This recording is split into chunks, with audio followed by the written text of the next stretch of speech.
É. Olá, boa tarde a todas e a todos. Hello, good afternoon. Ladies and gentlemen, it's an honor to be here in this panel called Forest Bioeconomy and Development. My name is Livia Paguotto. I am the executive secretary of the Amazon Network, and I have the honor of sharing my room with my colleagues to discuss about what unites and what differentiates the biome of Brazil. I have the opportunity to bring this dialogue about this new biomes. It's nice to have this brief but important conversation with Maria de Lourdes about Rede Cerrado. We have the governor, Renato Casagrande from Espírito Santo, representing the Consortium of Governors for Climate. We have Gustavo Figueroa with me, Director of Communications and Engagement of SOS Pantanal, and Luis Fernando from SOS Mata Atlântica. I would like to ask you the first question, considering that we have a lot of people here talking about the similarities and differences among the Brazilian biomes. I would like to start by asking you, considering that Brazil reinforces since last year the ambition of becoming a green power in social economic development and social justice, how can we advance in topics of bioeconomy considering people and the environment in the first place? I would like you to talk a little bit about which are the challenges and which are the actions that each biome can take in the advance of bioeconomy. Braulina, can you start talking to us about this? You have 5 minutes, and I'm going to take the time to keep the time. I said good morning in my language. Good afternoon, everyone. Thank you very much for the opportunity. We built this agenda so that we could bring our voices in this space and also bring our articulation in this topic. You were a recently nominated articulation 2 years ago to bring the awareness of all biomes in the indigenous women's bodies. And we brought to the territory that the indigenous women are the guardians of lots of knowledge and that they have strengthened lots of knowledge in the territory. Unfortunately, we do not appear in the traditional knowledge as the women that produce this information in Brazil. For us to have access to this production, we need the demarcation of all of our indigenous lands and the appreciation of our knowledge through our specificities. Today, the differentiation for us is that for the indigenous peoples, the climate crisis has already affected our food sovereignty. I come from the state of Amazonas. You are following the extreme drought in our state, and there was also a flood in the state of Acre. In this panel, I'm going to share my speech with a fellow from the Amazon because we have been concerned with the participation of women in this process. We cannot talk about development without talking about the women's bodies in this territory. We cannot talk about development without guaranteeing the specificity of each body. We cannot think of a model for these bodies without dialoguing with these people. So I'm at your available to build collectively in this process, the process that we want to develop in our territories. We're not against development. We are against those that violate our rights and violate our territories. That is why we, as an articulation, we have discussed bioeconomy, but wondering what is this bioeconomy that does not guarantee the protection of the bodies of indigenous women? What is this movement that contaminates water? So I would like to share my speech with my land woman, Terra, Mari Terra.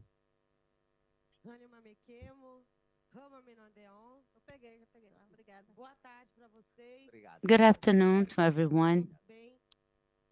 I hope you are all well. My name is Lucimara Patea. I'm from the Xoclé people from Santa Catarina.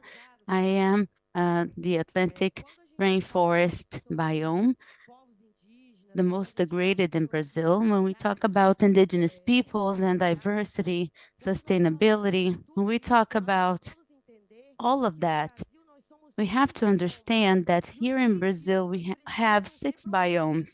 And in Brazil, the six biomes have to be equally protected to maintain the equilibrium. There's no possibility of thinking about a single biome as if this biome was to save the planet. The equilibrium of the environment happens because we have six biomes in Brazil, but the six of them are not equally protected.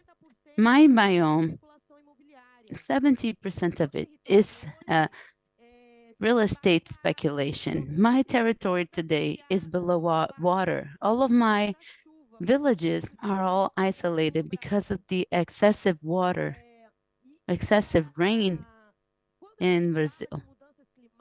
When we talk about climate change, we talk about a whole cultural change of the indigenous peoples.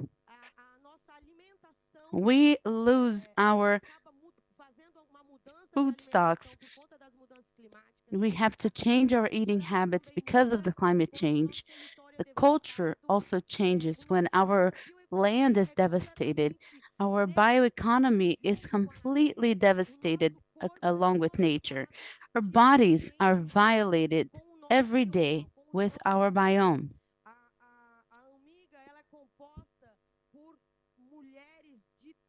Amiga is made up of women of all of the biomes so that together we can bring the experiences of our biomes, our states, and our territories.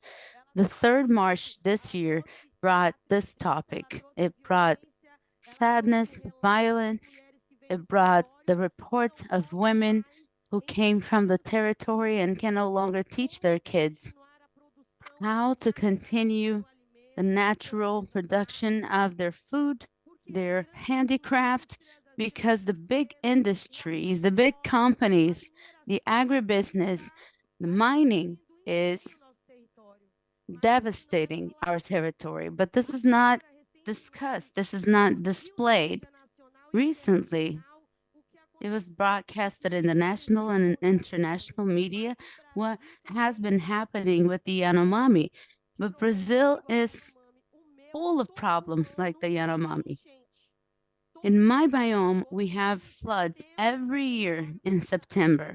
My territory becomes isolated, becomes an island, and we cannot have concrete health care because we have this trouble to access the territories, to have the food come in and out. We see the Amazon in a drought, we see other biomes being devastated, and we women are suffering because we are women, mothers, daughters, grandmothers, and we are the ones who pass away all of our traditional knowledge.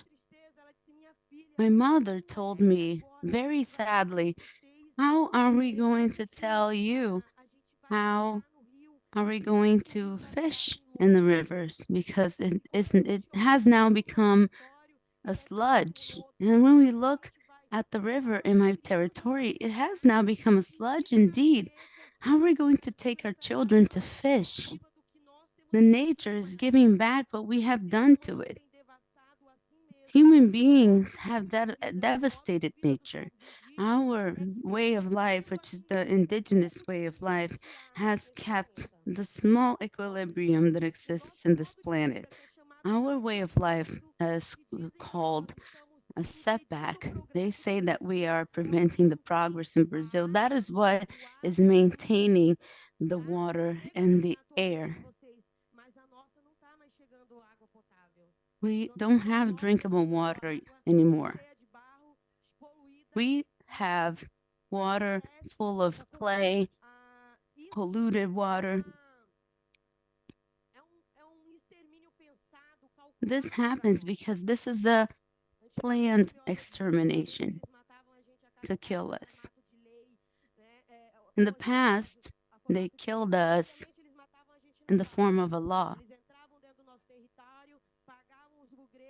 They used to kill us with gunshots. They used to pay people to kill us. Now, the big governments kill us, indigenous peoples, by signing bills of law that are against the indigenous rights and that are completely in favor of the companies, the entrepreneurs, the agribusiness, and the mining to exterminate our territory. Thank you, Lucimara and Braulina. A great start to our conversation, bringing elements on climate crisis, gender, the traditional ways of life. And now I would like to go to the Cerrado and talk to Lourdes. Please, Mrs. Lourdes, how can we advance in bioeconomy in your biome? Good morning. My name is Lourdes, Maria de Lourdes.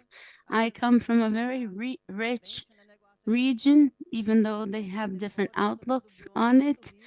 People think that the Cerrado biome is poor, but it's very rich.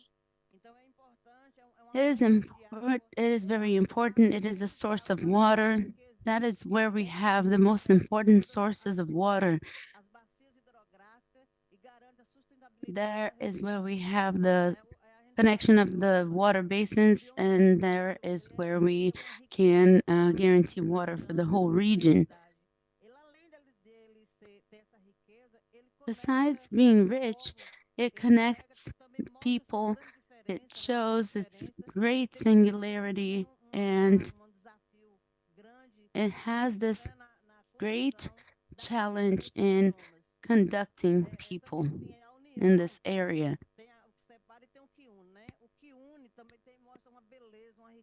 It shows a great beauty and wealth of this ecosystem connecting the people. In Cerrado, we have a great wealth in biodiversity, production.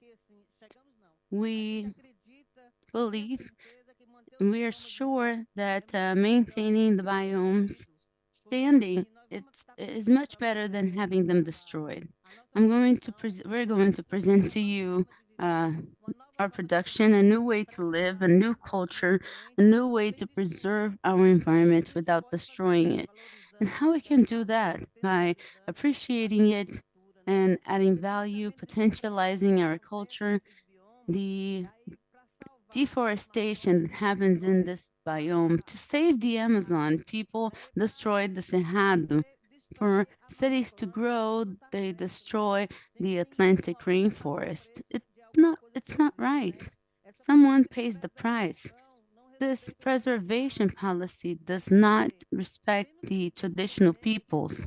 We have to understand that the little biodiversity, the little standing forest that we have is due to the indigenous people, the quilombolas. That is why we have this biodiversity standing. In the Cerrado, for example, we have 28 peoples. Among those 28 peoples, 20 of them live in the Cerrado. The coconut breakers, indigenous, the flower collectors, the Babaçu coconut breakers, they live in the Cerrado with their subsistence, the way in their form of living, and we live in the semi-arid. A part of the Cerrado is in the semi-arid, and it is becoming arid. We are already living in our own experience this climate change. And this climate change is being caused by those who have lived their whole lives exploring, extracting from nature their natural wealth. So these are the family farmers, those who have a very simple, decent life, who are preserving their lives so everybody can breathe. So the world has to understand that if we don't take care of biodiversity, if we don't take care of those people, nobody's going to be able to breathe in a few days. So we have to appreciate it. We have to potentialize what we have in that territory. We have to transform our wealth, changing our culture, potentialize our wealth so that it can become a commerce. The commercialization of natural products is growing, so we need investments so that we can have quality of life. We have sociability, we have social media, we have ancestrality, but we cannot lose our territories because we depend on these territories to carry on with our study, with our story. And to have our story, we need our land leases. Some peoples don't have the land leases. The state itself gives priority to the private organizations, private properties, and people who live in collectivity. They are imposed a culture that does not even belong to them because the private properties they come in and they take what is ours. So the state has to recognize that those people need the land to take care of nature, biodiversity, and life in general.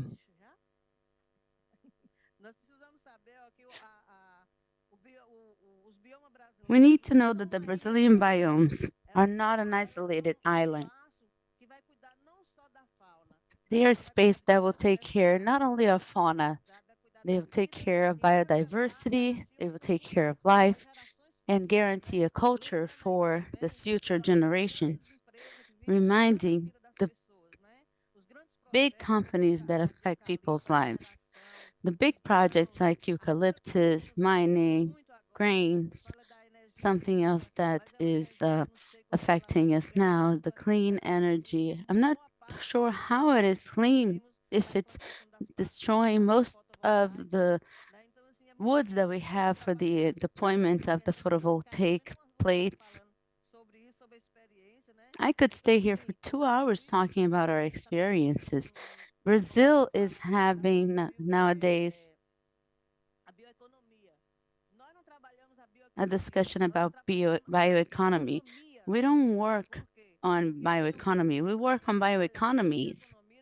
For us to work on bioeconomy, we would have to appreciate not only the biome, but the peoples with their own diversities, their ways of living, and the potentialization of their strengths. Appreciating the ancestors, the traditional economies. And lastly, I would like to remind you that the world has to pay attention and build international policies that help us fight against violence in the field. Everything that people destroy there, people will consume without question. So we have to build a policy that appreciates life in the field, that gives us sustainability. If things are exported, they have to make sure that life is going to remain in the field. We have to create an international policy that can guarantee to us that life is going to remain in the field. We, we need that, an international policy of the life and decency of people who live in the field. Thank you, Mrs. Lugis, bringing to our debate as well some very important notions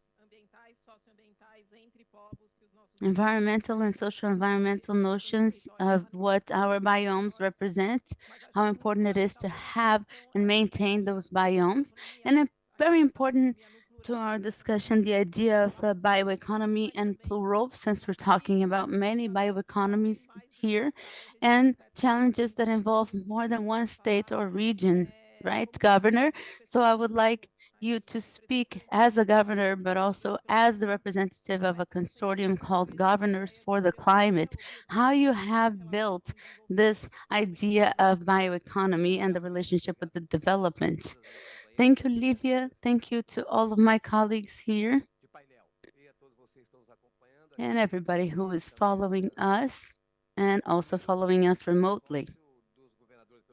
The Consortium of Governors for the Climate, the Green Brazil Consortium, has the purpose of placing the states effectively in the debate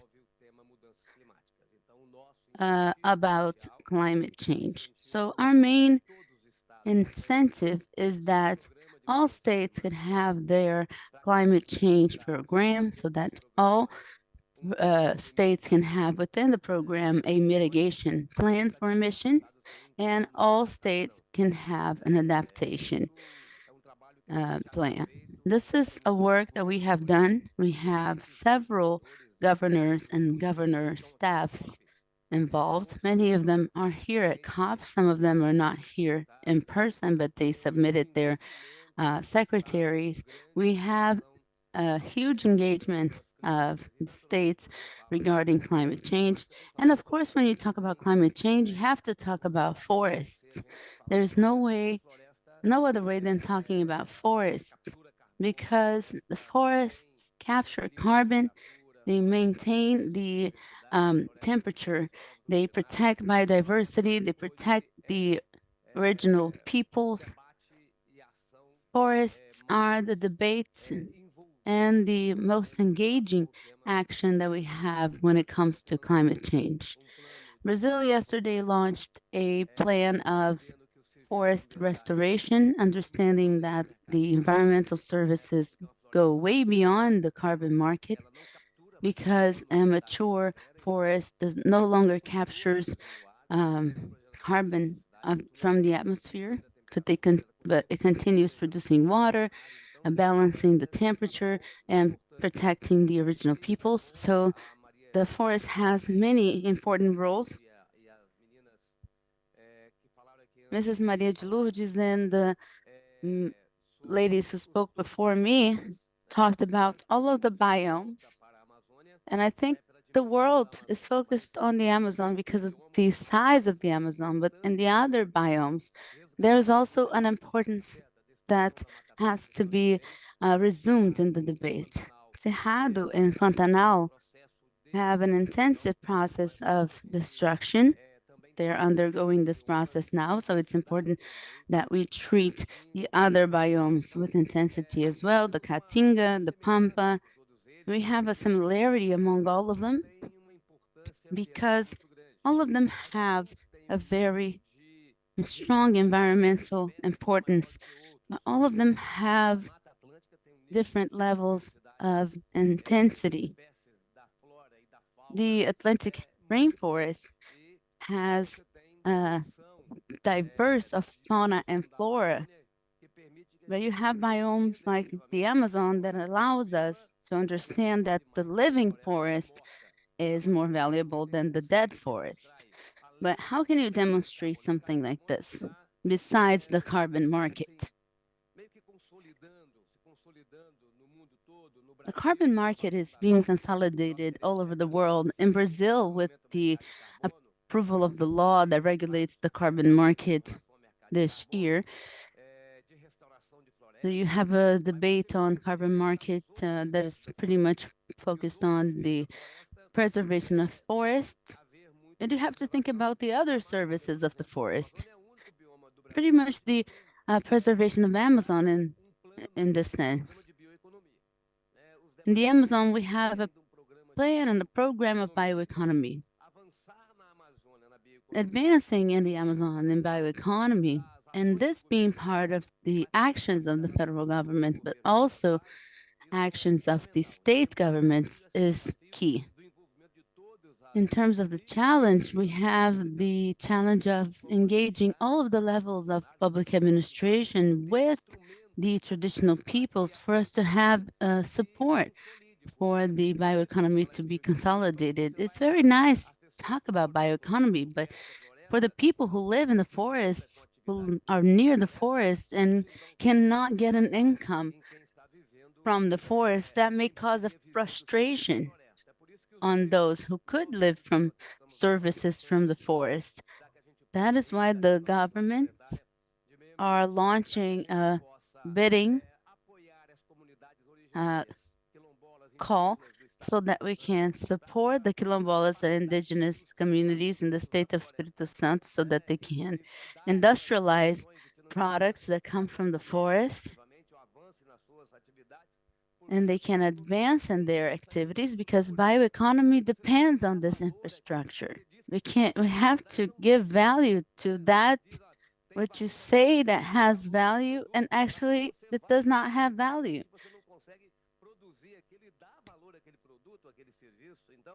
When you try, you effectively cannot give value to that product. So each state can take care of a bioeconomy plan with the articulation of the federal government. I think that's paramount. We have news that the Amazon forest has much more value living than dead. In order to do that, we have to consolidate a carbon market because the carbon market is a very important activity that appreciates the forest.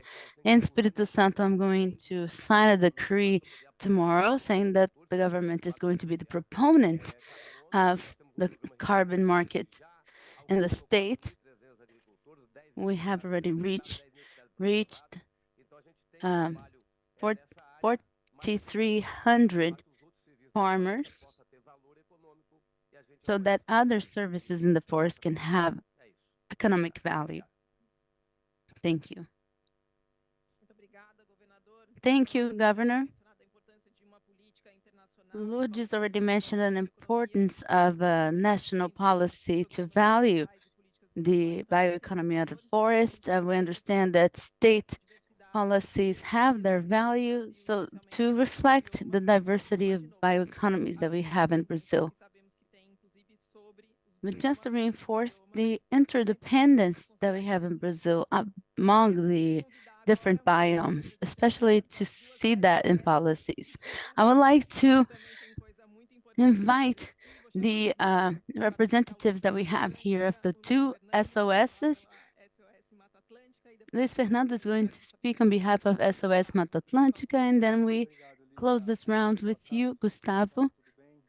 Thank you, Livia. Good afternoon, everyone. Thank you very much for having me. We're talking about bioeconomy of the forest and bioeconomy of the city.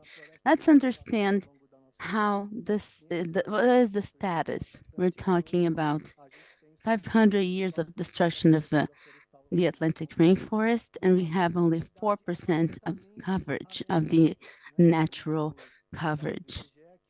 Last data of the IBGE shows that 1/4 of the animal and plants in the Atlantic rainforest are in extinction. So this is an extremely threatened forest that has a high risk of ending. Bioeconomy, when we talk about the Atlantic rainforest, first we have to have the effort of maintaining this forest and thinking about the restoration.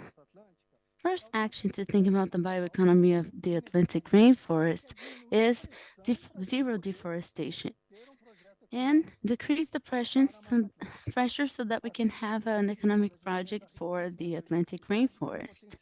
We have this rich biodiversity with a huge potential of raw materials and bio materials. So being able to stop deforestation, stop losing species,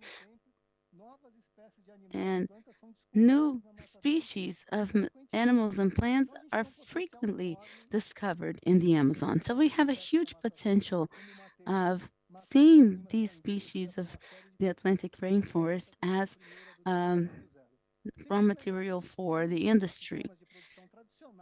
We also have traditional modes of production in the Amazon, like yerba mate in south and cocoa in Bahia. So the forest lives with an economic production that generates jobs. Yerba mate is very related to family production. It has great sustainability, and the Atlantic rainforest maintains the production of several families. This is an example that we can have the forest with the production generating income for families in harmony. For this component of bioeconomy and biodiversity, I think it's paramount for us to invest in research and development. This same logic goes to studying these species, the potential of materials in these products. There is a huge potential of zero deforestation, of research and development. And lastly, I would like to say that the key point of the bioeconomy in the Atlantic rainforest is the restoration bioeconomy. And this biome needs to be restored as public policy. We have to restore 2.7 million hectares only to fulfill the forest code. We have to use many resources because the restoration of the Atlantic rainforest is related to supply of ecosystemic services. This is the bioeconomy of the Atlantic rainforest. It produces half of the agricultural production of Brazil. Food that comes to our table every day come from the Atlantic rainforest, both agriculture and livestock. And I would like to highlight the restoration, the change in the mode of production, despite generating ecosystemic services, we have to change the mode of production. The dialogue that is true for most of the biomes is true for the Atlantic rainforest. That's why we have policies, environmental services, carbon services. And lastly, I would like to talk about the economy of the conservation units in the Atlantic rainforest, which is pretty much related to tourism. Creating more conservation units. We have a bill of law in the Congress about having more economy in the protected areas. I'm going to summarize saying that there is a huge potential in this economy, stopping deforestation, protecting what is there, restoring and having this economy of nature as we have in the Atlantic rainforest today. Very nice, Luis Fernando. It's great to hear you listen to the specificities of the Atlantic rainforest. Now we're going to Pantanal.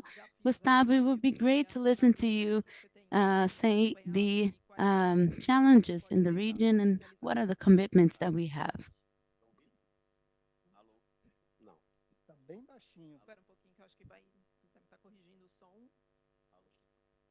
Fala de novo, Gustavo, por favor. Não conseguimos ouvir. Quem pode dar um apoio pra Microfone gente? sem fio para ele. É. Quase que eu fui degolado aqui. Bom. Se eu não me degolo, eu arrebento o fio. Desculpa, organização. Muito baixinho. Tá ligado aqui? Dá licença. Tá. Bom, boa tarde a todos. Acho que eu vou Good trazer afternoon, everyone. de maneira muito boa, né? I think everybody already mentioned the potentials of economy. I'm going to remind you that Brazil is the country with the biggest biodiversity in the world. I think public power, but the civil society as a whole have to wake up for this potential. I'm going to bring you the potentials that the Pantanal has. and how we can use the potentials in our favor. First of all, Pantanal is known for ecotourism, observation of wildlife. It's the best place in the Americas to observe wildlife. Every year, thousands of tourisms go there and leave millions in resources for wildlife tourism. Ecotourism in Pantanal is a potential. It is being explored mainly by the private initiative, but there is a lack of incentives, like the state park that burned over 40%. This park exists since 2004, but there is not a plan to coordinate this tourism sustainably inside. There are other ways to explore the bioeconomy in Pantanal. Uh, Sports fishing has to be better regulated. We have to find this equilibrium. This has become more and more satisfactory, but there's a still long way uh, to be thread. Collection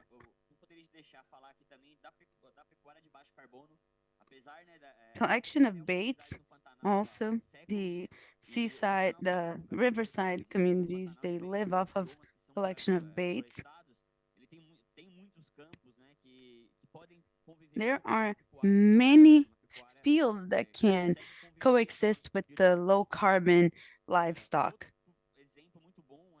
Another great example, I think, is results is fruits from Pantanal, native fruits from Pantanal that are not very used. In the Amazon, we see a strong movement in using fruit from the Amazon and being that are sold with high added value. There is the bocaiúva flower. It's very there's a lot of nutrients in the bocaiúva flower, and there's not a lot of investment in this type of food. Production of honey. I think we should have a geographic seal.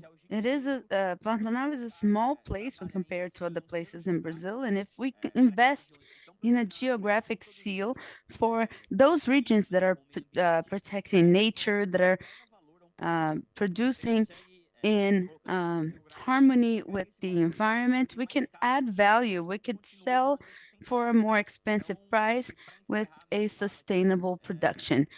To wrap up my speech here, I think the potential exists, the potential is there. Brazil is the most biodiverse country in the world, and there's a lack of investment and there's a lack of intelligence, not only for the public power, as I said, but for the civil society in general to wake up and to understand if not us, who? Brazil has this huge power, but Brazil should wake up for those opportunities. The world is asking this from us. Brazil is asking for products that come from bioeconomy. I think we should just articulate with the communities so that we can offer those products. We have to talk about bioeconomy, but it doesn't have to be, it cannot be utopic. Very nice, Gustavo. Braulina, porque eu quero agora refazer. I'll go back to Lucimara and Braulina. I'm happy that you facilitated my life as a moderator because you mentioned the questions that I was going to ask in the second round. We are talking about forests, the biodiversity and bioeconomies. So the fact that we consider all of those in the plural means that we are considering all the other issues that were mentioned here related to climate, gender, values, and traditional lifestyles. But we also mention development, people in the center of those discussions. We have a little bit less than 30 minutes to finish our panel, so I would like to ask you to be a little bit briefer. I'll ask 2 to 3 minutes to each one of you so that you can choose 1 to 2 actions that are paramount for us to advance in development and bioeconomy in Brazil. Which actions would that be? Unfortunately, we don't have time for questions during the panel.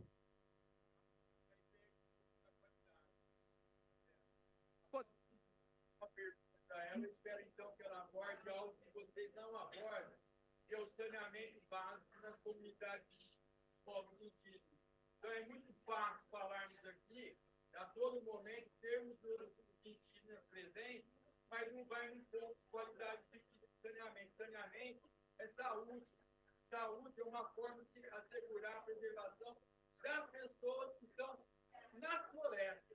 Eu acho que nós temos que trazer, como você falou agora, muito importante, as pessoas ao centro dessas discussões. Então, por favor, não deixe as pessoas que estão aqui fazerem perguntas, que a gente vai promover um melhor debate, um melhor desenvolvimento. Floresta não deve ser das pessoas, mas de qualidade de vida. Obrigado. Como que é seu nome? Como é seu nome? Desculpa. Essa é a CNA Consultoria. Obrigada, Ricardo, pela pergunta. A gente está com um painel cheio, como você pode ver. Inclusive, a gente está dividindo aqui Thank you, falas. Ricardo, for your question. We have a full panel. As you can see, we're trying to divide the panel so that we can handle all of the topics, but we know that we have a responsibility for the next panel. And my question was along these sense. How are we going to guarantee the diversity? How are we going to guarantee also the quality of lives to people? Initially, for us to be able to continue all of this debate, all of this speech on the protection of biomes, protection of territories, the first thing that needs to happen for us, indigenous people, is the demarcation of our territories. We cannot talk about anything else like education and health if we don't have our territories demarcated.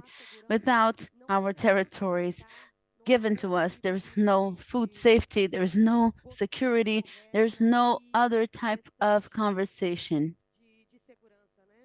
and other type of security.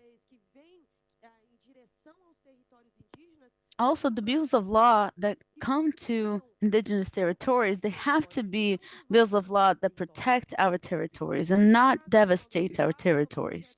It's very easy when they talk about bills of law always as protective bills of law, but they always bring destruction. They're always there at the stand on the state saying how much they're going to protect, but they never mention the part that where they are going to be benefited. They always talk about the good part, and the bad part is always left to us. We need to have more support to the projects that are in our bases, the projects that are related to the protection of environment, the gender issues, sustainability, bioeconomy in our territories, and as it was mentioned, restoration. Our territories have to be restored. I'll pass the floor to Braulina.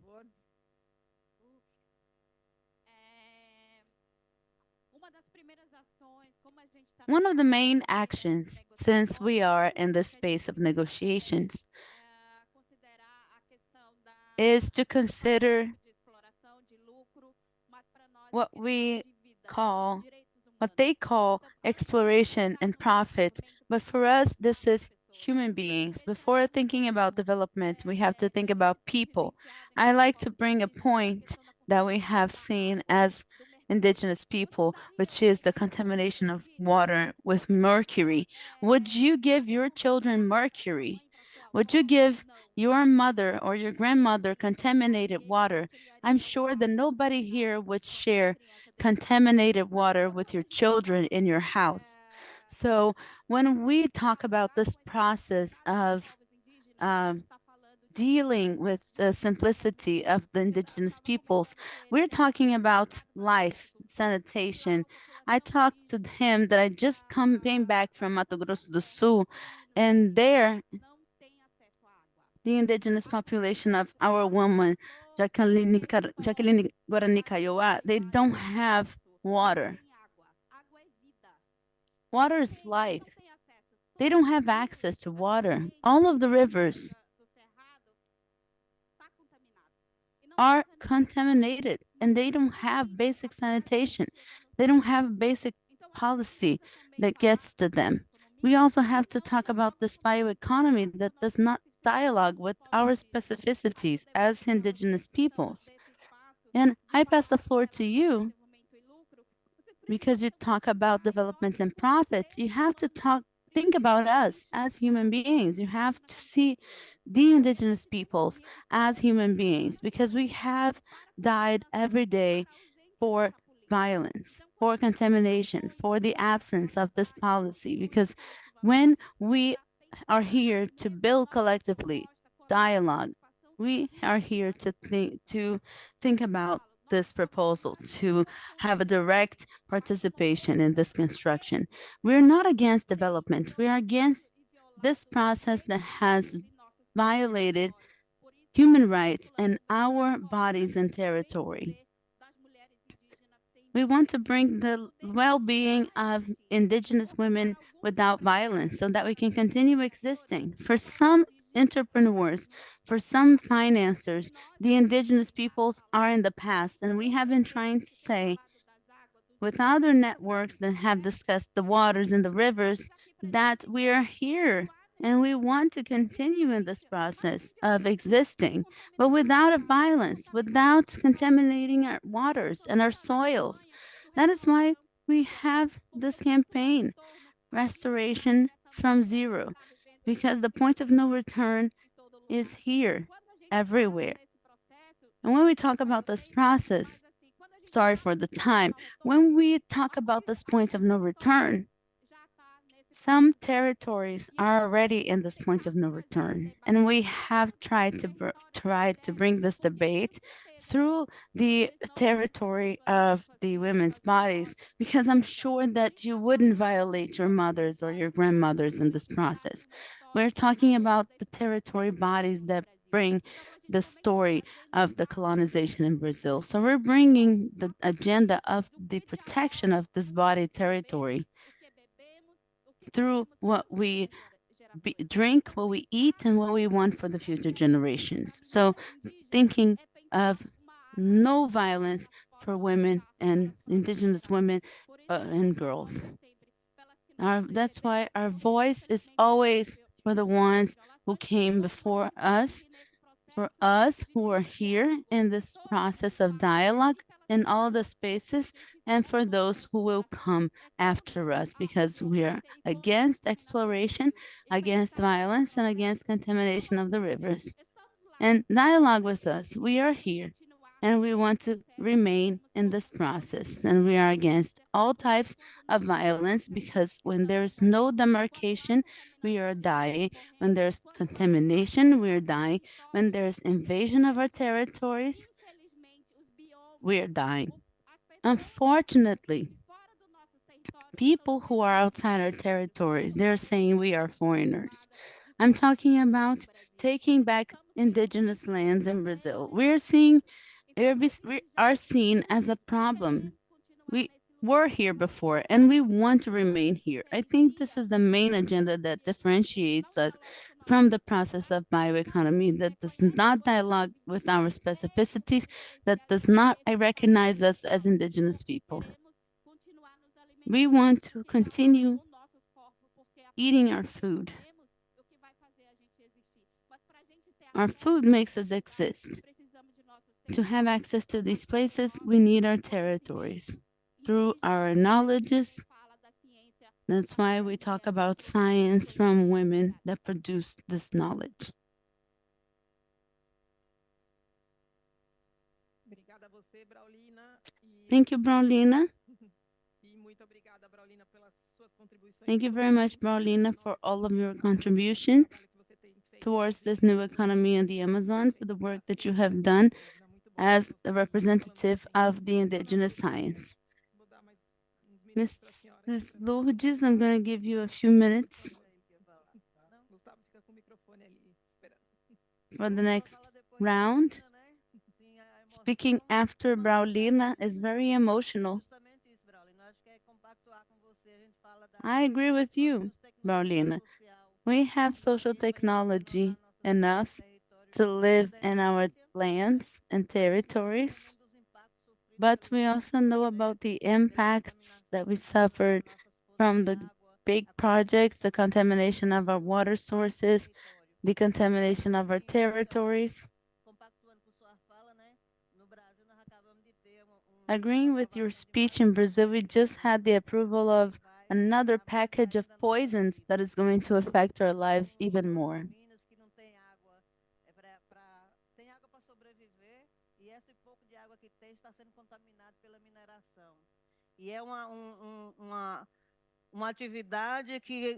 It's an activity that only leaves for us devastation. The disgrace we talk a lot about. The wealth itself goes away. The boys are going to introduce to you how we work on biodiversity, how we work on the differentiation of our wealth, producing true food with quality. We work a lot on agroecology. When we work on agroecology, we know that the indigenous peoples and the traditional populations are the ones that do this agroecology because we guarantee the cleaning of our waters. We are the ones who work with agroecology, but the big projects, they contaminate our waters.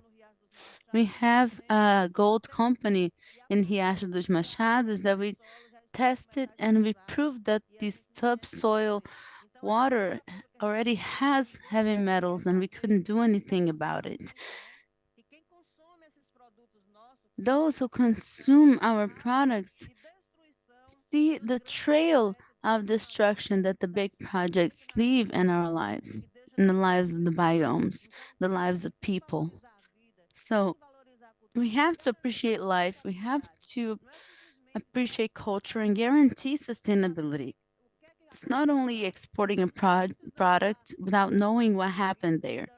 We are the ones saving lives, taking care of the planet, taking care of the soil and the plants.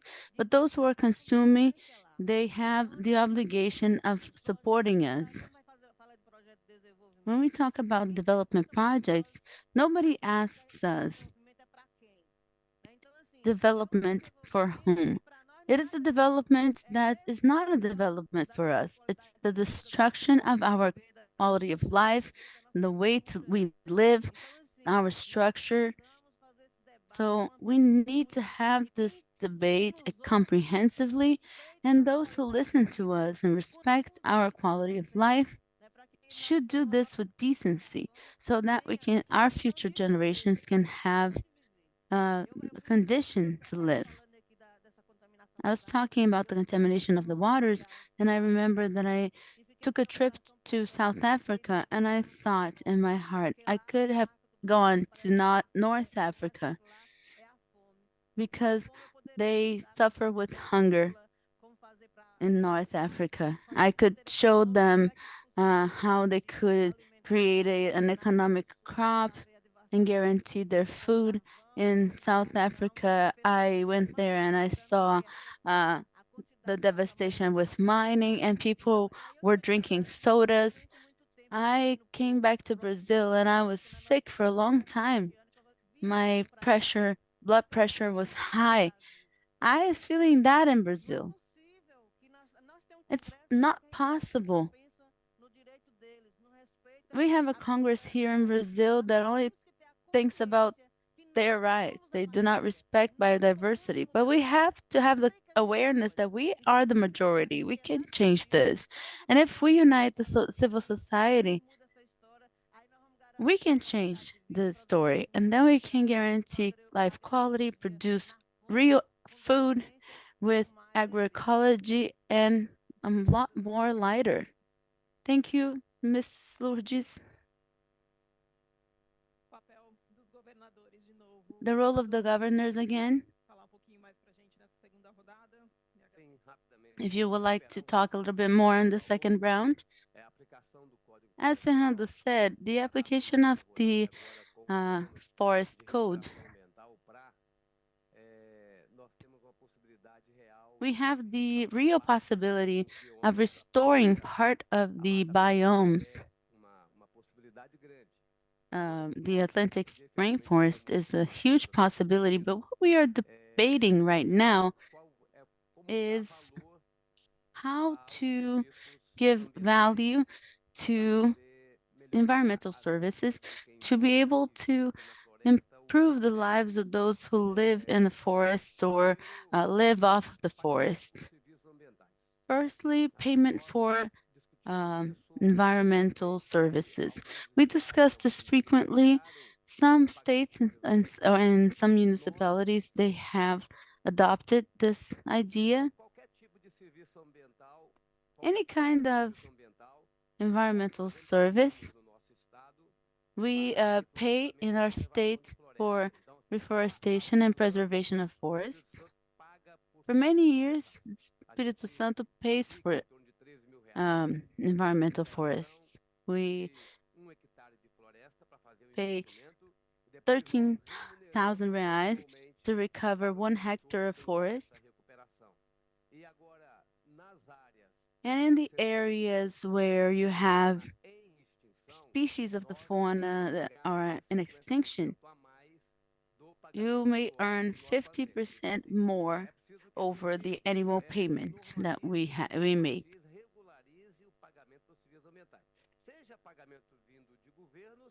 Either payments coming from the governments or the international agreements, as Brazil is proposing in this forest plan that was presented yesterday.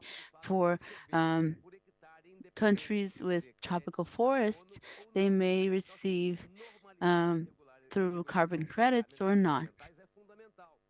So regularizing the payment for environmental services is paramount. For many countries, forests only create value when the lumber is extracted. We need to create conditions for us to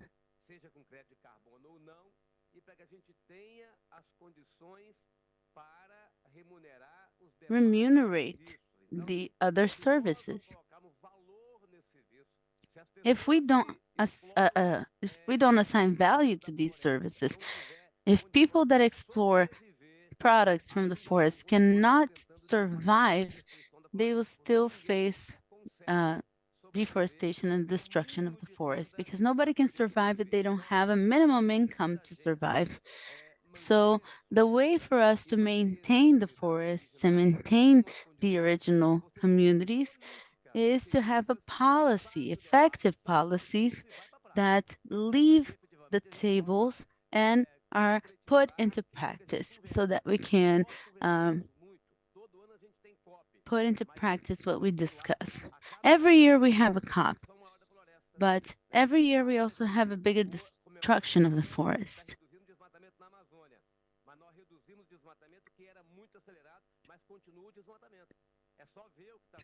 Every year we continue with the deforestation of the Amazon. We just have to look at what is happening with the Cerrado, with the Pantanal, what already happened with the Amazon, but we see that we are still in the process of a strong deterioration of the forest. Economically, we have to have the standing forest. To do this, Brazilian government has to have plans, but each state has to have its plan. Each municipality has to have its plan. Brazil is too big for us to be only at a national level. We have to have the state governments committed with this kind of policy and action. We have to have international articulation because the countries that already destroyed their forests, that burned their forests, these countries, ajudar na proteção do planeta, terão que if they financiar. want to help in the protection of the planet, they will have to fund, finance, and pay for the environmental services that the country, the forest produces nowadays. I would just like to reinforce some of the actions and bring some new ideas. There is a very strong action on the biodiversity of assets in the Amazon that could be accompanied by other biomes. Structuring of the chains of these assets for fruits, for foods. There's a need of investment in the restoration chain. It has a potential of generating many jobs. We have millions of hectares, so we can create millions of jobs in the restoration chain if better structured. Key implementation is to have the forest code. We have the bioeconomy, and we have the economy that depends on nature. So we have bioeconomy here restricted to the economy of the forest, but the economy out of the forest depends on the forest. And in the Atlantic rainforest, this is very critical. That is why I insist on the restoration and the forest code, giving a new scale to the payment for environmental services. The carbon market is not going to save restoration, it's not going to save bioeconomy, but now it has a role when regulated. There's a huge challenge, which is the transformation of the Brazilian agricultural production.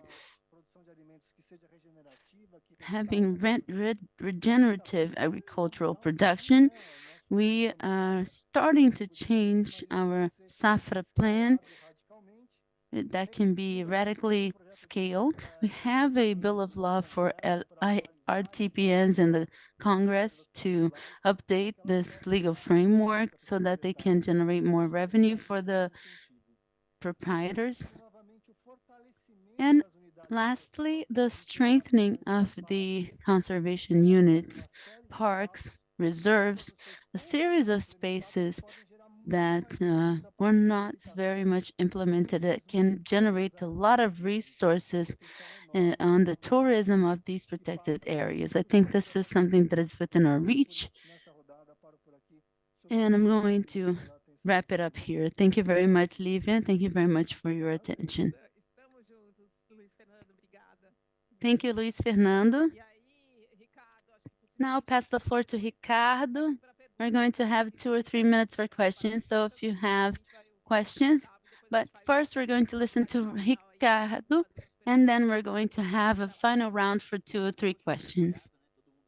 Well, I'm going to echo what everybody said. Everybody mentioned lots of opportunities, but if I could choose one, I would say public policies that incentive not only funding, but implementation of bioeconomy in Pantanal specifically. As the governor said, we cannot leave it centralized and think that the government, federal government, is the only one that is going to work through this. We have to work through this at a municipal level. So there are several mechanisms that incentivize this kind of initiative, even from the private sector, and the implementation itself. The chain has to be ready. It is not enough to stimulate the production if there's no structure to sell this production. I think we should have public policies in several levels, federal, state, and municipal, that incentivize the private sector to invest in this, communication of this to the world to create a favorable environment so this economy can really work. We have to bring bioeconomy to reality and bring the steps that need to be carried out. Muito bem, Gustavo. Agora a gente vai ter um tempinho de fato Okay, pra- Gustavo, now we're going to have some time perguntas. for a few questions, Já passar o microfone ali pra trás. and I can Mas antes de passar pra uma, pass the microphone to the back. oportunidade aqui, só We're going to have 1 to 2 questions. biomas, me parece que What unites the biomes seems to be questions related to human rights, rights to land, rights to property, production chains. Luis Fernando mentioned production chains, fiscal, regulatório, ou seja, como é que regulatory or fiscal environment, incentivos, financiamento, Gustavo acabou de dizer, financing, as Gustavo just said, the governor also mentioned the same. What resources need to be involved in order to make it happen. And innovation and technology, as Luis said in the beginning, is another element. insistindo sempre com as pessoas no centro, porque Always with people in the center. economia. Então a gente vai poder pegar a primeira pergunta agora. Por favor, fale seu nome, organização e a First pergunta. question now, say your name, organization, and question. I am Roberta. I work at LS Plus, which is a fund. My question is to Braulina or Mrs. Lourdes. In Ellis, we believe that the people who live in the territories, they have the technology and the knowledge to defend that territory. So Mrs. Lourdes is the one who knows what is necessary, or Braulina knows what is necessary. So how do you think this dialogue can happen between that public power or the civil society? How do you think this can get to you so that you are heard? And how is this half possible? For me, it seems that you are saying something and they are saying a different thing. For me, it seems they are two different things, but you are the ones who know what it is. Muito bem, sugiro que a gente peça mais uma pergunta aqui, já passando o microfone que está pertinho, e aí a gente passa. Another question from this part because it's very close.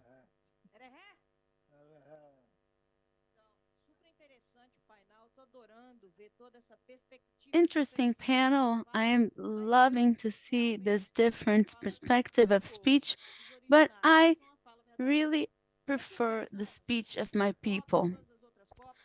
I'm thinking that in COP and all of the other COPs that I follow, a lot is said about carbon credits and bioeconomy. But in my Atlantic rainforest in the state of Minas Gerais, 750 kilometers of river were polluted because of the company Vale. But I was wondering, how am I going to work with bioeconomy in my region if the potential of taking food home is water, and my water is completely contaminated with water with the whole periodic table of elements? So how do I work with bioeconomy? Something else, carbon credit. When was this discussed with the indigenous people? So everything is coming top down. In this perspective of capitalism focused on a policy based on the environmental issues, when we hear true topics brought by Paulina and Lou, we see the opposite situation. How controversial these issues are. There is no topic of bioeconomy if we have a completely devastated territory. First, I think we would need public policies with previous consultation to talk about bioeconomy. To talk about bioeconomy, first we need to talk about restoration, to bringing back trees that were torn down, a river that was completely polluted in my state, which was one of the biggest crimes in the planet. 750 kilometers of river that were polluted. First, we need to take a step back to restore what was destroyed, to bring back a polluted river. So then we can talk about carbon credits. Then we can talk about working with the so-called bioeconomy. So that is my perspective. It's not enough to want the future if we cannot go back to the past and bring back what was destroyed. Se alguém puder passar o microfone de volta aqui para Braulina, para Dona If Lourdes. someone could give back the microphone to Braulina, to Lourdes, so that they can discuss what was asked.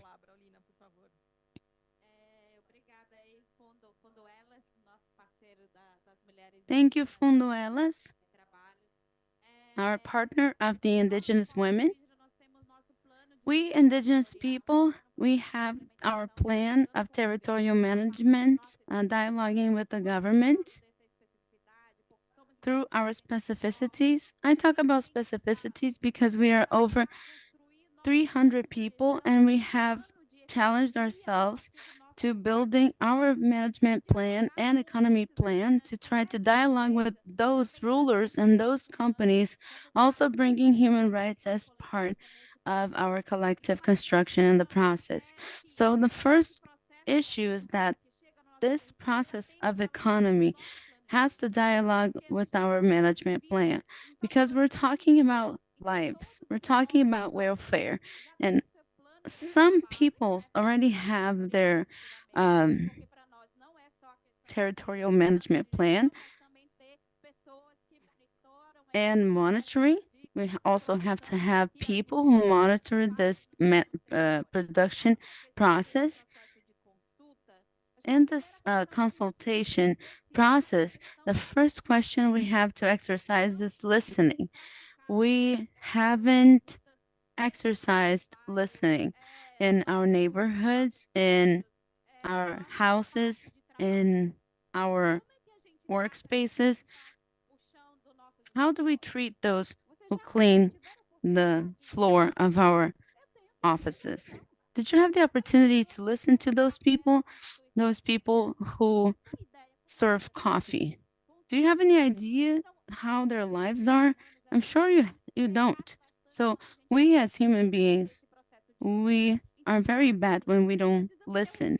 So we, indigenous people, we have to be heard in this process. Because thinking about an economy plan for Amazonas, my state, it's different than thinking about a plan for the state of Santa Catarina, Rio Grande do Sul, where we also have indigenous people who already suffer this process of violations in their territories. When we talk about this process of technological innovation and appreciation of our social technologies, as Mrs. Lourdes said, we have to listen to people. We want to be heard. I think it's one of our appeals as indigenous peoples. We have to be heard, and we need this process. We have to be included in these places of debate. Mrs. Lourdes, would you like to wrap up our panel? We have 1 minute. To answer my colleague there, I say that I am here in Dubai, a family farmer in the north of Minas in Dubai, with the hope that the world will listen to me. I'm sure that the Congress does not hear me. When we talk about privatization, the land rights to preserve the biomes, most of our lands are in the hands of the Congress people. Sometimes they build, and we are at the mercy of the laws that they create. So my hope is this. I hope that the world listens to me. Who consumes the Brazilian products? Pay attention to the people.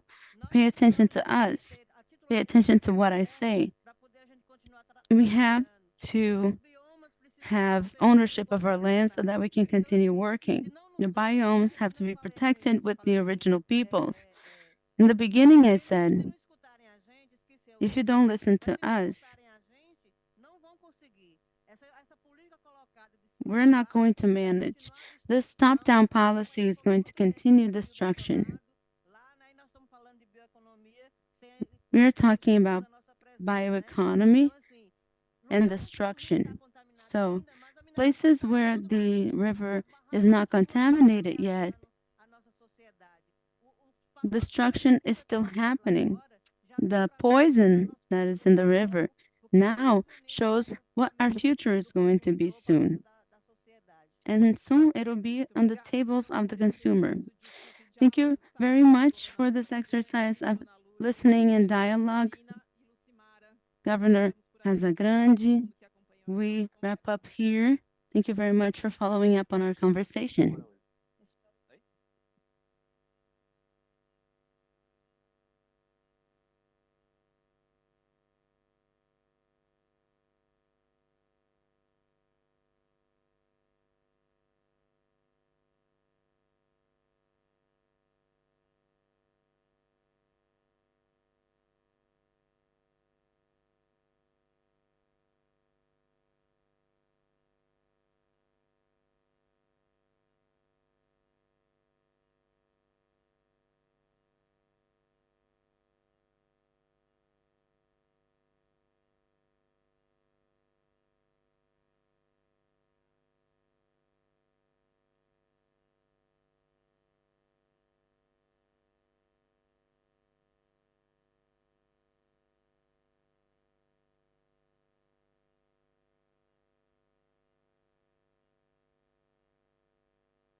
microfone está funcionando? Tá.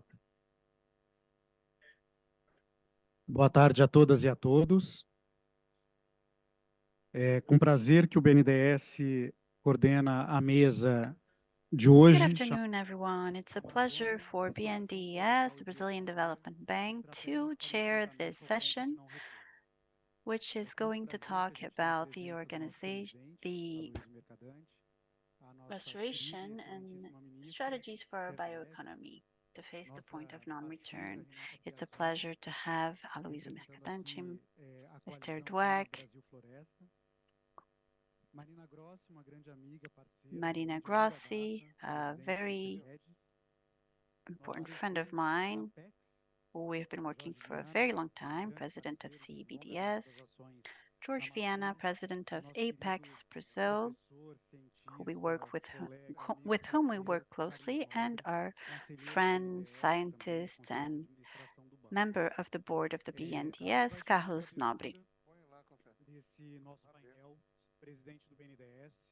To open this panel, we're going to call upon Aloysio Mercadante, president of the BNDES. He will make a brief presentation, and then we will have a debate that I will moderate to try and contribute as much as possible. So as I've already introduced the panel, I would like to thank all of you who are here today, especially those who are with us online in Brazil and all over the world following this transmission. So, Aloysio, you have the floor. Tem palmas para você. Eu já não vou falar mais, que eu não sei se eu vou ter tanta palma assim. Então, eu queria dizer o seguinte, You're already clapping, and I haven't even started. So, just good afternoon, everyone. When I was named as Minister for Innovation, I called Carlos Nobre to be a Secretary for Research in the area of technology, and he said, I accept if we can set up a system to monitor and prevent the risk disaster, and it was essential to have this system up and running.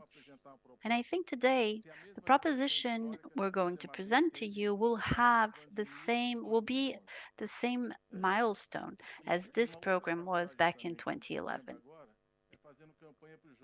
I also remember when I was doing campaigns for George. He was a governor and I was up for the vice presidency with Lula. And we were on a very small plane, and the pilot had to say, can you hold the door shut? Otherwise, it doesn't really close. So, just to give you a sense of what people have to go through living in this zone. And this is a little bit of what we're going to talk to you about.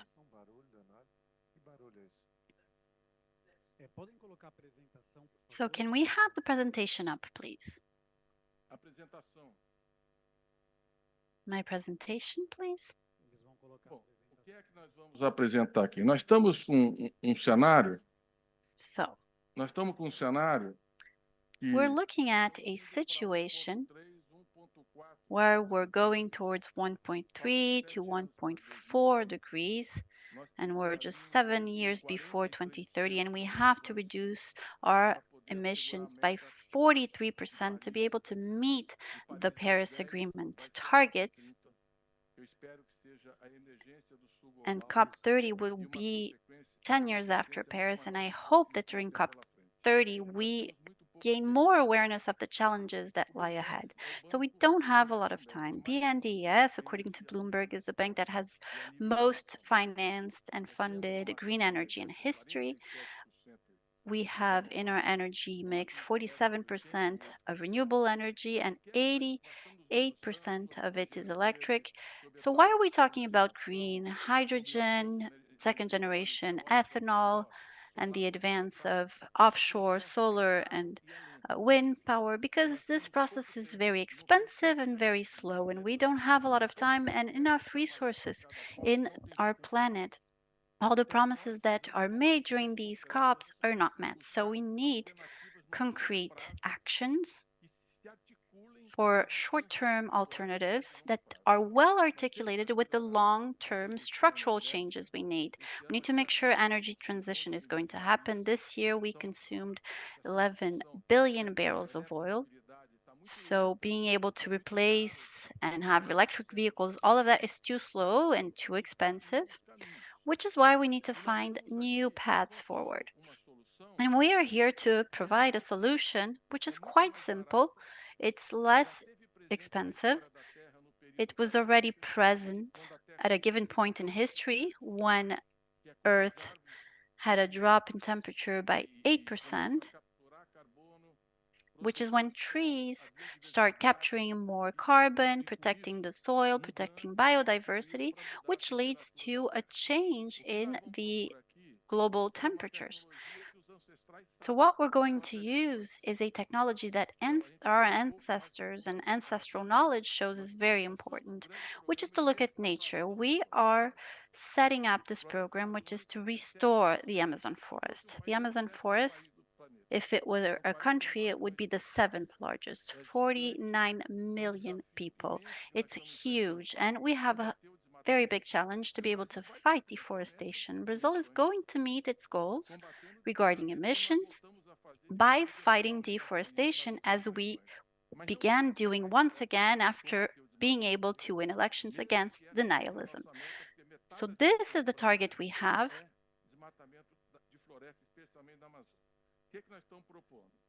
And what do we propose? I'm not able to change the presentation. Okay, it works. So we want to restore forests in our planet. This is the program that the BNDES is presenting to you. So we will start by restoring forests, which is one of the quickest and cheapest ways to reduce CO2. There are lots of technologies that are able to reduce emissions, but if you want to have carbon capture, this is the most powerful and cheapest tool. So we need international mobilization and resources to be able to have an arc of restoration, a belt of restoration and protection of forests so that we can do this for the Amazon, but also for other forests in the global south, especially Indonesia. So what we need is very ambitious. We want 50 million of hectares of forest, tropical forest to be planted by 2050. And what do we want to do in Brazil specifically?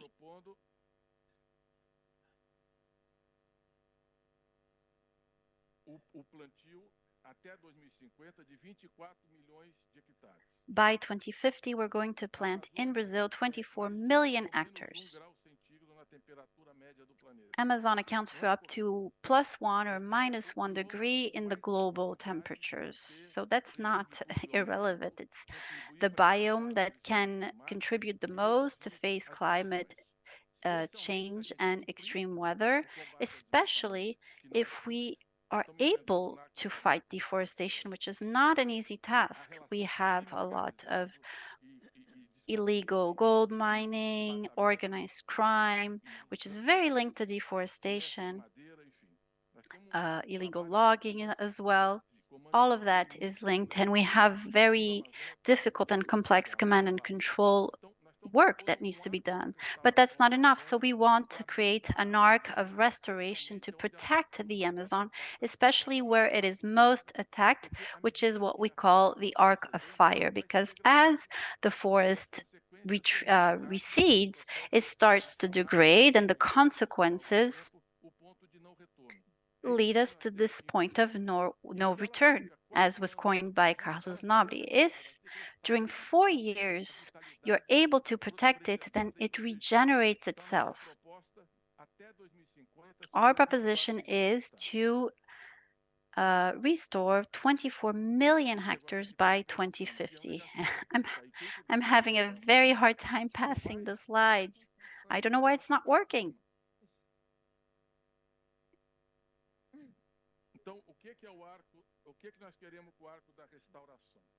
So what do we want with this arc of restoration? We want restoration, regeneration, and productive forests. So preserve biodiversity, protect the soil, protect water resources, and mitigate global warming. We will capture carbon, we will preserve biodiversity and ecosystemic services, we will generate income and jobs for this population because we need to provide this population with alternatives for people who live within it or next to it, 49 million people, and create this barrier to contain deforestation in the region. So the first phase has a very ambitious goal, 6 million hectares. This would cost $10 billion, 51 billion reais in 7 years. And during the second phase, $30 billion to be able to reforest and restore 18 million hectares. So the first phase is going to cost 51 billion reais. Because BNDES is the most transparent public institution in Brazil, amongst the 8,000 that were analyzed by our audit courts, we were the most transparent, and we're going to make it very clear. We need international support. We cannot start alone. We have to have an alliance between those who care for the desert, as is the case here in Dubai, and those who care for the forest. We need other instruments to be able to back this program and make it sustainable, but we'll start with what we already have. If we're able to reach 6 million hectares during the first phase, we will remove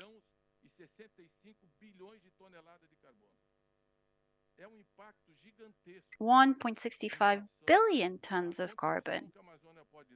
This will be removed from the atmosphere. It's a huge impact that the Amazon can have in reducing global warming. And if we have a regulated carbon market, it will help us preserve this standing forest in the future at the same time as we create a means of survival for the people in this area. So in this area, we have 1 million hectares of conservation units, 200,000 of quilombola zones. So a lot of these areas where we're going to start the process already belong to the state.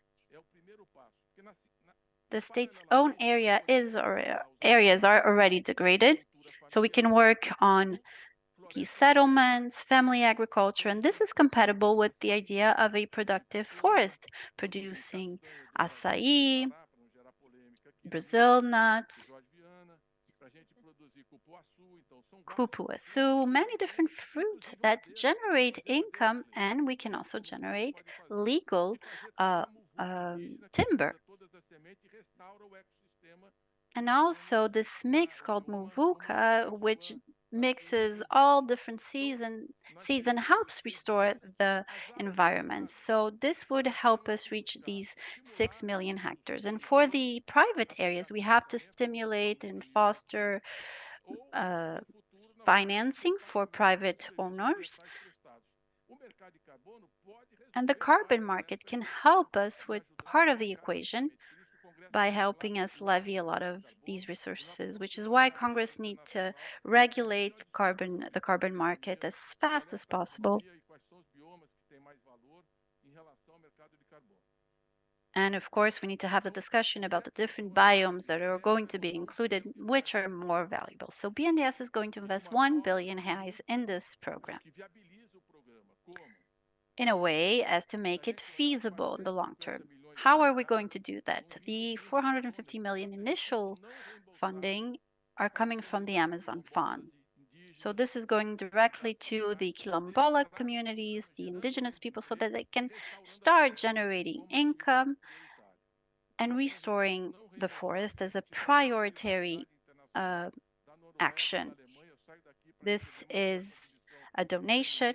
We will not have to pay it back, and we are receiving this from a series of countries, the UK, amongst others. They are decisive in order to make this project work. We're going to look at social impact, climate mitigation, conservation and biodiversity, and the natural regeneration potential. And so we looked at all these areas, including micro areas within this arc, and all available information show that this is the area we need to act on to preserve and stimulate the regeneration of the forest. So we're looking at conservation units, as I mentioned, uh, quilombola zones, settlements, public areas.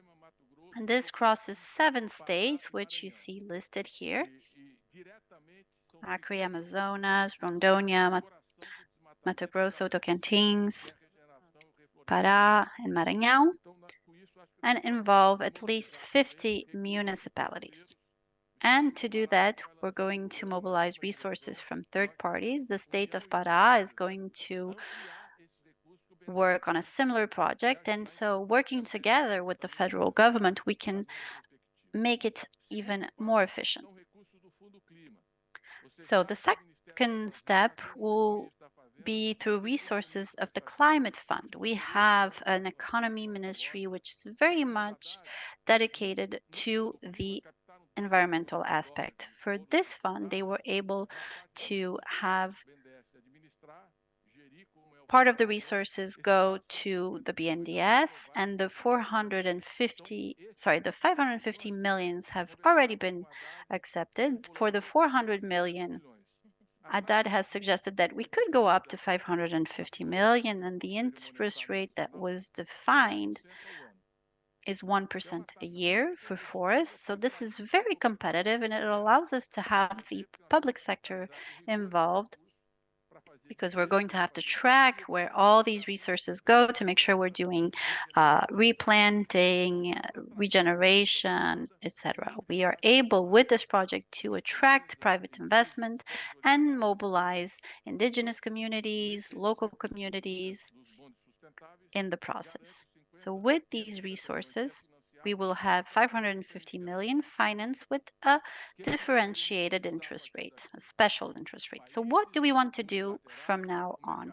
We want to get other countries mobilize, multilateral banks, and the capital market to be able to have donations and financing going into the funds to recover the forest, but also to improve people's income with a productive forest,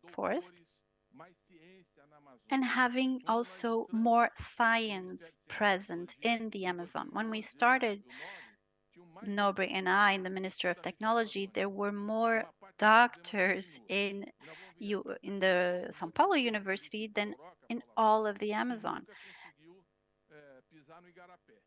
Lots of people who have never made it there, who do not know the land.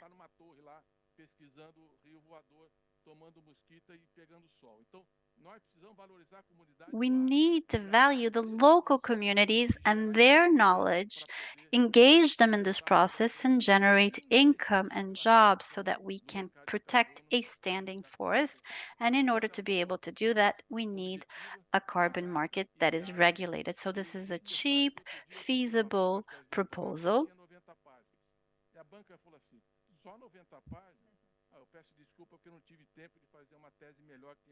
Last year, I read a doctorate dissertation that was only 90 pages long, and people were saying, well, why is it only 90 pages long? Because you don't have to go into more detail. It's very simple. Planting trees, letting it be protected so it can regenerate itself, and maybe see a different future than what we're seeing right now. So, this is what the BNDES is doing under the presidency of Lula and all the members of his government who have been helping us a lot. So, it's simple, and we go back and look at history and see what Earth did to be able to reduce its own climate by 8 degrees, which was having trees grow. And today we can do it faster. At the time, it took hundreds of years, but now we're able to do it to stop global warming. One last comment: there was an attempt to do a green barrier to contain the Sahara Desert advancement. Ethiopia was the only one who was able to get it done. In Afghanistan, they also started planting trees, and in Kenya, They also launched an initiative during a holiday to plant trees. So it's an initiative that's back on the table as a solution. And I think Brazil is now going to head G20, BRICS, and have COP30 as well. So we have huge potential to be able to get this project going and make a big leap forward in restoring and preserving the Amazon. So it's very simple to do, but I think if we had looked at ancestral knowledge a little bit more, we could have gotten started earlier. So this is what the BNDES is going to do, and we also need international support. Thank you very much. Presidente Mercadante, obrigado pela apresentação. Thank you, Mercadante. Thank you for your presentation. It's important to acknowledge the presence of the president of IBAMA, who is here, the director of forestry, Fabiola Zerbini, as well colleagues from INPE, the Institute of Environmental Research. We have lots of partners joining us and the session.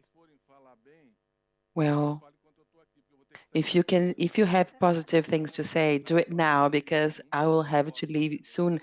There will be the donation of $1 billion given to the Brazilian National Development Bank, and I have to be there to sign this agreement. It's going to be donated by the World Bank, and this will allow for many of the things I've just explained. And then all the critics that you have, I will leave my advisor to reply to you. Could we please take a picture of you before you go? Just standing up, so you don't need to take off your mics.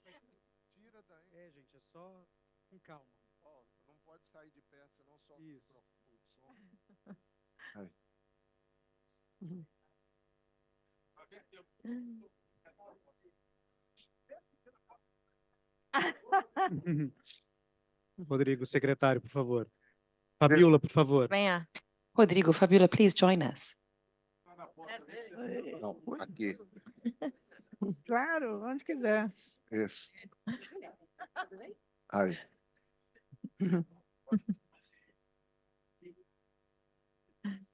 Aí. Até mais. Tá bom. Bom. E aí? Para mim, Conte conosco. tudo bem, não posso chegar para frente. É que eu não consigo ir até aí por causa do microfone. Obrigado, Luiz. Ó, tá aqui, ó. Nossa, Bagunça essa foto. totalmente Bom, presa. vamos retomar nosso painel. Agora, por favor, com a... Let's resume our panel. And now we'll have the Q&A session and the debate. We just heard President Lula. He spoke at the Central Pavilion, and President Lula said that we can no longer expect the end of deforestation only. We needed to do more. Therefore, it is fundamental to enable forest reforestation with carbon capture and storage. And we have technologies as the ones explained by Mercadante, who are very simple, and we can do it. So we have this 400 million from the Amazon Fund. They will be part of a bidding that will be made available online so that we can start choosing the implementers and carrying out the projects. The 450 million of the Amazon Fund are already available, and the private partners that wish to propose their credit bids can do so, because the forest restoration projects will be received, filed, and processed. So what Mr. Mercadante has just announced can be automatically put into practice in line with the Ministry of the Environment, with collaboration from Secretary Capobian and Rica. They were key to make this possible? Well, I'm only a moderator. I'm not here to make a presentation, but I will now give the floor to our speakers, and we will start with Renata Piazon. She represents the coalition Forest Brazil Climate Coalition. I would like her to please talk about the initiatives of your coalition and how do you see the arc of restoration, recomposition, and recovery of the forest. Renata, you have between 5 and 7 minutes to make your remarks. Thank you very much, Nabil. Thank you for the invitation. I'm very happy to be here joining you for this session. I am the Director General of Instituto Arapiaú, that advocates in the lobby agenda, but I'm also one of the coordinators of the climate coalition, the Brazil Forest Climate Coalition. We call it a coalition because it is actually a platform including the agribusiness and the environmentalists. So we try and look for a convergence between both agendas with the support from both houses of representatives and the federal government. And we have a working group specifically for the restoration program with three main axes. One is monitoring, two is capacity training, and three, communication and disclosure of the several benefits of this agenda. We call it a pre-competitive movement of this agenda. It's also important to highlight the monitoring because the coalition launched the reforestation and restoration platform. It includes data from recovery originating from natural reforestation, planting, and the idea is to allow the society to monitor the several commitments undertaken by the government in this agenda of restoration, both at national and international level. And it also gives visibilities to concrete efforts that are happening right now. So I think in here we have a network including civil society, private sector, NGOs, and all together in a restoration agenda. Restoration is the object of a consensus between different restoration agendas,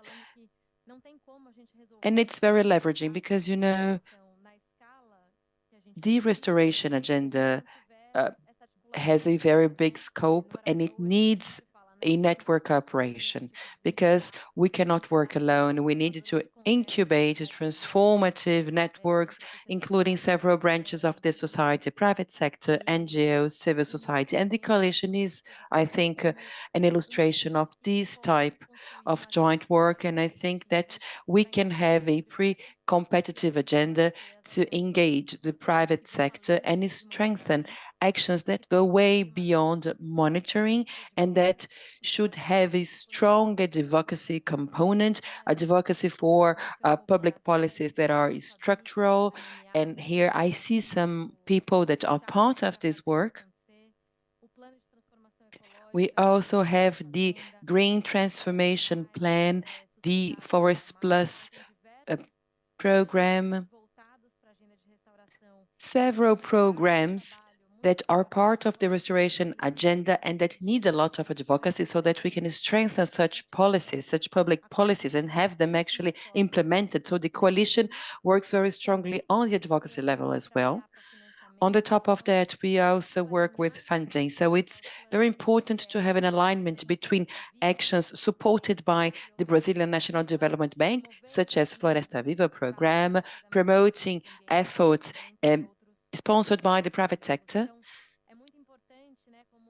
And as President Lula and our Ministry of the Environment, Marina Silva, mentioned earlier today, it's essential that these investments, they do not limit to a command and control agenda. It's very important to see investments from a development perspective that actually feed a bioeconomy agenda.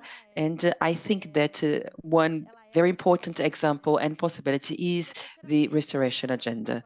And the third acts of the coalition include P&D related actions. So we've been working on research and development in restoration,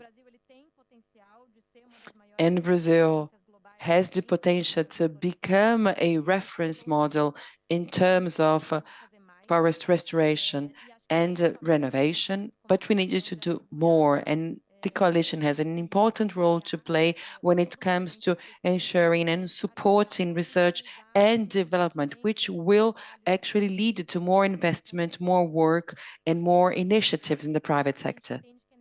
And it's important to say that we should have a national plan for restoration, so a restoration national plan that should take the form of a public policy.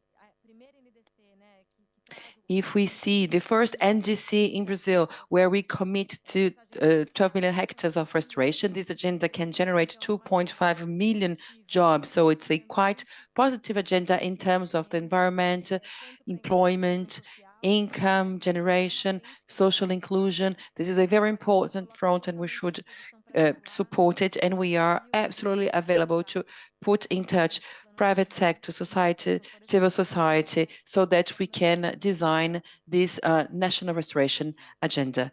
Thank you so much.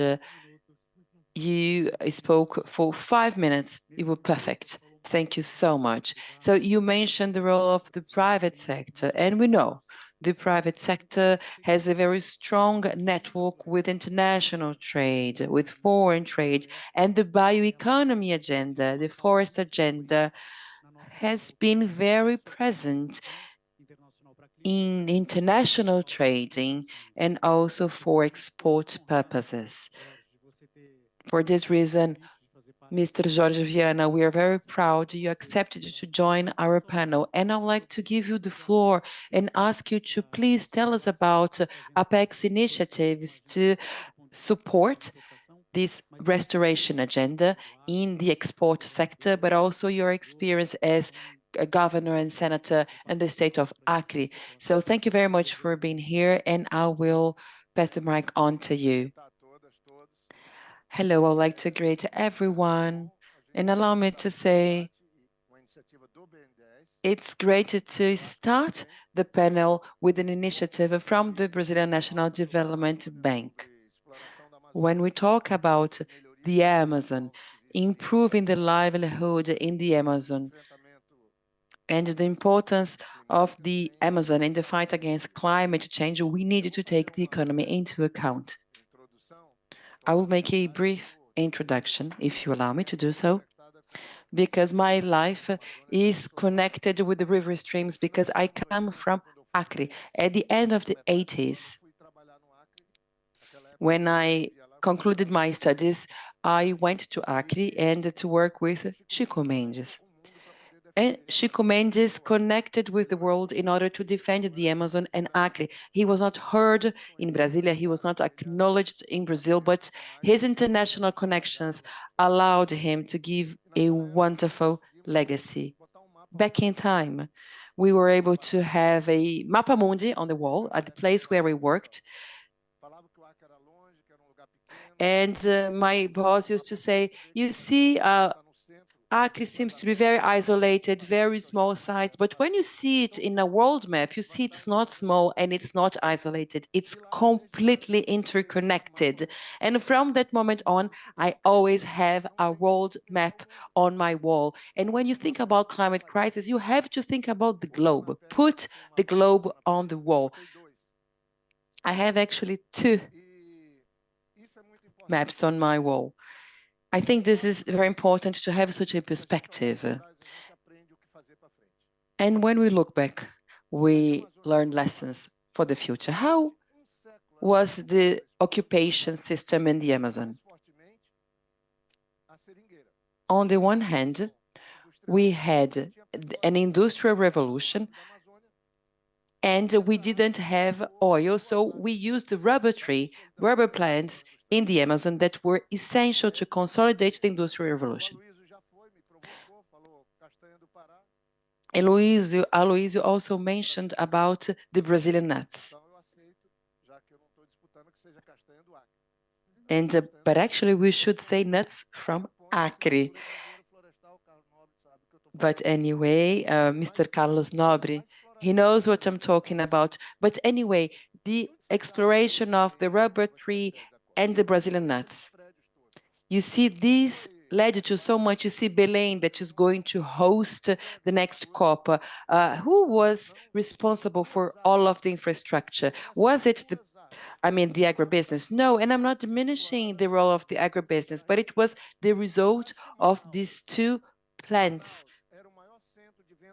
Manaus, that used to be the center of diamond trading. And why was that? Because of the duty-free zone? No, that's because there was the trading of two plants, two trees, the rubber tree and the nuts tree. We should be aware of it because it led to an entire movement.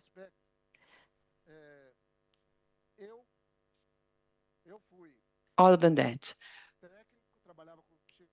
worked as a technician, working with Chico Mendes. I was the mayor of a city that's the capital of the Amazon. I was senator and I was governor. Somehow, I went through lots of positions and now I am at Apex. Because today I want to talk also about what I wish to accomplish at Apex. And in my opinion, the wealthiness of the Amazon does not mean land use. It is more than that. It is above it or below it. You have a lot of wealthiness under the earth, under the ground. However, we had a policy that was intended to exploit the land, totally neglecting all the wealthiness that we had above it or below it. And it took place for decades and decades. And of course, it didn't work out. We have several environmental problems in the Amazon, social problems in the Amazon, and the wealthiness was not created. And then there have been attempts to implement crops through Henry Ford and other entrepreneurs that actually were able to create a lot of wealth elsewhere. It did not take place in the Amazon because they had the wrong concept. And here we are today talking about the bioeconomy. Fair enough. Bioeconomy. How are we going to advance this agenda, taking into account that for 15 years we implemented the settlements, and in order to have the ownership certification, we had to deforest, and this was strongly supported by the government before. And cattle raising was encouraged in the Amazon region. So we have this legacy. And when I was a mayor, I tried and adapted the city. So I created the Chico Mendes Park, preserved the areas, and my idea was to have better living conditions in the urban area. People needed to live better. So you see, Leonardo Boff, he extensively wrote about paradigm shifts. When I was in the government of Acre, the GDP was 1.3 billion Brazilian reais, and a few years later it was 7 billion. So I was on the right track. However, the subsequent governments completely shifted my approach. But after being a governor, I became a senator and was the rapporteur of the biodiversity legislation and innovation and technology code. And it was a school for me. I learned a lot while I worked with the preparation of the environmental legislation. The first forest Code was created in 1931, and it was the Ministry of Agriculture because there was no Ministry of Environment. But the problem existed. We were aware of it. And the Chico Mendes at the time said, this won't be possible. We are going to have water-related problems. And the protective forests is a concept coined in the 30s by the Ministry of Agriculture. So there was a totally different approach. And then in the 60s, during the military dictatorship, we had another code. And the idea of protecting the biomas, it has totally changed when Fernando Henrique, in 1996, decided that the legal reserve should correspond to 50% of land. So back in time, President Fernando Henrique adopted a rule that was replicated in the forestry code. But at the time, we had 80 million of land that was anthropized already. So we needed to try and save something. And now you see 20 million hectares mentioned by Aloysio Mercadante, and they are the result of our forestry proposal, because in the proposal you have stated that we need to have about 25, 20 million hectares being restored. And I'm so happy to see the chairman of a development bank that accepts this idea. But we drafted the code 10 years ago and it's not been implemented. We have a huge challenge when it comes to implementing and complying with this code. So I said all of this because I want to talk now about the Brazilian Trade and Investment Promotion Agency, APEX. So back in time, Chico Mendes encouraged us to stop the destruction. And here I'm talking about the 80s. So he wanted to stop the policy that was sponsored by the Brazilian government. And his second move was to use the forest. You know what? He was striving to teach people that products have a value. The forest has a value. And I went through all the positions I occupied. And here I want to connect my background with this panel because I want to tell you that when it comes to the Brazilian Amazon, but not only, this is valid in Asia. I've been to Malaysia, I've been to African countries, Congo, for instance. Everywhere, I think that if we want to win this battle, if we want to overcome the destruction, we have to ally with the economy. And that's how I wanted to conclude my remarks. You see, back in time, I told you that worldwide, I come from a Portuguese family, and the Arabian population went to the Amazon for trade back in time. And we had all of this with the standing forest. We had the trading before that. We had social problems, but we had a standing forest. And today we have social problems, economic problems, and environmental problems. So the activities that have been implemented in the forest, they are not visible. And coming back to Apex, we took a decision, of course, together with all our colleagues. We decided to create Exporta Mais Nordeste and Exporta Mais Amazônia. So Export Plus Northeastern and Export Plus Amazon. So Salo, a colleague that worked together with me in the Amazon 2030, he identified 64 products that are compatible with the forest. 64! And Brazil is not in a competitive advantage position because these 64 products that are competitive with the forest, they represent $175 billion. And you know what is our market share? $290 million. So Brazil accounts for 1.3 of the global trade, 1.3%. And when it comes to products compatible with the Amazon forest, you know how much we account for? 0.2%. It is simple mathematics. If you use if you encourage activities with products that are compatible with the forest in a regular basis, we have a figure here. We could attain about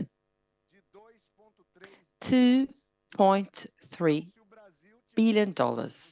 So if Brazil had products compatible with the forest in the same proportion of this 1.3 billion, we would be able to have trade in the volume of $2.3 billion, including the population living in the forest. And I will give you an example. Bolivia, last year, Bolivia exported $197 million of Brazilian nuts. And I was there for the first 3 Brazilian nut industries. They are highly successful.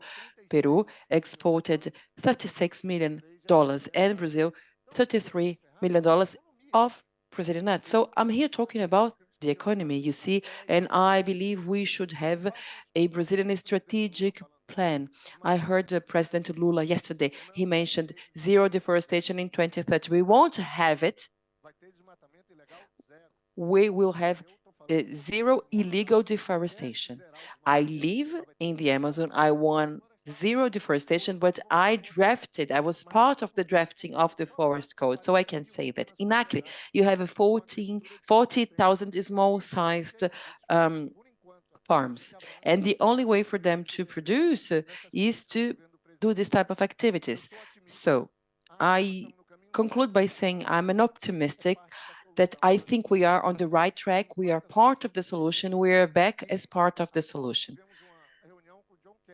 for the crisis. We had a meeting with John Keller, and he said there is no way of fighting against climate change without the forest. And Brazil has the largest side rainforest. So we have it. We also have the policy from President Lula, Ministry of the Environment, Marina da Silva, the President of the Brazilian National Development Bank, Aloysio Mercadante. We have the Export Plus Amazon. We had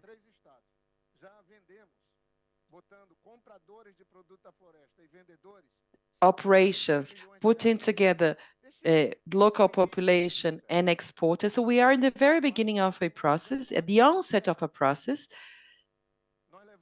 and it took us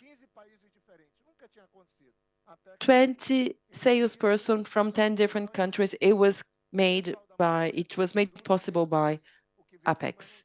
And sometimes we have the population with the products, with things to sell, but they do not have a link with the ones who are going to buy. So we are trying to build this bridge, and we at Apex are trying to value forest products, and we are trying to promote biodiversity. So I wanted to leave you with this message to add on what Mercadante said. I think we are on the right track, and I'll be happy to hear from the other panelists.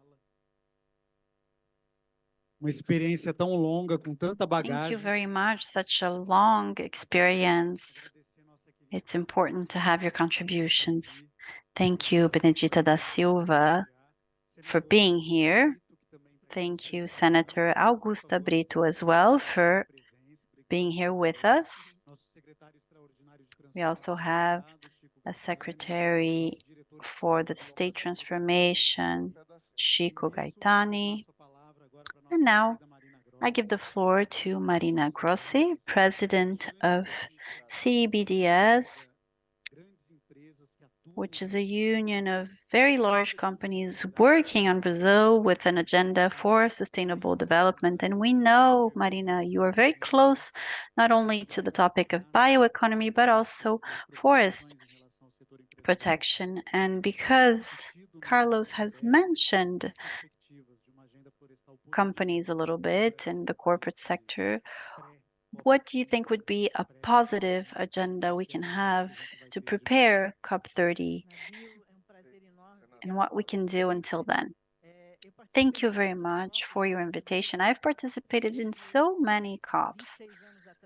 26 years ago, CBDS worked on biodiversity, climate, and we know in Brazil that this is very much connected because of our emission profile. We understand this. So the loss of biodiversity, climate change, and inequality are crises that feed themselves. So we need to look at them in an integrated way. And I am pleased to see that BNDES is now looking even more closely at the S, the social aspect, and the sustainable aspect. Mercadante has mentioned this a little bit, and we see that the process of hosting COP in 2 years has accelerated a lot of issues that are competitive issues. CBDS unites 15 very large companies. A lot of our associates are here at the COP. From the beginning at the Biodiversity COP, we already started discussing how biodiversity targets would be implemented. We were the first to represent the business sector within these biodiversity forum and conferences, and we have this role of uniting the finance sector, companies. So we're in a very good position to talk about this topic in depth. Illegal deforestation, and we are seeing things moving in that sense. Agostinho was talking about it. Thanks to the team who has been working to non-stop, giving a lot of their own personal time to be able to get deforestation down. But of course, you will not be able to do this for your entire life. The efforts you have made are enormous. And all our large companies since 2019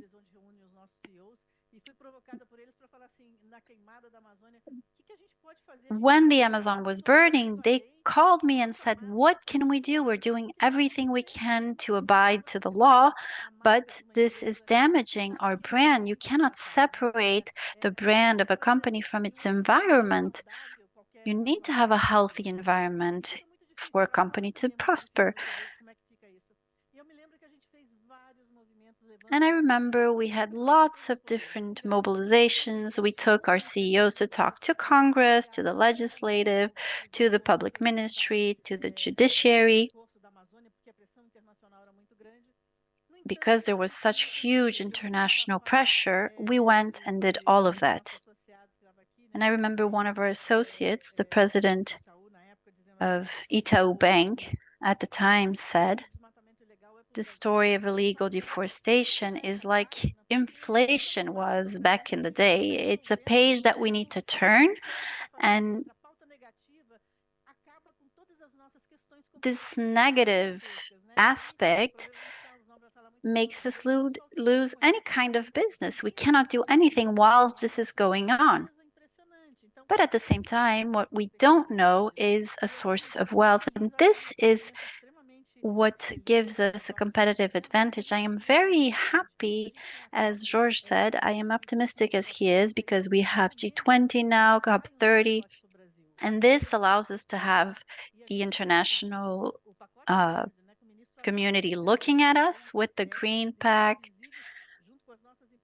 that Haddad is setting up, the subsidiaries for the companies to be able to have the ecological transformation project and plan happen. We're showing that we have good practices, because if you don't have best practices to base your work on and be able to scale up, then what you do isn't permanent and makes no sense. Our company's experience makes a lot of sense. We were very well received by Minister Haddad and Minister Marina Silva. And this collaborative alliance, as Renata mentioned, these are pre-competitive movements. They need to exist. We have a unique model. So if we're not able to have the best practice from the private sector to face challenging issues, for example, with the net zero platform that can guide our companies about how to get to the net zero emission, but there's a very big difficulty in dealing with the chain of value. How can we get to small producers? How can we simplify this process? How can we create alternatives to what is happening in the UN, in the real world, if we don't actually accelerate this at the local level, then we will not be able to get to the 1.5-degree target. So the movement, the mobilization that's been taking place is what can help these companies gain in scale. Recently, we published some of the experiences of 149 companies which participated in the survey. We looked at 43 cases in detail. And I was talking to George about this. In the Amazon, in the forest, you have traditional communities and coercive communities, and they have to exist to be able to advance. So I'm going to close by talking about the regulated environment, or market rather. So the private sector, since 2016, has been talking about regulating the carbon markets. We are mature, we are ready for this to happen. So if you're going to be regulated, then you're already in line with CBDS, with a series of institutions. Everything is well agreed upon, and we are able to advance to regulate the carbon markets, which probably will help us to unleash a good part of the investments that we need. And finally, I'm very happy because we're part of a global network and we always connect what we're doing to others so that the world can see it. So it's positive to have this alliance, to have an articulation with the World Business Council, with two important international organizations, so that we don't talk only about projects, but rather so we can be very well structured to make our voice heard. What do we talk about when we mention nature-based solutions? How can we show this during the G20? How can we show new practices? How can we accelerate renewable energy? Because we know it has to be multiplied in order to make a difference. So these are the challenges, and the international articulation is going to help leverage this within our country and abroad. Thank you very much.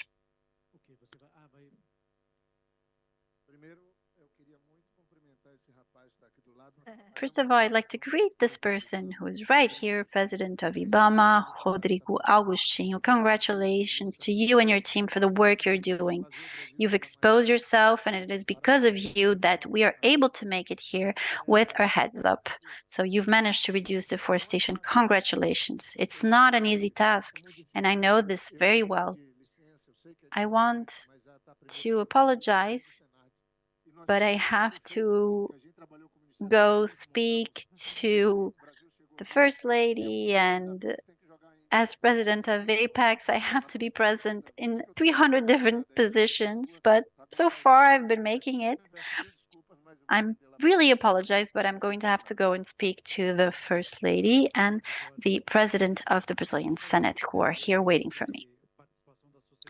Thank you, George. So we've talked so far about civil society participation, the role of companies, and of course, in order to talk about reforestation at scale, we need to talk about the presence of the state, digital revolution, innovation, service innovation. And it is with great pride, Minister, that I can say that today Brazil has a ministry that is guided towards innovation, management, and public service. And as minister, we know the essential role that you have. And maybe some people might be asking themselves, what does the management and innovation ministry have to do? I will not answer that. I'm sure you will, and everyone will understand how important it is to get it well connected so that we can scale up our efforts. Thank you very much, Nabil. Thank you on behalf of the BNDES team. And I was going to start by talking exactly how you introduced me. Usually people don't call those who are behind the scenes. But I think our ministry was created by President Lula during the transition. It's the second time that Brazil has a ministry for public administration, public management. We had one back when the dictatorship ended, and we went back to a democratic government.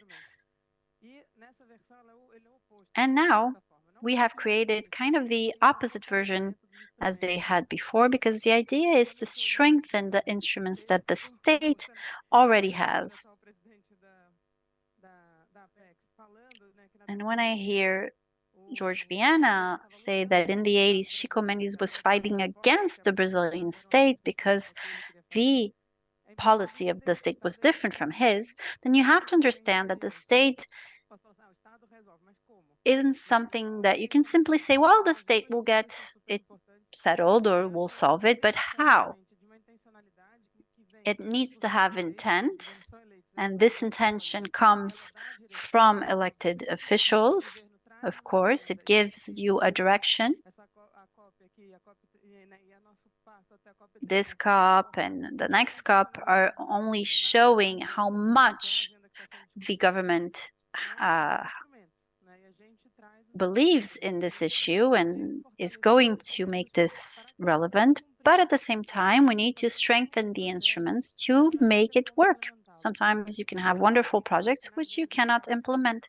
So in our restoration agenda, we have a series of instruments within the ministry that have helped and can contribute to this topic. One was maybe by accident. Agostinho knows very well because we've talked about it before. But due to a Congress decision, we have Congresswoman here with us and Senator. Based on a Congress decision, they wanted to change where the rural legislation was, and they decided to have this fall within the auspice of the management ministry. And what exactly is this rural register that I'm talking about, CUR as it's known, CAR as it's known? It's important for us to discuss it because it's relevant for zero deforestation, for carbon markets. And the idea was for this register to fall within our ministry. And what is our role in keeping this instrument? Well, right off the bat, when we talked to Minister Marina, we understood that it could be a very great opportunity to actually strengthen it. So, of course, it's important in regulating the environment, but it is a centralized digital public structure that needs to be strengthened. So we need a series of instruments. We need to cross information. And this is what we're working on with Henrique, who is here, Chico Gaetani as well. Both of them have been working in the operation of the CAR register system, together with the environmental ministry, of course, as is made very clear, but within our ministry, looking at the digital secretariat. And this is also done with the heritage secretariat. So when Mercadante mentions the different land that belong to the state that we're going to start reforesting, well, this is something that we can do. And Lula asked me, starting from day one, to also think about how heritage or the land that we own can be used, what it is destined to. So we've been working very hard with a group that was completely dismantled, that looked at the Heritage Secretariat with the Environmental Secretariat and INCA, the Protection Agency. And we're working together once again. And we have been able to get 3.6 million hectares being currently restored. And this year, we've been able to look at 7 million hectares in the Amazon, and we're able to characterize it and define exactly what it looks like and what can be done. And the CAR register has this possibility of allowing us to cross different registers. So you look at what is privately owned, publicly owned, and you have a cross-sectional view that needs to be organized. But we do think our ministry is going to help get this done. And without a doubt, the register has huge potential, and we're going to launch a program for the urban area that has to do with social housing and large public infrastructure. But at the same time, we're going to look at rural areas in partnership with the ministries I've already mentioned. And then we have to work on strengthening the institutions which are relevant on the topic of climate and restoration. So we're working to strengthen IBAMA, the Environmental Protection Agency, and ICMBio as well, because they had been completely dismantled and people were harassed. They were unable to work.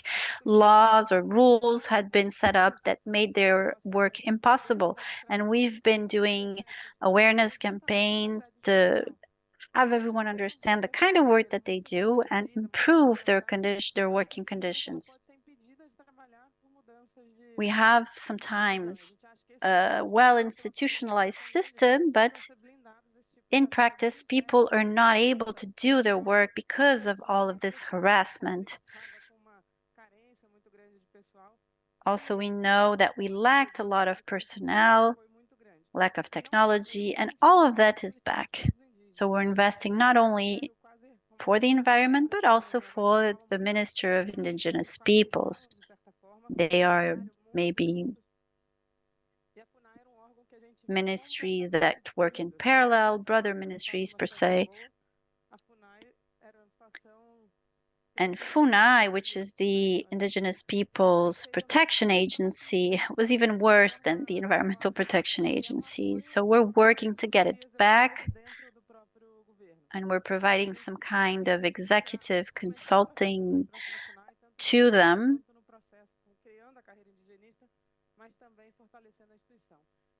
to strengthen this institution. So thank you once again for inviting me.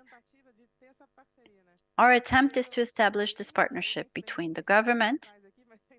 I didn't even mention the state-owned company, but that is the case. They're very much involved, especially public or state-owned bank.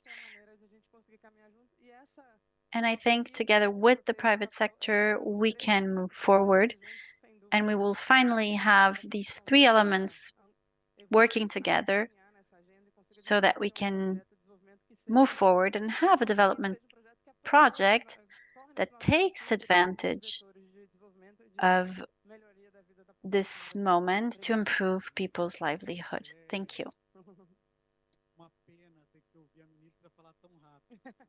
It's a shame having to rush her. I apologize. But of course, we would not be able to have this topic and not bring academia and our researchers who bring scientific knowledge. So I will give the floor to Carlos Nobre. Dear Carlos Nobre, and you can close this panel. Good afternoon, everyone. I think they want me to speak last. but I think I should have spoken first, and then all of you could bring solutions. Why is the Amazon so close to a point of no return? If we look at the Belém Declaration, I think this was the first time that 8 presidents signed a declaration. 4 parts would say that it's very close to the point of no return, the Amazon that is. So to sum it up, we have more than 30 years of experience showing that the Amazon is very close to this point of no return. And why can we say that?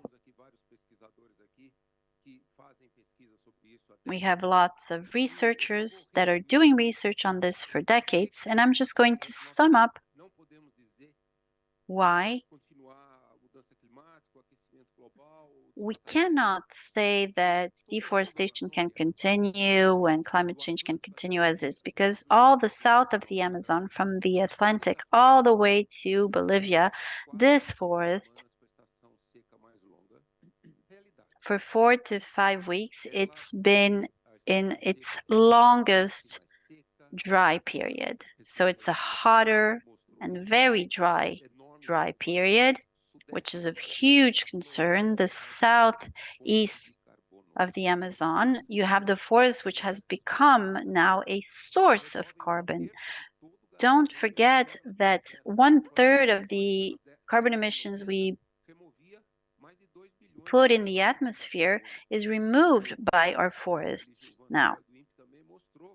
Jovan from INPE showed us that when you have an increase in CO2 concentration, then the forest absorbs more, but this is no longer happening in the south of the Amazon, in the southeast. So we are close to the point of no return. And if global warming is above 2 to 2.5 degrees and deforestation is above 20 to 25%, there is no way back, which means that 50%, maybe 70% of the entire Amazon forest in the next 30 to 50 years is going to degrade. It will become an ecosystem that will have a 6-month dry period. It will not absorb a lot of carbon. And if this happens, an extra 250 billion tons of carbon is going to go back to the atmosphere. It's impossible to have or to stick to the Paris Agreement. You will have a risk of pandemics, other voadores, dos rios aéreos, isso tudo vai diminuir, vai prejudicar muito os sistemas de chuva all of this is going to, and this will make it more difficult to have a regular rain system in the south and the Andes. So we are very close to having this happen. So how urgent is a nature-based solution?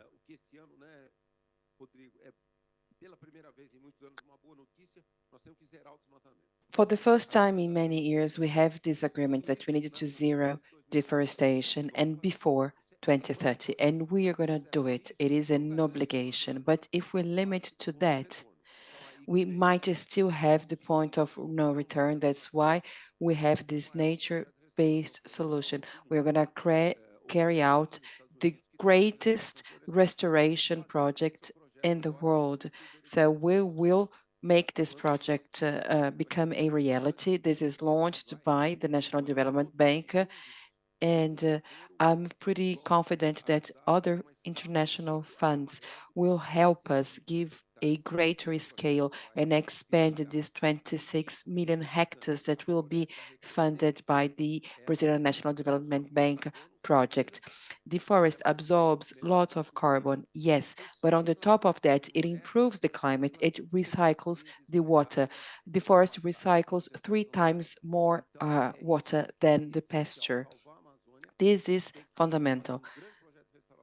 Saving the Amazon, having a huge reforestation project, and once we have the restoration of the forest with the planting of dozens of millions of hectares, you are able to create a microclimate that makes the natural restoration much more efficient.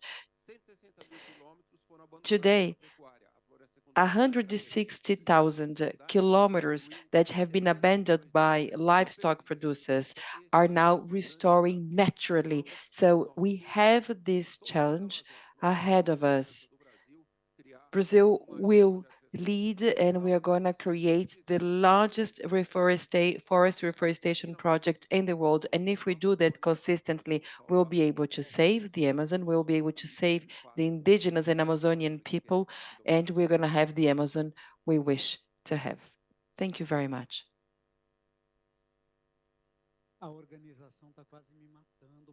Yes, the organization of the panel are putting pressure on me because we need to end it, but I have final remarks.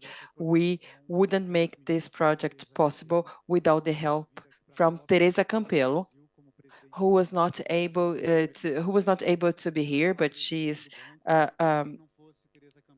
in a meeting of the bank. But without her support, Teresa Campelo, we wouldn't have such a concentrated and balanced group that made this possible. I'd like to thank all the panelists. I'd like to thank the audience for your presence and for the high quality debate. So we are ready to receive the proposals. Let's start restoring the forest. Let's shift this arc.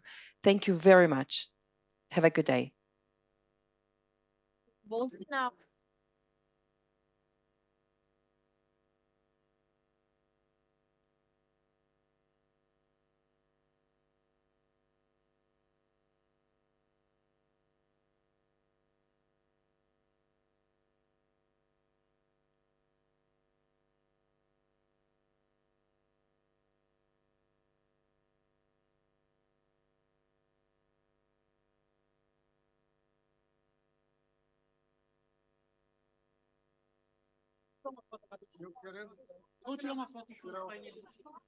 Oi, gente, ó, vai começar a agenda parlamentar agora. Quem quiser, fique, por favor, quem puder.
Em instantes terá início o painel A Agenda Ambiental no Congresso Brasileiro, Avanços e Desafios no Enfrentamento das Mudanças Climáticas.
Alô?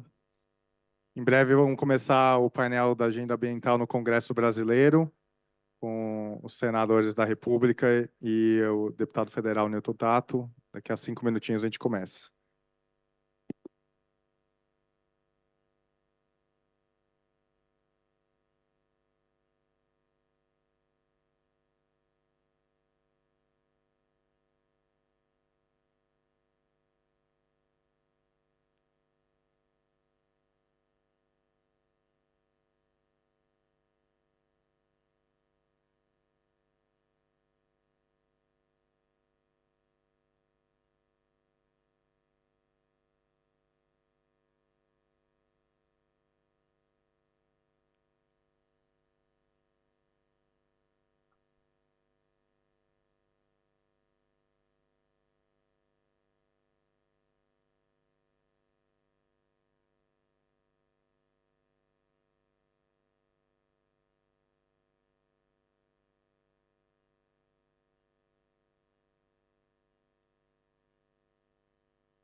Onde? Tu vai lá onde?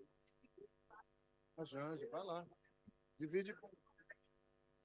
Eu vou ficar aqui e o veneziano aqui, né? Tá bom. Não, tá bom. Não entendeu, né? Cada um que for falar, tu faz filme separado para dizendo e pegar o. Não, não funciona.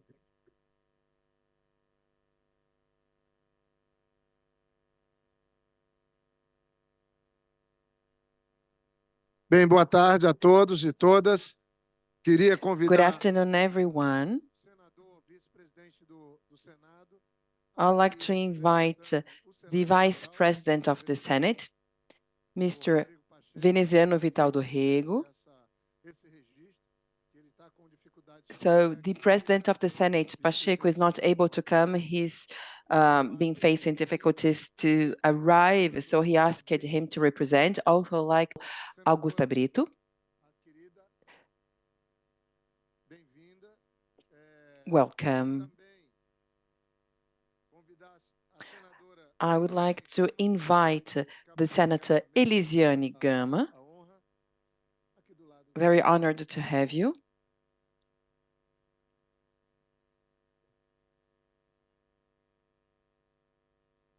Senador Randolfo, por gentileza. Senator Randolph Rodrigues, Senador Randolfo Rodrigues, senador Humberto Costa Senator Humberto Costa, e o deputado federal Newton and the federal MP Newton Tato. essa mesa onde nós vamos ouvir And today,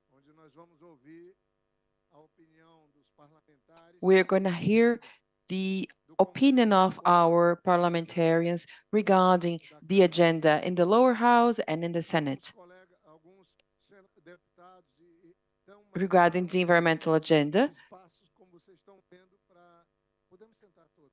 Well, maybe we don't have enough room for everybody. Anyway, O som daqui pouco alguém vai instalar o som mas a ideia como vocês estão vendo os eventos são as you can see, we have one session after the other.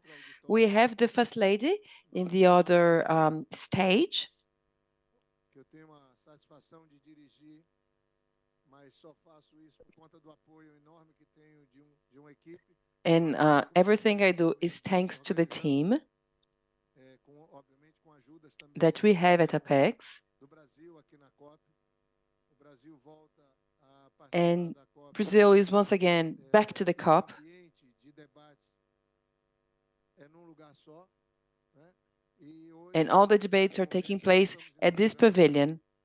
And today we are launching what we think will be of great importance, because we are talking about a climate agenda, fight against climate change. And in this context, we have efforts carried out by the different levels of the government, state, federal, and municipal. We also discuss the role of the legislative branch. And I would say that the role played by the House of Representatives and the Senate, I mean the Congress, is fundamental, because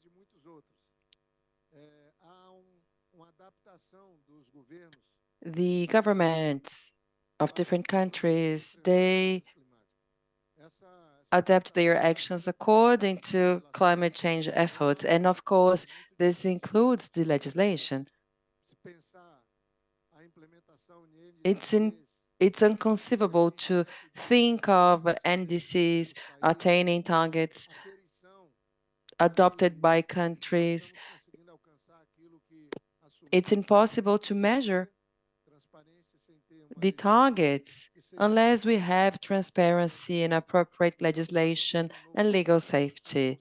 So we are now discussing new standards for consumption and trade, and who is going to draft these norms, these rules, these dispositions. Of course, that we have the contribution from civil society, from the private sector, but we have a very important role played by the Congress. It is a key role, in my opinion. So I would like to start by giving the floor to the coordinator of our parliamentarians here, the Vice President of the Senate, Veneziano Vital do Rego. As I mentioned, President Pacheco is now with President Lula in a meeting. And also, I would like to greet MP Camila. And I'd like to invite her to join us. It is a pleasure to have you here.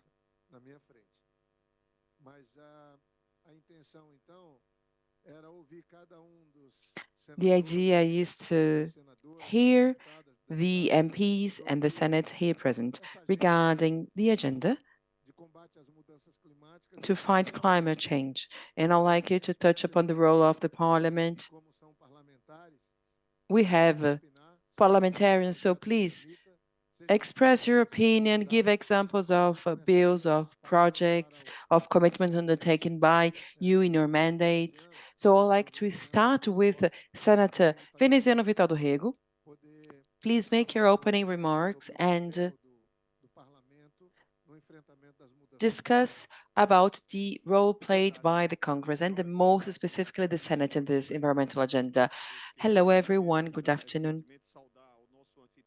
I would like to greet our host, President Jorge Viana, who has lots of responsibilities and occupied different positions as a public authority.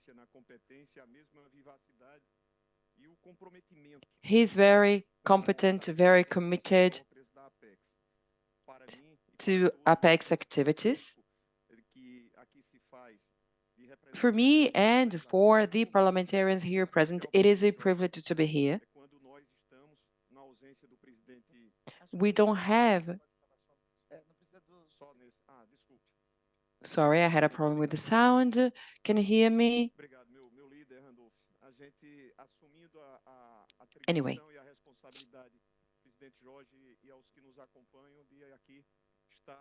I'm very honored to be here on behalf of our Senate President, Mr. Pacheco. Pacheco is joining Lula's delegation and present in several meetings. And also, I'd like to greet the president of SEBRAE, who is here. I can see him in the audience. So, Mr. Pacheco apologizes for not being able to join you in the session because he has several meetings taking place at the same time. But here we are, together with our very dear Senator Elisiane Gama, Augusta Brito, our leader Randolfo Rodrigues, Humberto Costa, MP Camila, and other representatives to actually discuss this very important topic and to participate in this panel and to touch upon the role that we have to play in this agenda. The Brazilian Senate has been acting proactively both towards the citizens, but institutionally as well. There are claims and facts and episodes and events taking place in the world with regards to the climate change, and we are paying close attention. And we have witnessed lots of silence before. So it is a paradox indeed.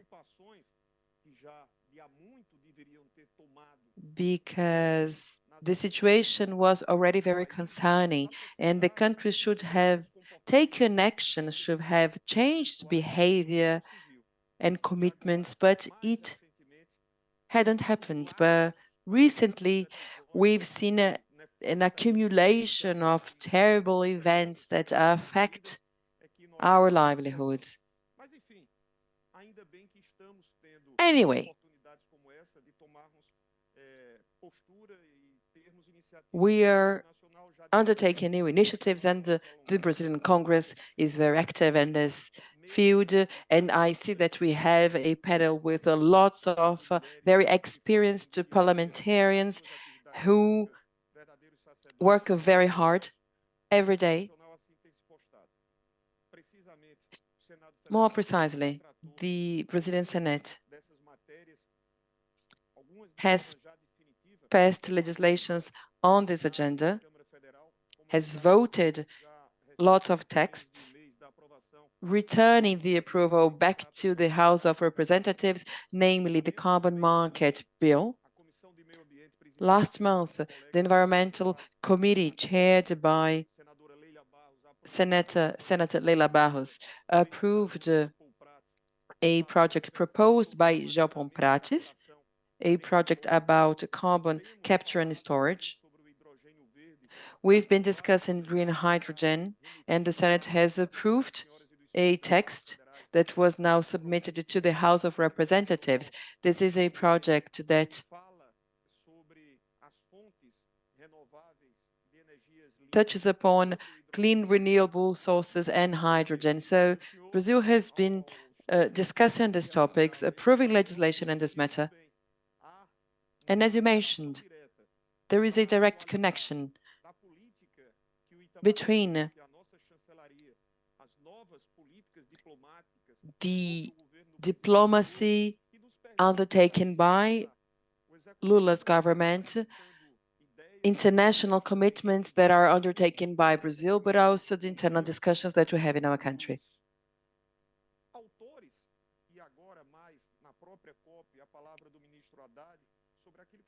We heard our Minister of the Economy, Haddad, at COP. He mentioned some of the initiatives that are proposed by the federal government. So it is incumbent upon us to discuss these proposals and to vote on what the country expects for us. So we needed to have a country that advances and a country that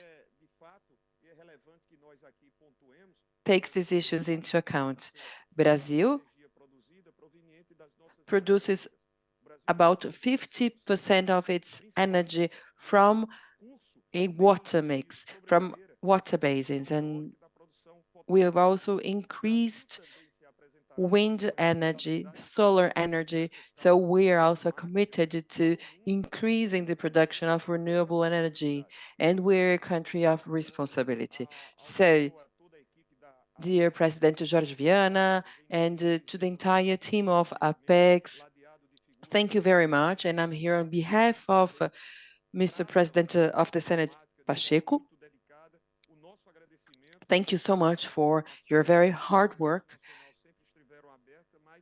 The Senate is open for you, especially now that we are all concerned with this global scenario. Thank you very much for the invitation, and thank you everyone who is here present in the audience.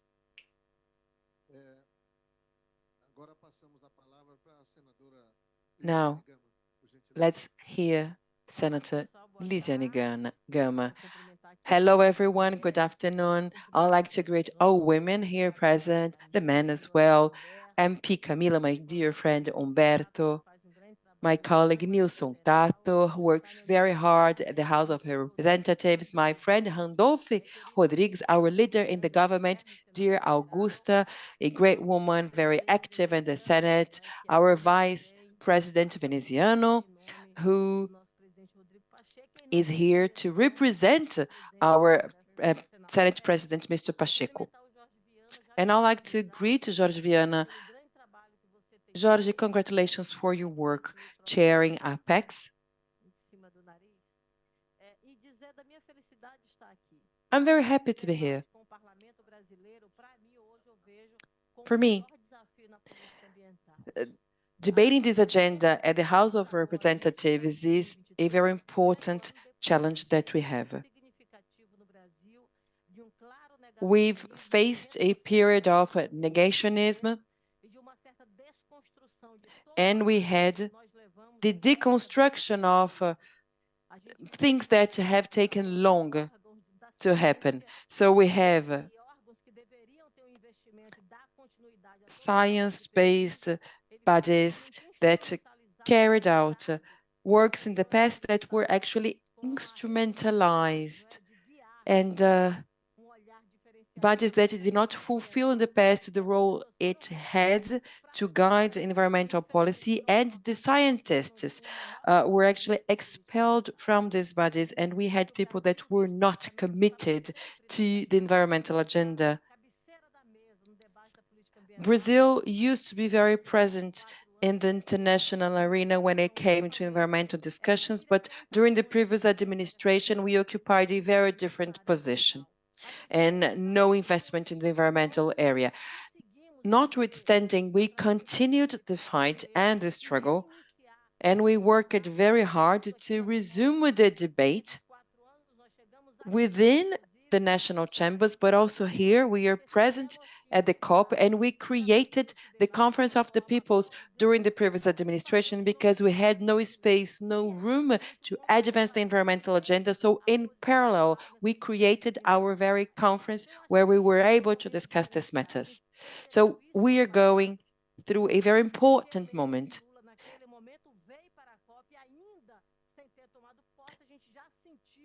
And President Lula came to COP last year. He was not already invested as president, but he was here talking about the Brazilian commitment. So we are here today, together with the President of the Republic, with the staff, with the big delegation, to discuss this topic. So I think we've advanced in the executive branch.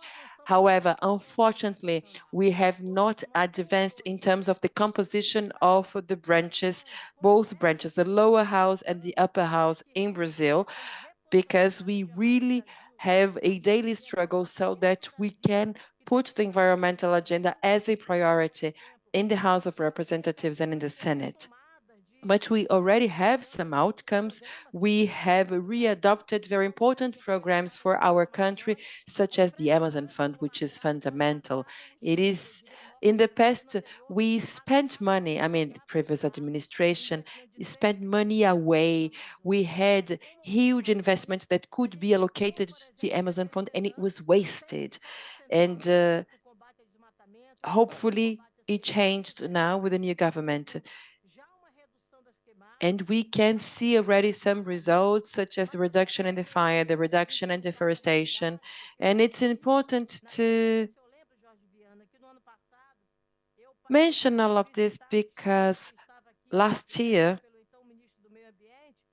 I was present at the Brazilian stand, and what I saw was not real Brazil, because we know what happened in Brazil in the past 4 years. So today, we have important results, as I mentioned, reduction in fire, reduction in deforestation, especially in the Amazon area. But we know also that in the savanna, the Brazilian savanna, Cerrado, we have a lot of degradation and we need to protect this biome. So resuming programs that will protect all biomes is essential. It is fundamental to take them into account, including actions undertaken by the executive branch, the judiciary, but also the legislative branch. So in the National Congress, we have this huge challenge. So we have projects that are waiting to be voted in the National Congress. We've been able to advance some of them, but we have to be intelligent.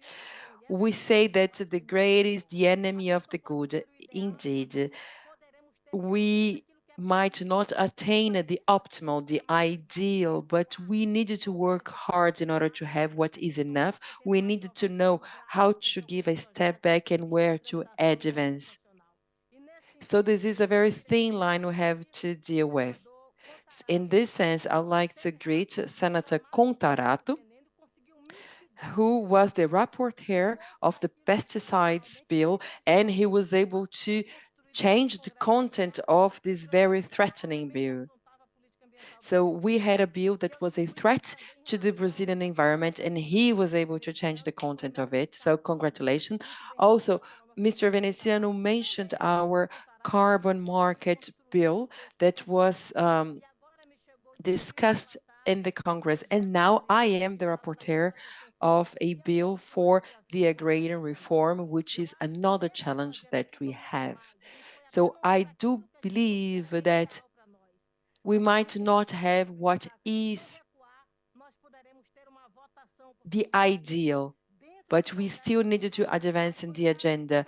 Unfortunately, in the National Congress, we have the advancement of projects that are not in favor of our country. We have a big challenge in both houses. So I'd like to ask from your support an active participation of the civil society so that you can help us have what is at least reasonable to serve the Brazilian society. I believe that together we can move forward, and in 2026 we can try and have a better composition for both houses, elect representatives that are more concerned in preserving the Brazilian environment. But I don't want to talk about negative things only. I also want to thank and congratulate and celebrate the advancements we've achieved until now in the Brazilian society. And please be aware that the parliamentarians that are here, we defend and protect the environment. Together, we will move forward and not move backwards as it happened during the previous administration. Thank you.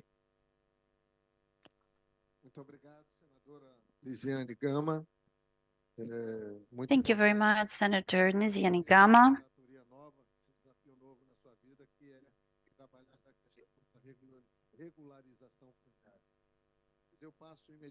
Including working on this new task, which is regularizing land ownership in Brazil. I am now going to pass the floor to Randolph Rodrigues.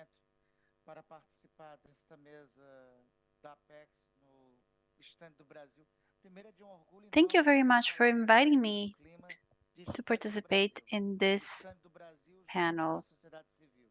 First of all, it's a great pride for us to be back here. After 3 conferences, during which Brazil had no room to present anything, especially due to the fact that environmental structure was being dismantled, it's essential that we go away from pessimism, try to show realism, and show exactly where we want to go, but also where we've been and where we started. Before I do so, I would like to thank you for the invitation, George, and greet every single person here. Dear Camila, a young leader who earlier participated in a table talking about the Pantanal biome, which is a very important biome. Dear colleagues Humberto Costa, Elisiane, Vice President of the Senate,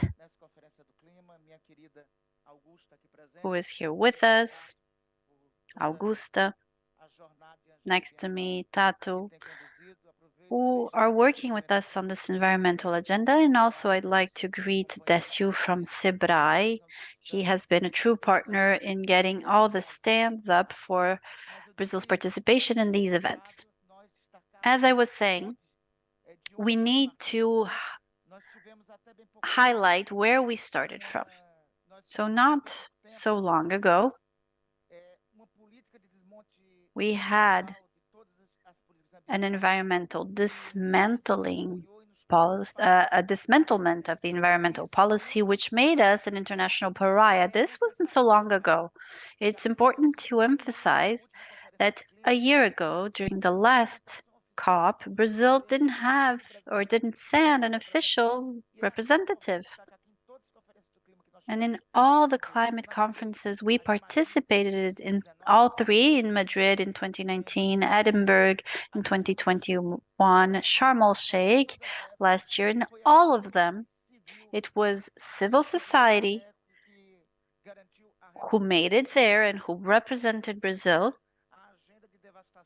to resist this social or environmental devastation that was taking place as they were sending the livestock to destroy the forest. So, despite all this dismantling, the work of civil society, the opposition against this fascist government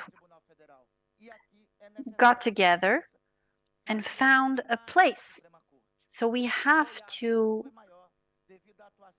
pay homage here to the Supreme Court, because the damage wasn't bigger, because they were there to protect the Constitution and they were there to protect the environment through their activities and a series of measures that they took. And I want to mention just three here.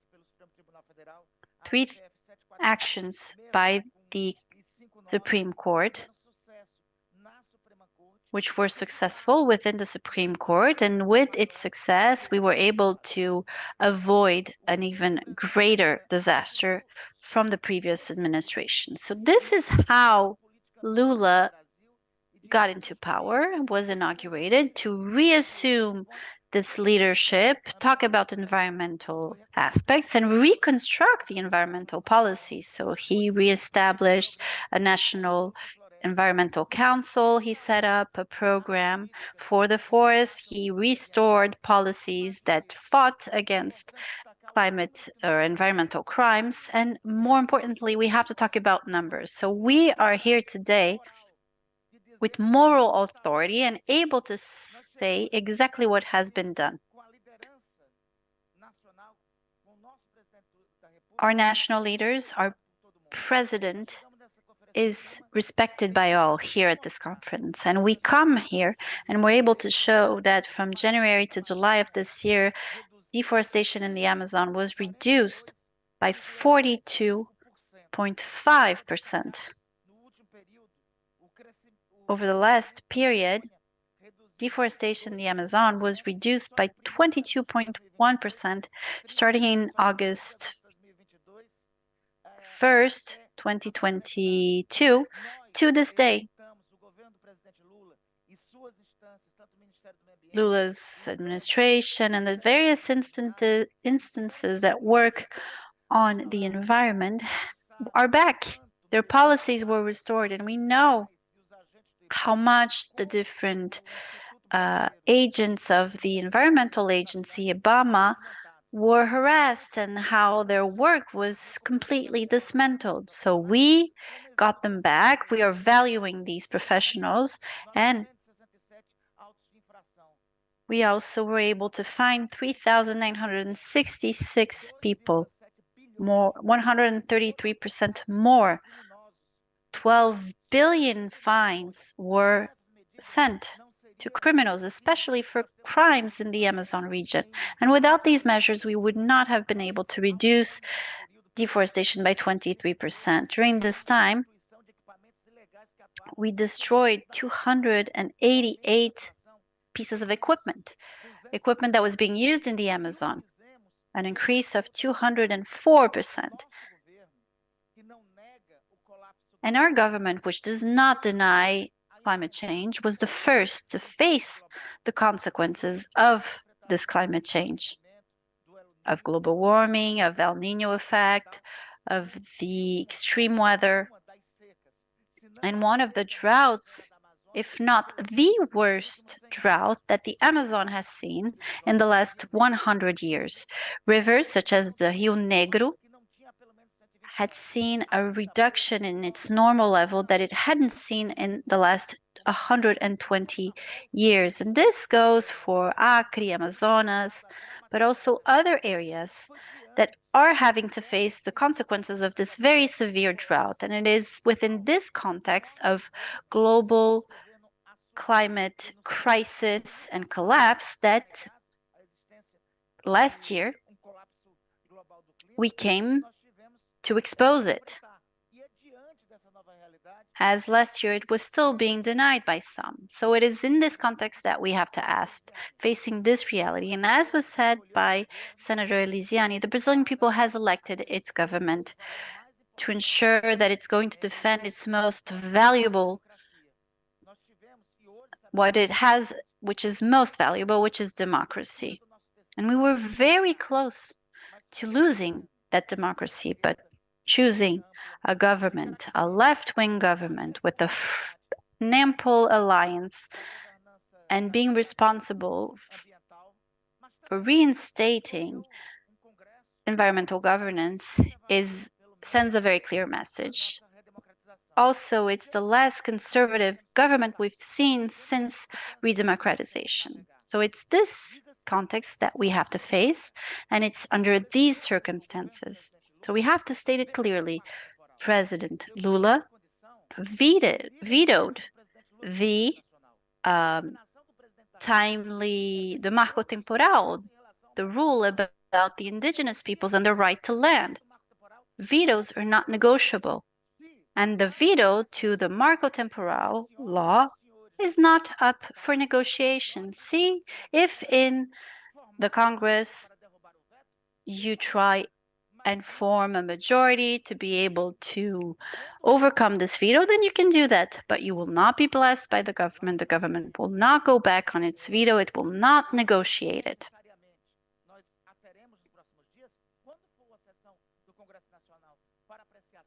When Congress appreciates this matter, not just this matter, but all the absurdities that were included in this legal instrument, I just wanted to make it very clear that the government will not change its position.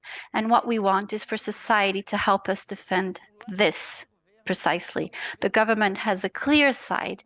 It's a broad alliance that includes all democratic sectors of society, but it is a government which is here to reinstate the environmental policies in our country, which is why it is the first to have created the Ministry for Indigenous Peoples.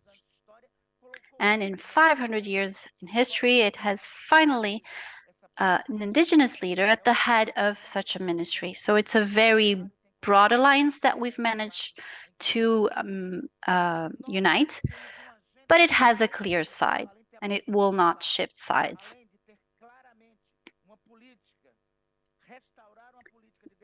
We need to reinstore a clear policy about indigenous peoples, land demarcation, reinstore all the environmental policies so that we can come to these conferences and let you know about our targets and be able to speak about them and back them up. They are bold, but we know that we can commit to them.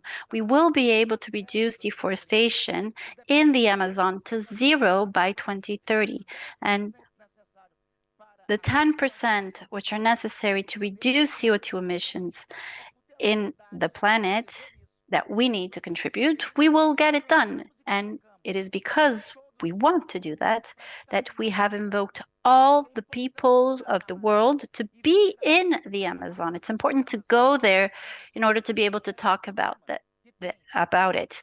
The Amazon is an ecosystem, aside from all the beauty that everyone knows about, aside from the fact that it is the biggest water basin, it also is home to 45 million people, which is why we're going to have the next COP there so that you can listen from the indigenous peoples themselves and get to know this land, get to know this area. And which is why we can be here and call on rich people to act. What initiatives are you going to implement to reduce CO2 emissions on the planet? So with all the bills that we have in Congress, what we need is for them to advance, to be passed, but this will only be possible if we work jointly with the participation of society. We are not immune to pressure.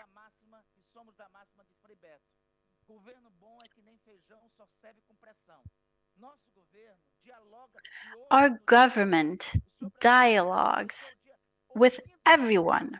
And this is what the government has started doing today, talking to all the different social movements and being open to criticism. But what we do need to make sure that as we hear from them, they will be willing to walk next to us.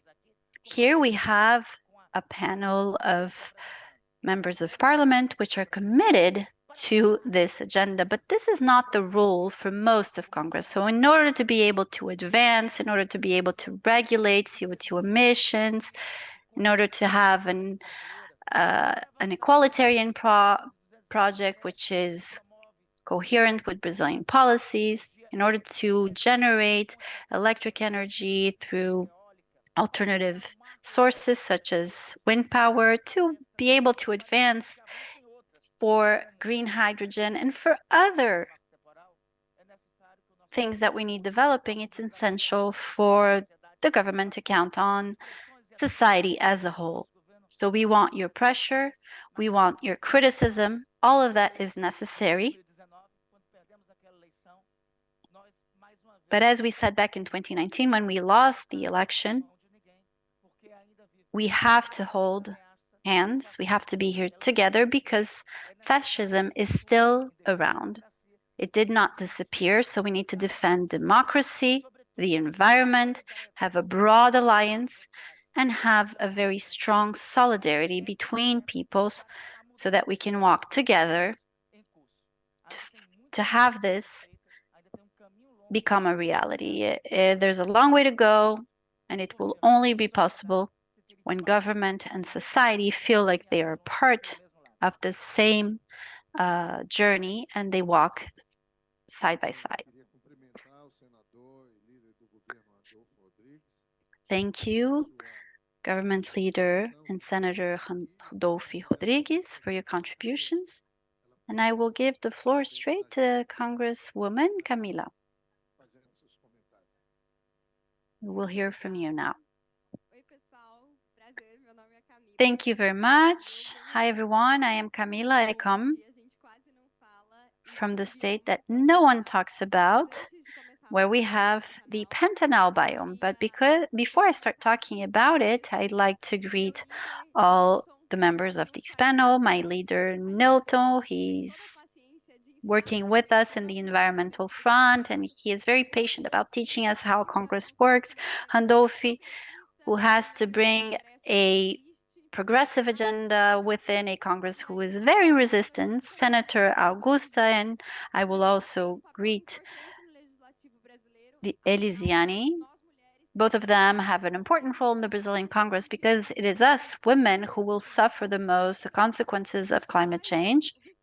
George, the Vice President of our Senate, and Humberto, whom I've worked with a lot. And I just want to add and say also hello to Marina Elo, State Congressman. I started to understand that it would be more possible to reach people through her own mandate. So thank you for working with us, Marina, and for your contributions. I think one of the main difficulties we have within the Brazilian Congress for environmental agenda is, first of all, the very large inequality, social inequality we have in Brazil and in the world. And you mentioned, Randolph, a series of things that are related to the environment. But when we have an economic agenda that looks at how we can reduce inequalities, then you're working on the environment as well, because people who are there have nowhere to live and are going to live in risk areas do not know that they will be the first to be hit when all of that comes crawling down. And unfortunately, that mountain crawls down. So the worker doesn't know he will be the first to be suffering from an increase in temperatures, but it will be him. He's the one suffering and working under the sun every single day. So it seems like it might be easy to understand how important the environmental cause is for a country like ours, but for the world as a whole. But unfortunately, it might seem easy to understand, but within Congress, it is not. It is not easy at all. Senator Elisiane has mentioned how difficult it can be to bring some of these topics, including environmental protection, within the Brazilian Congress. Vice President has now seen the vote that was made on the Marco Temporal, and dealing with all these pressures is very difficult. Brazil has many facets. So we need to understand how we're going to deal with our colleagues, how we're going to be able to show them that they're not going to lose money by protecting the environment. It's quite the contrary. There's a way for us to earn money and redistribute this wealth if we make the environment a central aspect. So a rural producer, a farmer who has livestock and has had livestock for years close to the pentanol, he can help preserve the pentanol, sell carbon credits, and increase his revenue, his income. But it's useless for him or for the company owner to try and sell carbon credits in an isolated way. We need government to make pressure on the international sphere so that the protection we're providing is actually valued and generates income. So I come from a biome which is the biggest wet biome, humid biome in the world, and over the last years we've lost 60% of water coverage, water surface, because Constitution decided that we would need to have a specific law to decide how we would protect pentanol, not only for the pentanol, this is valid, but for all biomes. And so far, we still have not been able to draft a law about how we're going to preserve this biome, pentanol. We need to go further. As a Congress, we need to stop dividing or splitting into those who are for the environment and those who are against it. We need to understand that if we have a common agenda to defend environmental causes, we will be able to move forward and put pressure at the international level so that they can compensate and finance countries like Brazil and other countries in Latin America who have kept their forests standing in order for us to build a future not just for us, but for all of humanity. This is an urgent matter. Those who are suffering the consequences of all these changes are the most vulnerable ones. They need a balanced environmental policy so they don't have to spend more to pay for food, for produce, as they are now. And this is only possible if we're able and brave enough to have this debate within Congress, and more importantly, if we're able to get civil society to do it with us. We have to change the mindset of an entire country, and this is only possible if you back us, if you back President Lula, so that all of society can get this dialogue going and think about a different future. Thank you very much. I know it's not going to be easy, but we are certain that we will be able to advance.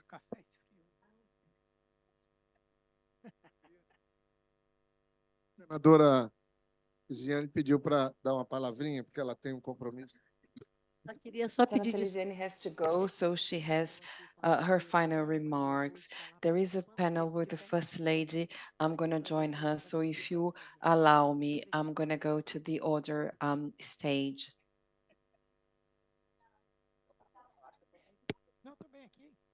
Bem, gente, nós vamos ter daqui pouquinho uma Yeah, coletiva do presidente we e os parlamentares vão ter are going to have a press conference with President Lula. The parliamentarians have to attend this press conference, but we still have some parliamentarians that wish to take the floor. So I'd like to give the floor to a colleague that I admire very, very much. But before doing so, I'd like to acknowledge the presence of Cícero, the Vice Mayor of João Pessoa, someone who's very special, a very dear friend. Thank you very much for your presence. I'm honored to see you in the audience. Together, we signed an agreement with Única amounting to 20 million reais, APEC and Única, an agreement for energy transition that will benefit Brazil and the world for ethanol production, and also the former senator and the Ministry of the Court of Accounts, Ricardo Rego, who honors us with his presence here. And he will be forever a senator for me. So now I'll give the floor to our very dear MP, Newton Tato. And please be brief because I know you all wish to join the press conference. You have one Vital on the panel and another Vital on the audience. That's a very interesting composition. I thank you very much. I'm not going to greet everyone because I know I don't have much time, but I'd like to congratulate you for your work chairing Apex. And I'd like to thank you because Apex is sponsoring this pavilion, organizing this pavilion that is again inclusive. Brazil is back indeed. So it needs to be celebrated. But I needed to acknowledge the MP Marina. She's the coordinator of the Environmental Front at the National Assembly and the city of São Paulo. And I believe that Randolph set the tone. He approached the challenges we have, but also he touched upon the ideal agenda in the National Congress. And we're in a panel organized by Apex. It's important to say so, by the Brazilian Trade and Investment Promotion Agency. So, on the top of recognizing and acknowledging the challenges, I would like to say that we need to tackle the climate change as an opportunity as well. It is also an agenda of opportunity. In the 21st century, very few people reunite the conditions that Brazil reunites in order to fight climate change while promoting development and fostering life quality. Every green transition in every production chain and value chain, if we can do that by promoting biodiversity, which is the case in Brazil, very few people have this opportunity. Very few people have this potential. And I use the word opportunity because in order to fight climate change, we need to do as is stressed by our President Lula. We need to make the ones who polluted accountable, the ones who gained a lot from the industrialization and that remained in a position of colonialism towards the global south. So we really needed to add value to what we have, is stop exporting live cattle. And I'm talking symbolic here. We needed to add value to our output. So that's a challenge that we have. So this is one thing I wanted to touch upon. The other thing I wanted to touch upon is that we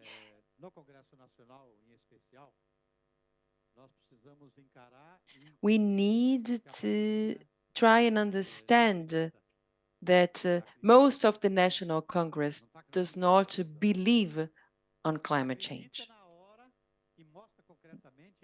They do not believe on it. And we can see that when it's time to vote the bills and the projects. And I'd like actually to congratulate the Senate, because in the past years, the Senate decided not to vote lots of projects and bills that were a threat to the environment. So congratulations for the Senate that decided, and the presidency of the Senate that decided not to vote certain bills. And these projects are somehow a snapshot of the composition of our Congress. So we needed to have this debate taking place internally so that we can try and convince some of our parliamentarians that we have lots of backwards and the horizon if we continue thinking this way. We have lots of positive advancements in the federal branch, in the executive branch, but this is in opposition with some of the mindset prevailing in the Brazilian Congress. We also need to understand the issues pertaining to the cattle raising business and the agribusiness, the increase in floods in some areas, and also the drought in other areas. Intensive use of pesticides creates a scenario where the Brazilian agriculture might not have a future unless we debate issues such as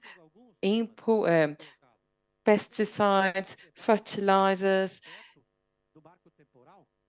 if we go on with the temporal framework of indigenous lands, we have to tackle all these issues because we are talking about social inclusion, climate action, and fight against poverty. So we needed to include all these topics. We needed to engage in dialogue. We needed to share traditional knowledge. We needed to recognize traditional peoples, local communities that have always worked for the preservation of the forest and that are essential in this agenda that we have. So these are the two topics I wanted to touch upon. And we have these challenges and we needed to do our homework because this will be for the benefit of the Brazilians, for Brazil, and for the planet. Thank you. Thank you very much, Newton Tato. And now we're going to hear Senator Augusta Brito, who will make her remarks, and then our last panelist. So I'd like you to talk about this dialogue within the Brazilian House of Representatives. Good afternoon. I was looking at Humberto. Humberto wanted to say, I wanted to say, time is flying, and we know there is a press conference about to take place. But anyway, I wanted to thank you very much for the invitation. Georgiana, thank you very much for this initiative, for your effort, for organizing so many interesting debates. And also, I'd like to greet our very dear colleagues who join this panel, men and women. And please allow me to talk about the importance of this meeting, this debate. This debate is very important for Brazil, but not only. We have a responsibility, and we know that because Lula and the Congress, both houses, despite difficulties and the struggles that we face internally, as it has been mentioned by Eliane Gama, Randolph, despite all this, we've been able to advance and move forward in part of the agenda. And we might not forget that the economic development of a country is not in disconnection with the environmental agenda. Quite on the contrary, both ends can be combined. And if we want them to be successful, we need to find a synergy and a harmony between the environmental development, the economic development, and we need to learn how to combine both areas. And I have an example. It's important to link this to the social agenda. If we think about renewable energy, we have to take into account the social inclusion of families and population who are in the situation of vulnerability. For this purpose, we proposed a bill in the House of Representatives based in a program that we have in the state of Ceará. The idea is that low-income families have access to solar energy for their own consumption, and the excess of the output can feed the system of the public branches. The idea is to replicate this experience that we have in the state of Ceará for the rest of the country, because this has the social inclusion component, and it's very important to include these families. We have many other projects as well. We also proposed an aid for waste pickers, and it's again based in a program that we have in our state, the state of Ceará, because it's also important to recognize the work of these collectors, these speakers that actually can have a role that is very beneficial for the environment, for the recycling, and it can walk hand in hand with other programs. And here are some examples of projects we proposed, and I'd like to ask for your support. I'd like to take the opportunity to ask for your support so that we can vote this project, eventually amend it, improve it, so that we can have them approved as soon as possible.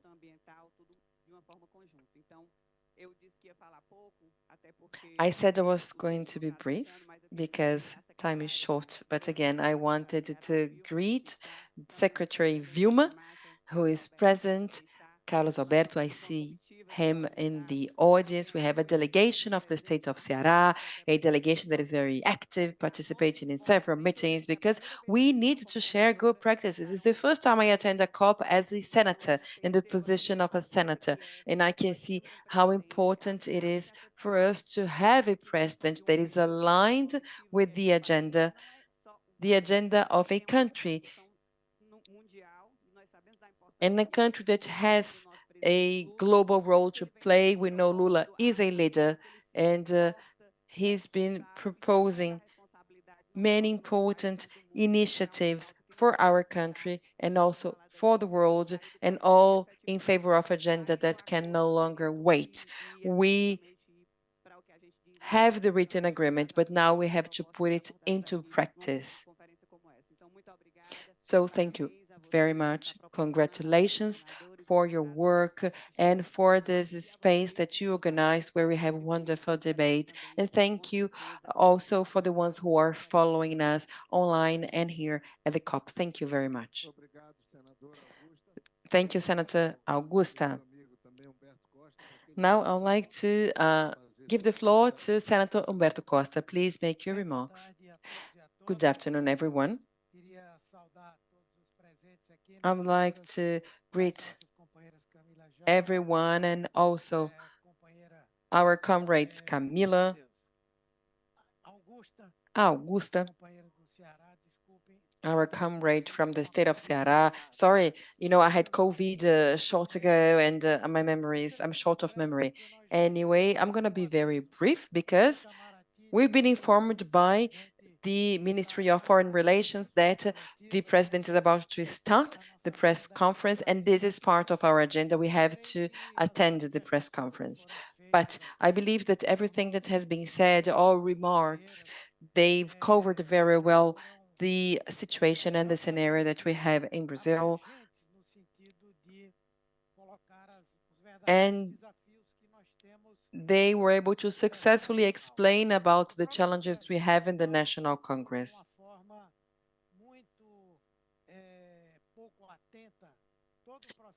The Brazilian Congress did not take into account the scenario, the environmental scenario in Brazil from the past years, more specifically climate change related issues. Only now, in November, we appointed the mixed committee on climate change. This committee was paralyzed during the pandemic and also after the pandemic. But the committee has a mandate valid until February, and I was appointed as the chairman of the committee. The mandate, unfortunately, will take place during the recession period, where we'll not during our vacation, but I will do my very best to contribute to the debate and to tackle the adverse effects of climate change.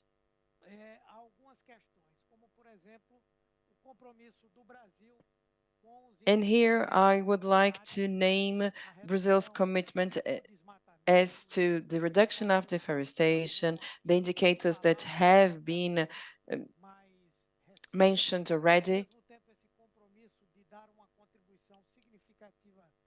Also, it's important to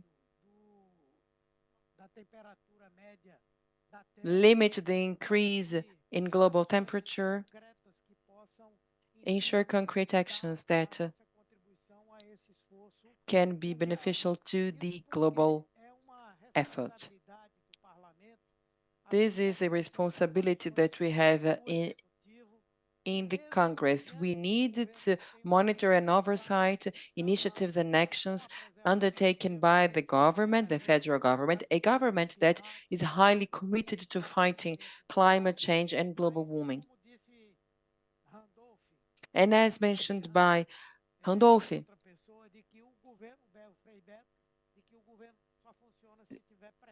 the government only works under pressure. And it's important to say so.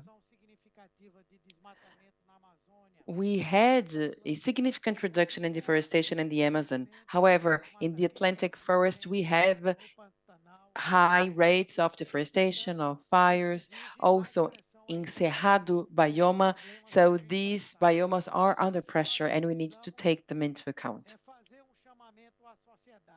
And finally, we need to call upon the society. Our very dear Elisiane mentioned that some things were not only made worse because some negotiations and concessions have been made, and we will continue this way. Nevertheless, the size of the concessions that we make will depend on how mobilized the society will be when it comes to defending the climate agenda and the preservation of the forest, the green transition, a fast-paced transition that is capable of reducing inequality, fighting poverty, and fighting climate change. So these are my final remarks because the Ministry of Foreign Affairs urges us to join the press conferences. So thank you very much once again for the opportunity. Thank you very much indeed. Thank you, Senator Humberto, the chairman of the Committee on Climate Change. It's very important to have him in this front. And now I would like to give the floor to Senator Veneziano to conclude our panel. Dear President, we no longer do. I would like to conclude the session because we needed to join Lula's press conference. And my final remarks are congratulations to everyone who attended our panel, people in the audience as well. Here we have Vano Lucci, who is here present. We are very honored with his presence.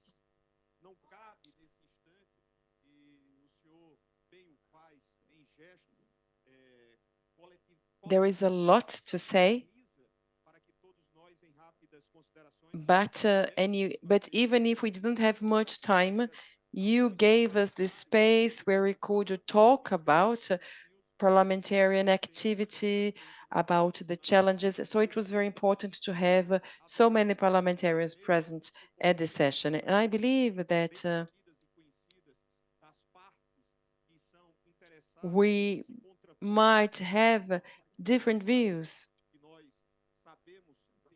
and different stakeholders, but the National Congress shall have a proactive action tackling the challenges that are so important. Congratulations once again, and thank you very much for your invitation and for the work you've been doing. Thank you.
Eu quero aqui parabenizar todos por esse evento, que foi muito bem So I'd cuidado. like to thank all of you for this event.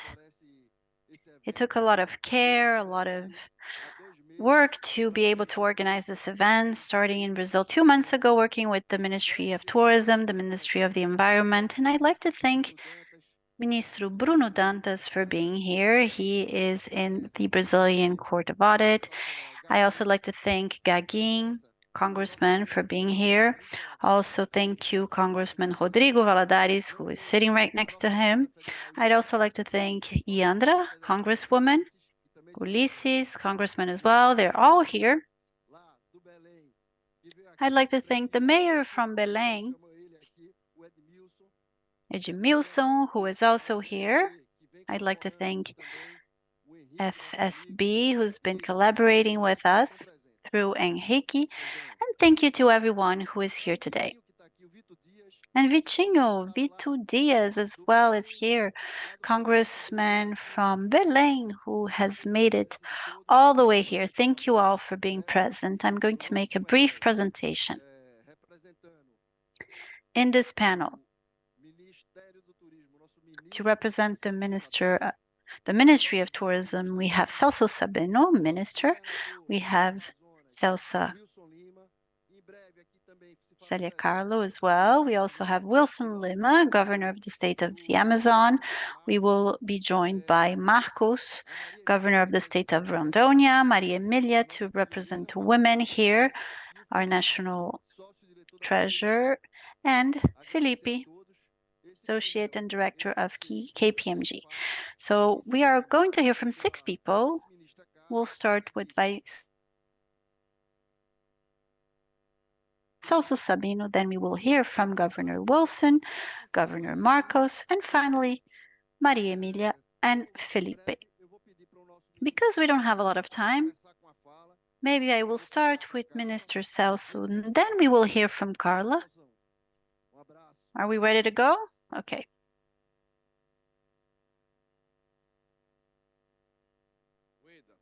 Podia dizer assim, se nada der certo, você poderia ser mediador de debate, mas graças a Deus tá tudo dando certo. Wait, if things were going wrong, maybe you could have a career in mediating, but I think things are going well for you, so that won't be necessary. Greetings to all. Greetings to Minister Wilson Lima and to all of you who are here in the audience. On behalf of I want to greet our congressmen. I also want to greet our congresswomen, all of you who have made it. Minister and President Bruno Dantas, Leandra Moura, Congressman Ulysses, Mayor Edmilson Rodrigues, our dear President of the Federation of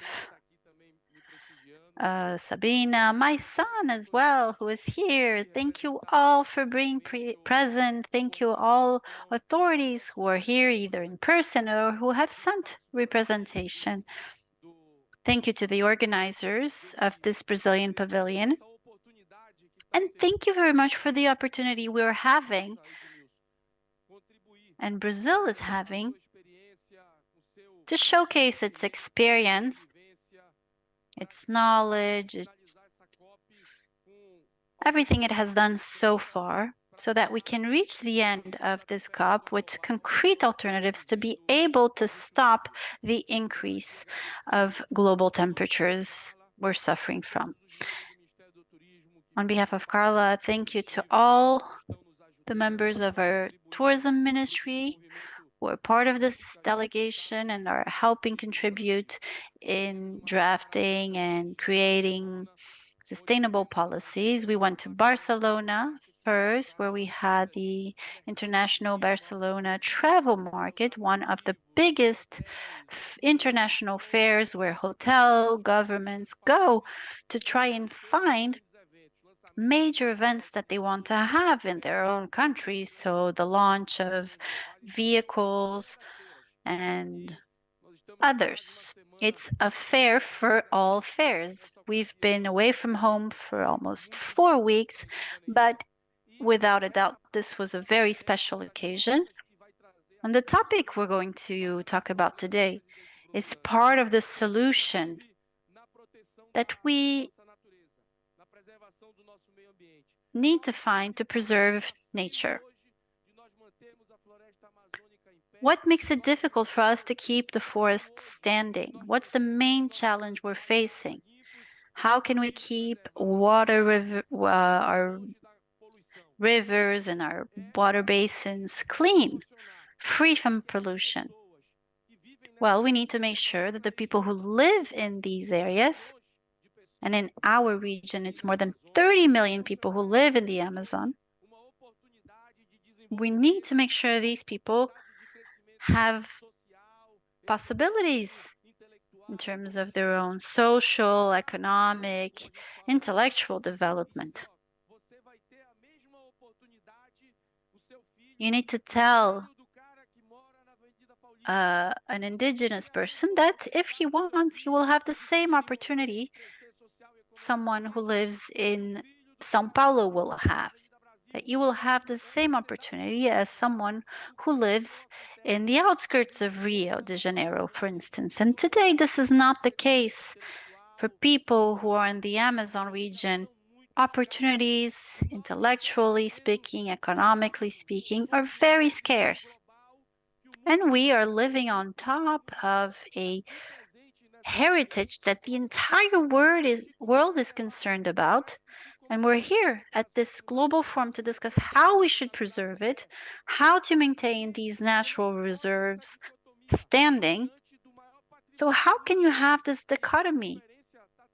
This huge heritage, this huge land that's so valued, but which is one that has the lowest possibilities in terms of social and economic growth. So this is where tourism comes into place, the best way to fight against changes in the environment, climate change, greenhouse gas emissions, the excess of carbon in nature. The best way to fight this is through a sustainable use and tourism, more specifically ecotourism. Our country was elected by Forbes as the first destination for ecotourism. So there's a lot we can showcase. We have a lot of things that attract large reserves that are still standing, mangroves. And today, the world is here and they want to know about it.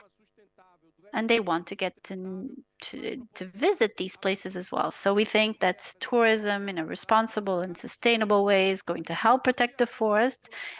Mostly, it's going to ensure that these populations, indigenous peoples, riverside communities, those who live on the sides of these rivers, and right at the entry of the forest, they need to understand that they will be able to have income by protecting this area, and they will be able to provide for themselves and their families. This is a new way of doing tourism.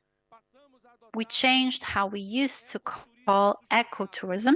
Now we call it sustainable ecotourism. So not just ecotourism, but sustainable ecotourism is guided by good practices in terms of transportation, renewable energy, access to housing where you have some kind of sanitation.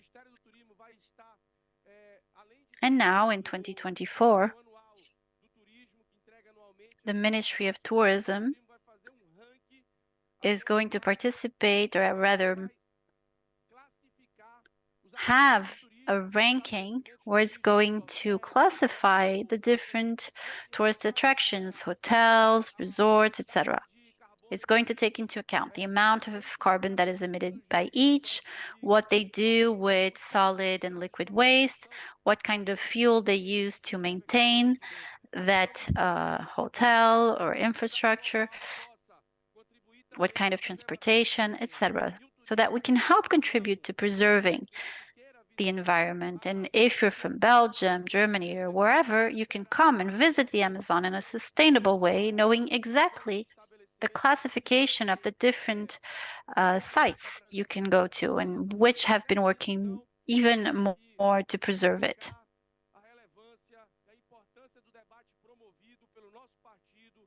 The debate that is promoted by União Brasil, our political party, is very important. We have gathered all our leaders in the House of Representatives, in the Senate. We have met to be here to talk about how we can develop these regions in a sustainable way. Of course, I am here to speak as Minister of Tourism and present to you a good alternative and good solutions. So thank you very much to the entire team of our political party, União Brasil. Thank you to Maria Emilia, who has organized this event so that we could be here talking about alternatives to be able to fight this crisis, which is the global warming crisis. Thank you very much, and it will be a pleasure to be here with you in this panel.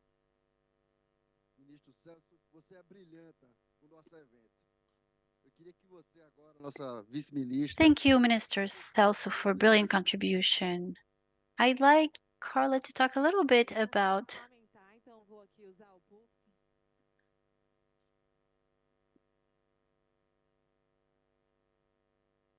what she's been doing. So I'm not a member of parliament. I think I had 20 hours flying here, so I was able to write down some ideas. Good evening, everyone.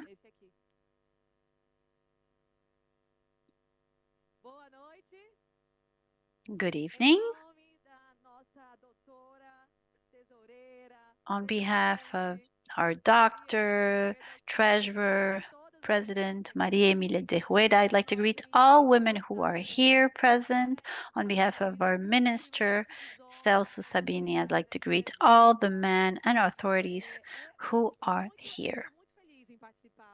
I'm very happy to participate in this event today. I don't know if Celso remembers, but 11 years ago, we were participating at Rio Plus 20 back in Rio de Janeiro, and I had no idea what was about to come. At the time, it was still an option to talk about sustainability, and today that's no longer the case. So at the time, very few people or organization would discuss this topic, but we were there. And I really didn't know where I wanted to go. But aside from discussing the topic today, I'd like to pay homage to this person here because he knew exactly where he wanted to go. So I'd like to ask you for a hand of applause for Minister Celso Sabino, Tourism Minister for Brazil, because through him we've been able to change a lot of things. As tourist manager in Brazil, I understand how important it is to have responsible governance, to build a sector that needs to be prosperous, but also that it's going to promote environmental sustainability and social development. As a representative of the Amazon, of the Brazilian Amazon, and I greet the mayor of Belém, Edmilson Rodrigues.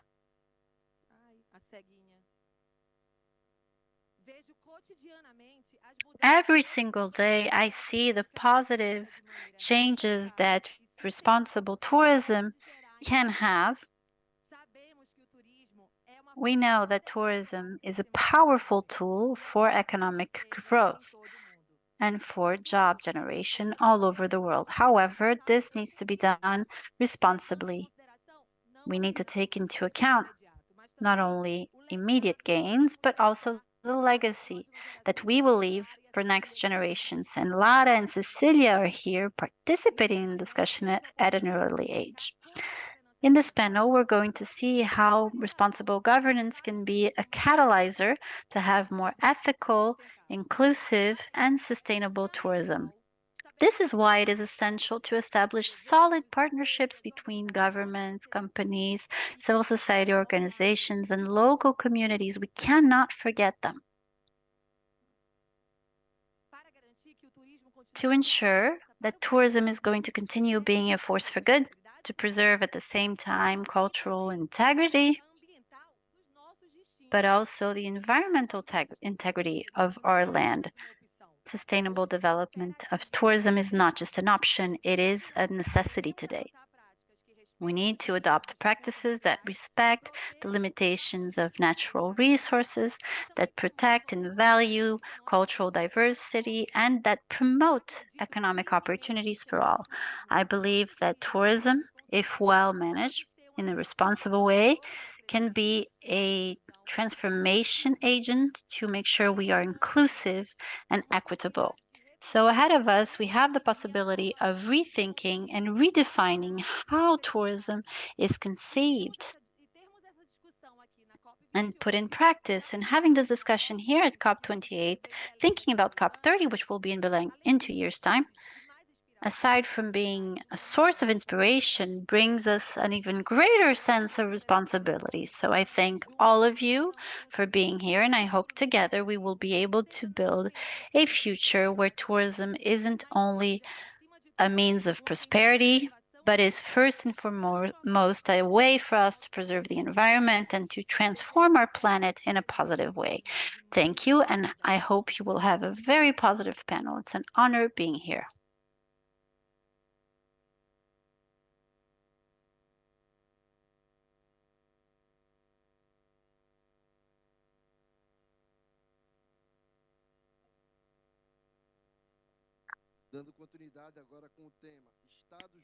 Let us continue to talk about green states, the experience and challenges of state governments in implementing a sustainable economic development model that prioritizes citizens' quality of life. I'd like to call upon Wilson Lima, the wonderful governor of the state of the Amazon.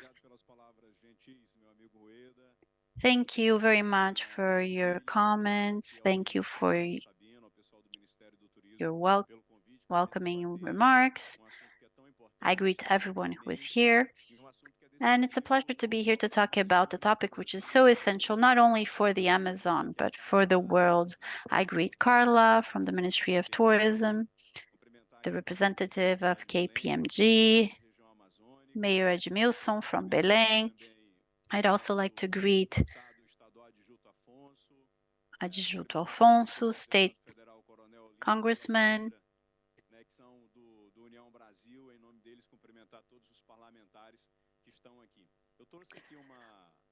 I'd like to greet all parliamentarians, and I have a presentation so that we can showcase some initiatives undertaken by our government of the Amazon with some experiences and challenges. And it's important also to understand the economic potential and how we can tap into this while preserving.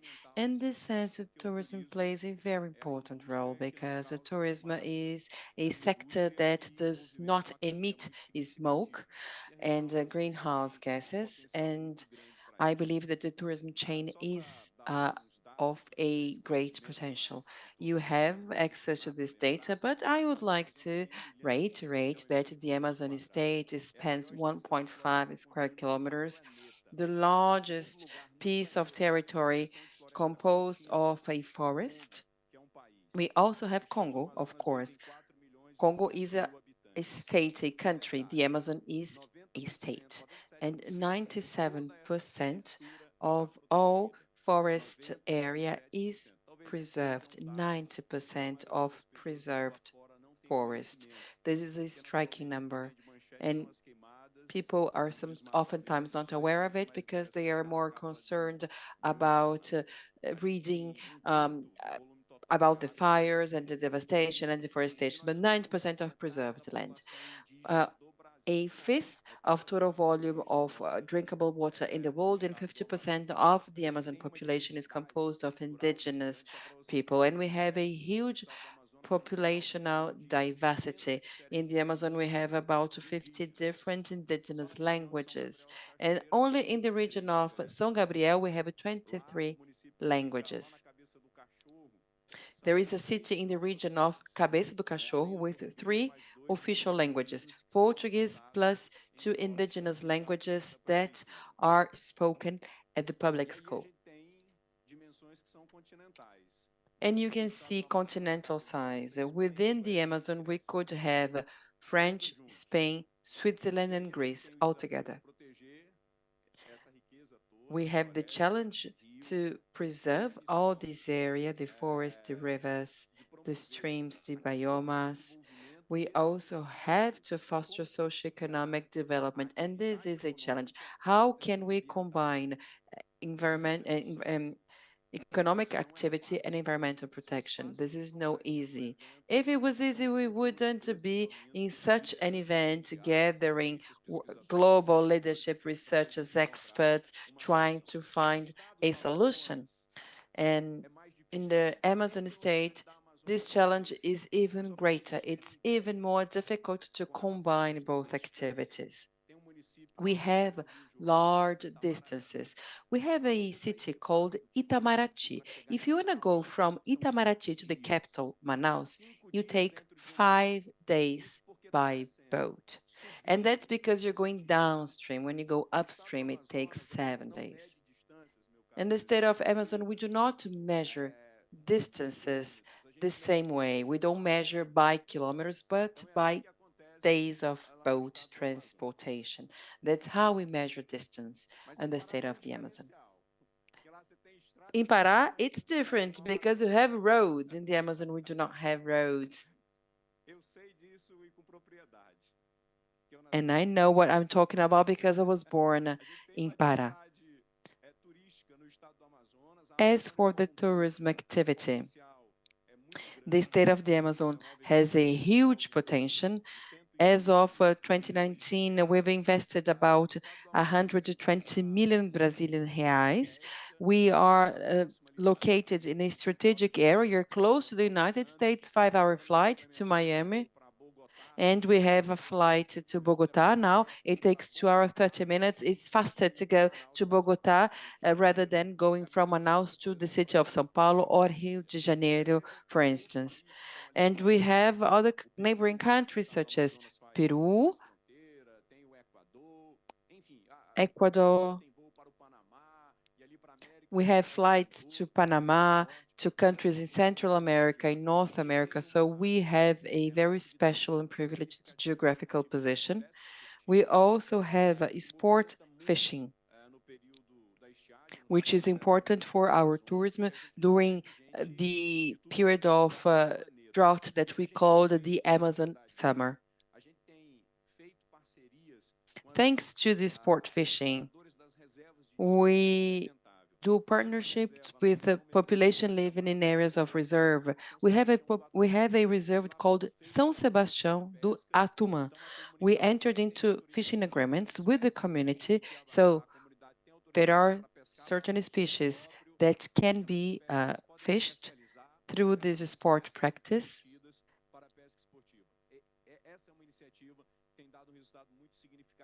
And this initiative is a sustainable one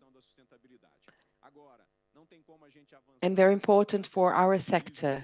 But when we talk about tourism or other sectors, I mean, any economic, social, environmental activities include a necessary approach to the infrastructure. So you have some examples when it comes to housing and sanitation. We carried out this project in partnership with the IDB. It's great to have a partnership with banks such as the Brazilian National Development Bank, KfW, IDB, and other financial institutions. We have this program called ProSaMin. It is the social and environmental programs of Manaus and the hinterland. And we've raised funds in the amount of $420 million. And this will be allocated to population in the capital of Manaus and people living in the countryside. We also have another project, which means Good Water Project, Projeto Água Boa, that brings access to drinkable water to population living in isolated area. And Here you can see the Agenda 2030 that aims to reduce this deforestation. And we have this target, which is to have zero net deforestation, meaning for every area where there is a permit to deforestation, this will be proportionate to the area where we're going to have restoration. We also have fight against inequality and poverty reduction that aims to reinforce initiatives that have already been underway. We've secured 1.2 billion Brazilian reais, and we intended to raise more 1 billion reais. So where are we going to raise this? Where are we going to raise this money? We use carbon credits. That's our objective. The state of Amazon has been recognized by RED. 100 tons of carbon credits that are going to be issued, and we have already the bidding for the proposals that should start in the beginning of the year. We're going to start assessing the proposals so we can issue the carbon credit. So this is a source, an important financial source that we can use in order to fund these programs that we have in line with the 2030 agenda. And I would like to take the opportunity to invite you to come and visit us at the state of Amazonas. Thank you and God bless you.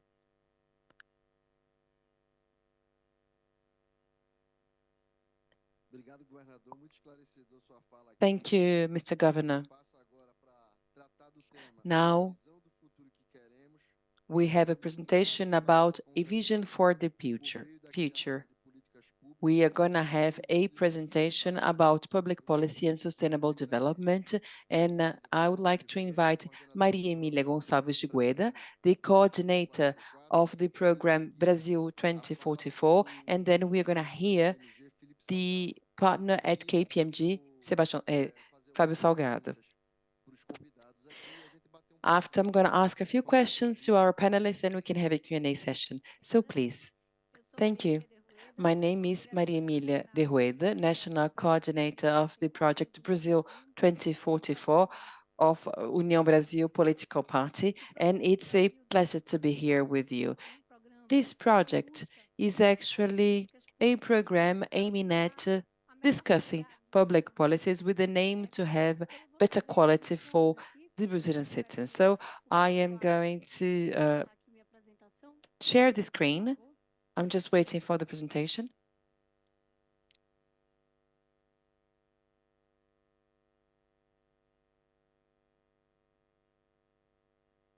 Ainda não. Aqui não está.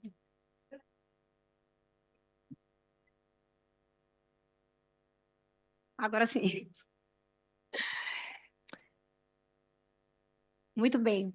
O projeto Brasil 2044, ele So our project Brazil 2044, it is an innovation hub intended to discuss public policies for smart cities and sustainable cities.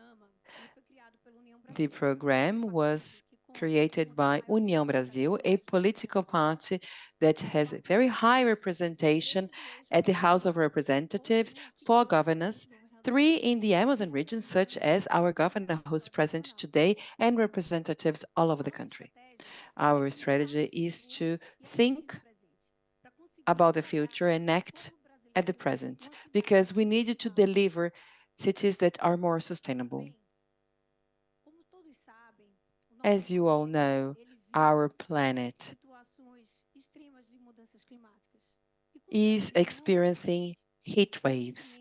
It is no different in Brazil. In cities such as São Paulo and Rio de Janeiro, we have very strong heat waves, and recently it led to the death of some people.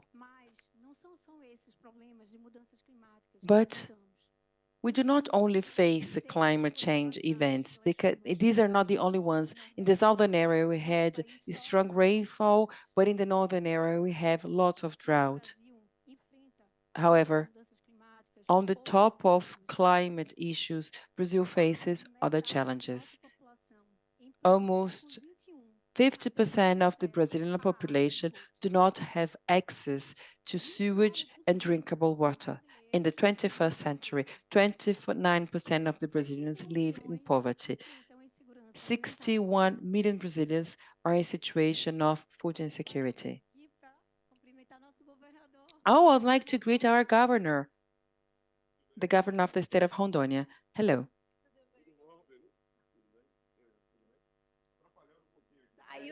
Saiu minha apresentação aqui. Eu vou levantar, porque aí eu consigo acompanhar. Saiu. Pronto, vou levantar, porque aqui está dando problema. Vou ficar na frente do Rueda aqui.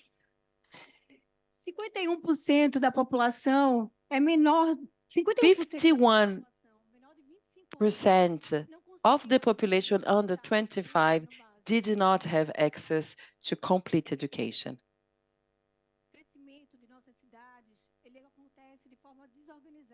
The growth of our cities are very much disorganized, only intensifying the inequality in urban areas.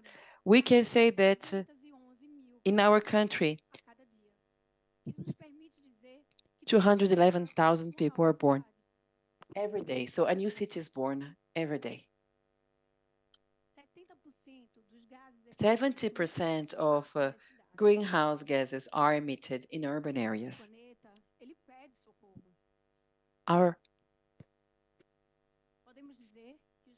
Our planet is asking for help.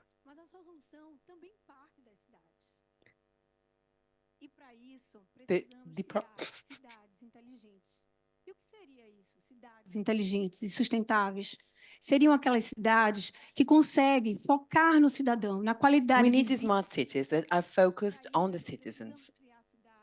que dentro de um pequeno raio o cidadão possa usufruir de serviços como saúde, educação, We need lazer. cities equipped with education, health, work. We need to provide cities with less stressing lives, where the citizens can have calm lives with better life quality. Precisamos trazer para as cidades o desenvolvimento econômico, com foco no social. In order to do that, we need social and economic development focused on the environment. So it's thinking about this very complex scenario that União Brasil decided to debate on social problems, set public policies, and make cities more inclusive and sustainable. Let me explain to you how our project is going to work. União Brasil has an innovation hub, which is going to work under a digital platform where citizens, politicians, and leaders of civil society will be able to launch all their problems. And in a very collaborative environment, with the help of artificial intelligence, União Brasil is going to form a technical group to debate all the issues that are brought up through a series of workshops. In these thematic workshops, we're going to work on the best public policies and make all this available in a virtual library. This will allow our politicians to have material for solutions they can implement in their states and cities. The best projects to be implemented will win the Brazil 2044 prize. And this will be replicated, multiplied to other cities so that we can build capacity to solve these issues. So, in summary, this process will allow us to generate direct results for cities and states.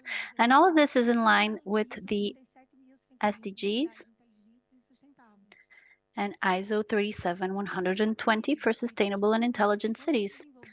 Our initiatives are going to be developed through entrepreneurship, green entrepreneurship, competitive technology, sustainable housing, inclusive sanitation, agro and forests, clean energy, preventive public security, and Colonel Ulises is going to tell us about how that's going to work, citizen mobility, full access to healthcare and education for the 21st century.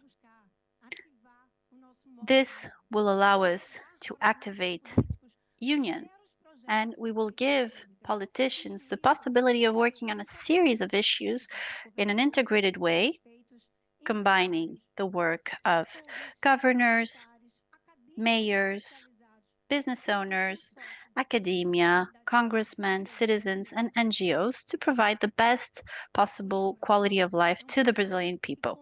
União Brasil is a party that has 6,500 elected members, and today we commit to this cause, and I invite every single one of you to check our QR code and to begin this journey with us. Thank you very much.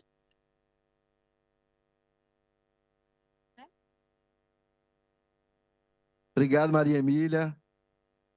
Parabéns. Aqui, Thank you, Maria Emilia. Congratulations. Now we have Governor of Rondônia, Marcos. He has made it to join this wonderful panel. Marcos, a while back, we were talking about the problems the Amazon is facing. And I just want to make a parenthesis. You can speak and then we will go to Felipe. But when I came to Dubai, I was impressed by the fact that you don't see a single tree. In Brazil, you have the largest biome in the world, the Amazon, and when you go to Europe, you see carbon credits being negotiated at $7 or $10, and in Brazil, we cannot even mobilize $1. So I think as congressmen, we are responsible, the executive branch is as well. But it makes no sense for the largest biome in the world to not get one single cent, one single dollar to be able to protect it. I can imagine how difficult it must be to be in the place of Governor Wilson, seeing all these headlines about deforestation in the Amazon. But we need to keep in mind that 97% of it is still protected. So maybe you can start. Tell us a little bit about the green state, how you're going to monetize carbon credits for the state of Rondônia. You have the floor, and welcome.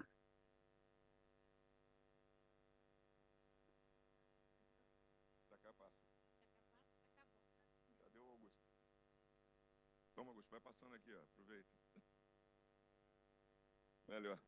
Bem, pessoal, eu agradeço aqui o convite para estar aqui nesse painel. Thank you for asking me to join this panel. Such an important panel for this party.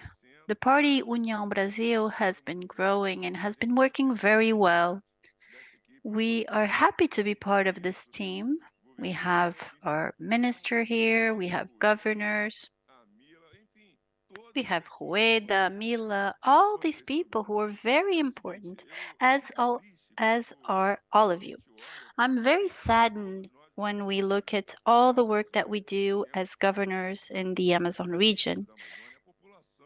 Everything that's been done by politicians, by the population in the Amazon, a lot of the time that work isn't duly recognized.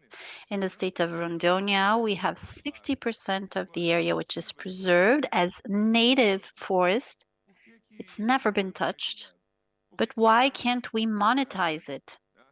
Why are they pressuring us so much about not having deforestation? But at the same time, we do not receive any compensation or any help to make it happen.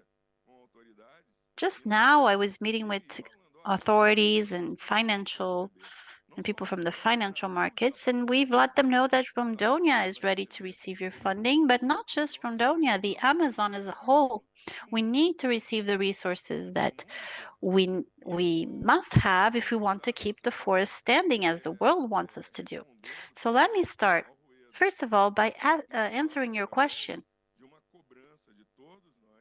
In order to do that, we have to work together, all of us as Brazilian people,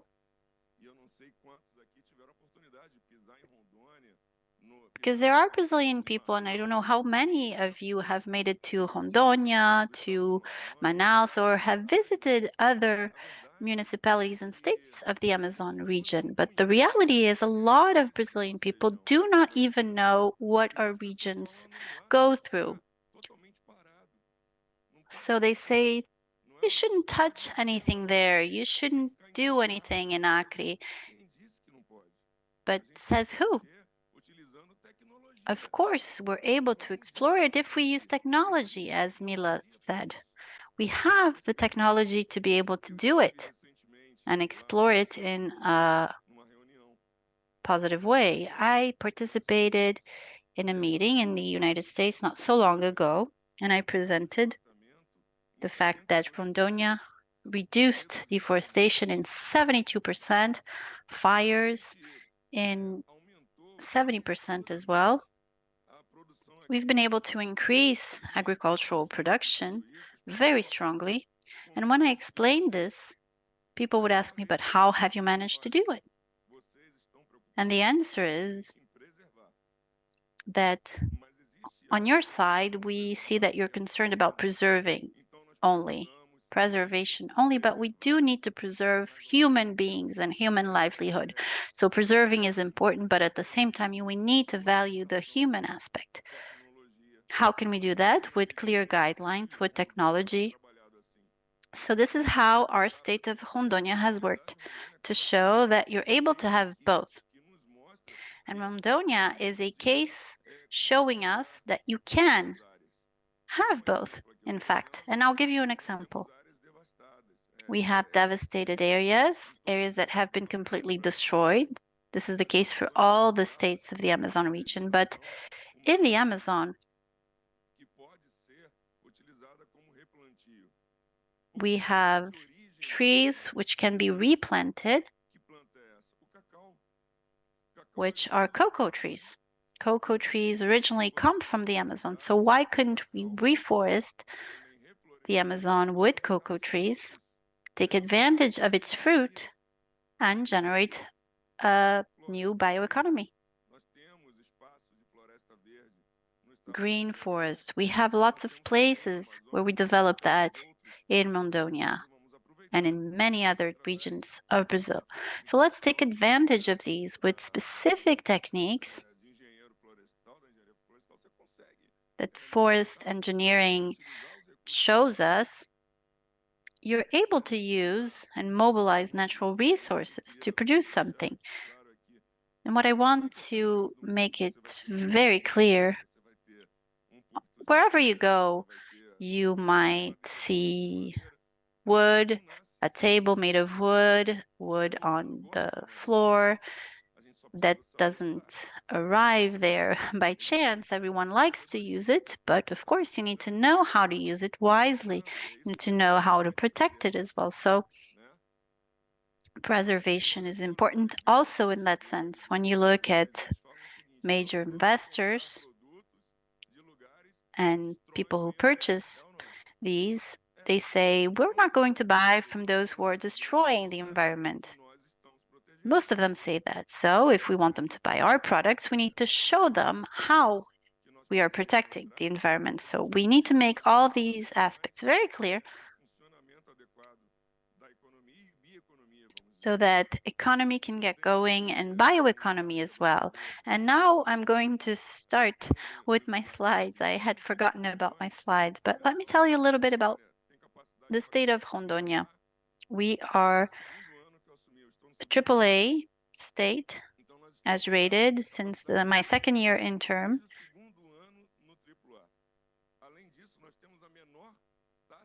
In terms of our payment capacity, also we have the lowest unemployment rate in Brazil. Have you been to Rondônia? Please raise your hand if you have. Who hasn't?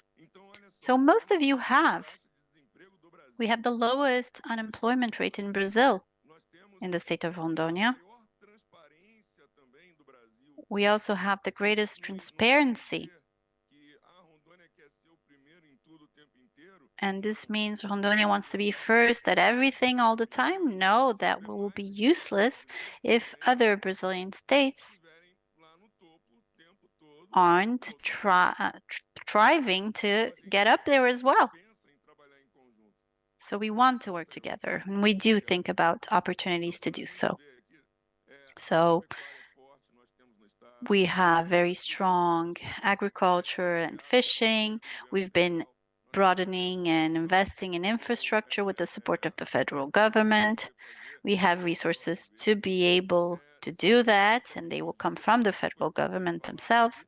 Science and technology, as was very well mentioned before, and all these other areas such as logistics, which we can work on. Em cativeiro do Brasil. Sabiam disso? Não. A lot of people do not know, but we produce the most fish. We have the biggest fish farms in Brazil.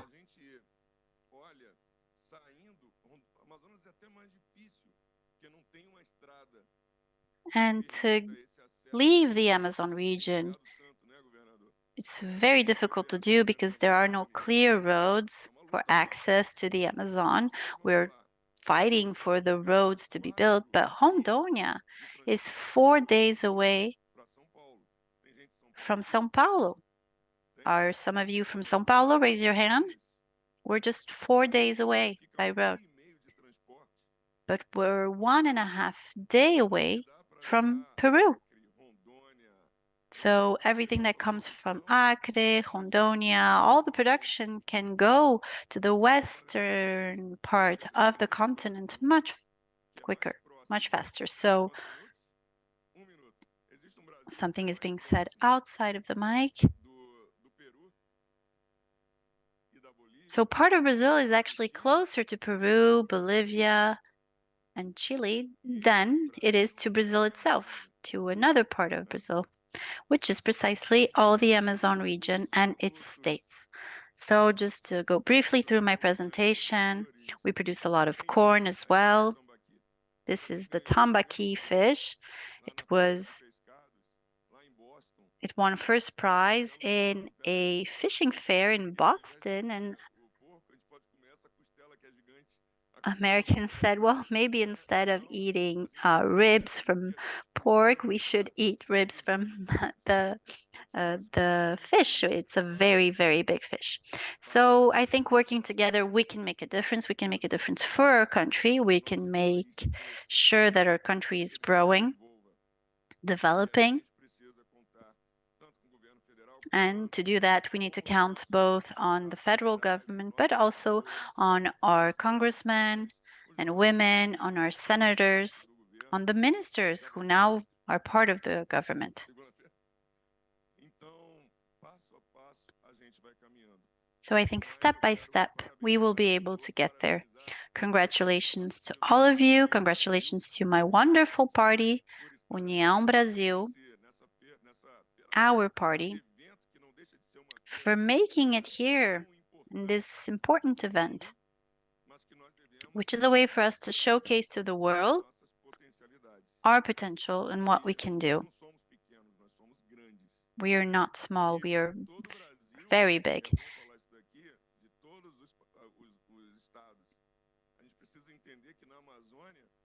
And we need to understand how many million do we have in the Amazon? 30 million people living in the Amazon region.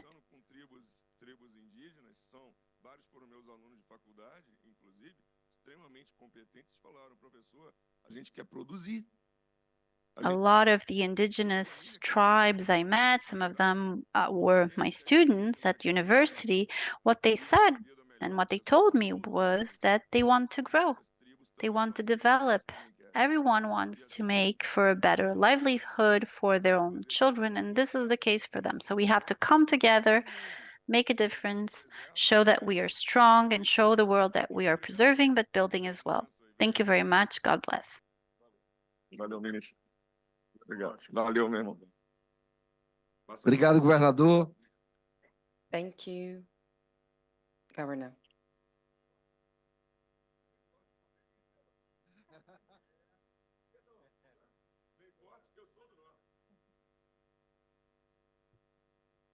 Dando continuidade, vamos agora ao Let's resume. nosso Felipe Salgado. And I would like to hear Felipe Salgado, a partner at KPMG Consulting Company. Felipe will make a presentation about the firm's vision for the future. And if you allow me, I have a few questions. Could you please explain to us how the private sector can contribute to preserving the forest in the Amazon and also the stored carbon, which is a big challenge? Hello, Mr. Senator Efraim. A round of applause for him, please. Thank you so much.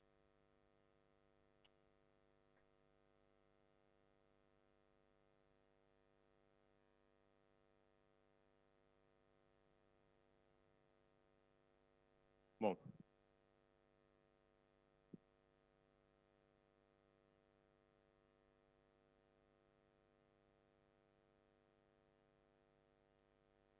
boa noite a todos.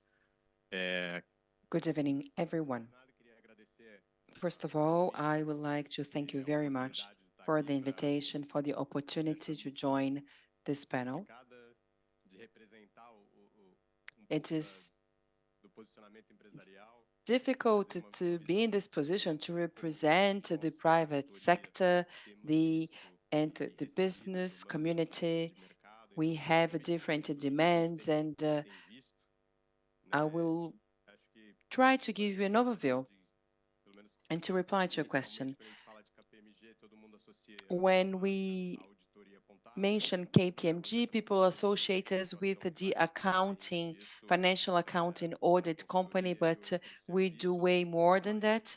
We provide consulting services and other services.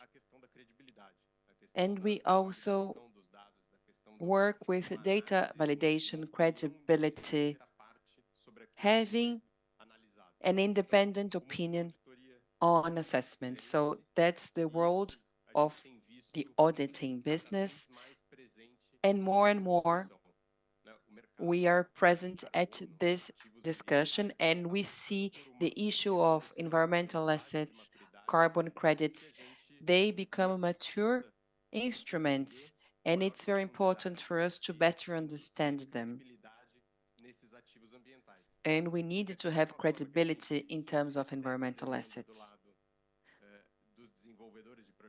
From the one side, we have demands from project developers, but on the other side, the investors, they also want to mitigate the risks of their investments. So in order to ensure a flow of capital into environmental assets, and this kind of replies to your question, in order to have a financial instruments that will enable the payment for environmental services, we must have credibility.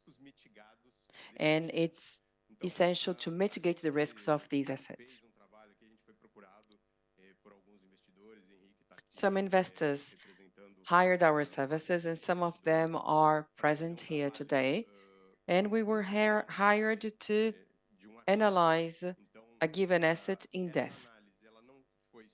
And our assessment was not only quantitative, we've also carried out an analysis taking into account environmental issues, reputational issues, social issues. So it is an in-depth analysis of several aspects.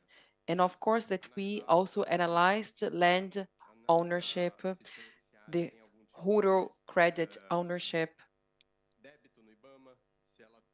indebtedness towards the IBAMA or INCRA. So we carried out a sound due diligence that would allow investors to feel safer when making an investment decision. So we have to take into account outlooks of lack of water, the interaction of certain areas and biodiversity. As for social issues, we made an assessment of all labor claims. So a really in-depth analysis that is actually one step forward, because so far we discussed carbon credit methodology and the standards. that somehow measure carbon according to a methodology that is not necessarily adapted to Brazil. Here in Brazil, we studied the methodology developed by Professor Iraye from Unesp University, the University of the State of São Paulo, and we measure carbon above the soil, so branches, leaves, and also carbon on the ground, going until 1 meter underground. So we tried to measure this area based on international approved methodologies. According to our study, there is a correlation. We have areas that are increasingly preserved and they have a greater diversity of birds, for example. We could see this benefit, it's proven.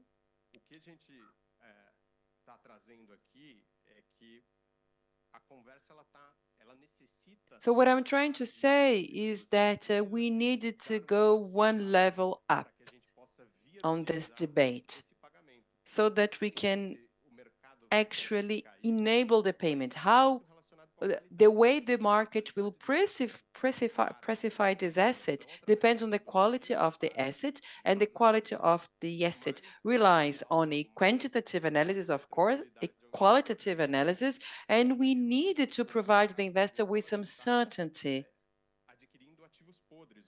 because they don't want to buy what we sometimes coin as bad bonds, because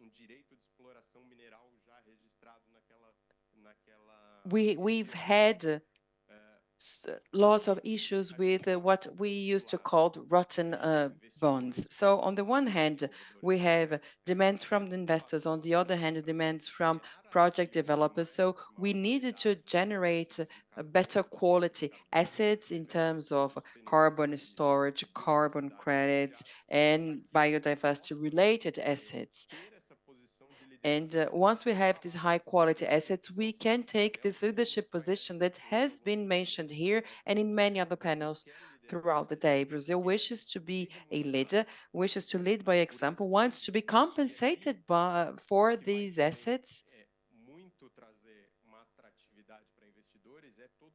And also the transfer to communities is also very important for the investors. So the project developer has to structure and design a project that will include raising funds that will also be transferred for the local community so that we can fill the gap. We can close the social gap that we do have in Brazil. So it is essential to help develop local communities to ensure the resources will be transferred to the community and managed in a proper way, translating into further income. It's not only giving away money, but also educating the population to make a proper management of it. So in other words, I'm trying to say that we do have important assets, but in order to enable their trading, we need to provide certainty for the investors. We need to ensure that the asset actually exists, that there is no documenting related issues, no documentation related issues, no registration issues, and that the local community will also benefit from the trading of these assets. So we understand that we needed to have independent analysis, third analysis carried out by third parties that are more independent to ensure everything has been done properly. So all project developers must submit their projects to third-party independent analysis, and that's basically what I had to say when it comes to market analysis that we have in relation to payment for environmental services and this potential that we have to tap into Brazil. Thank you. Thank you, Felipe. We're approaching the end. We still have some questions. I have one question to Celso, our minister, and then I have a question to our governor. And at the end, we're going to show you a video that will summarize the discussion. So thank you very much again for being here. We have Senator Efraim. He's in the audience. He's contributed a lot to the debate in the Congress. We're going to show both videos. How does the Ministry of Tourism see the potential of the standing forest? And how is this aligned with the strategies for sustainable development?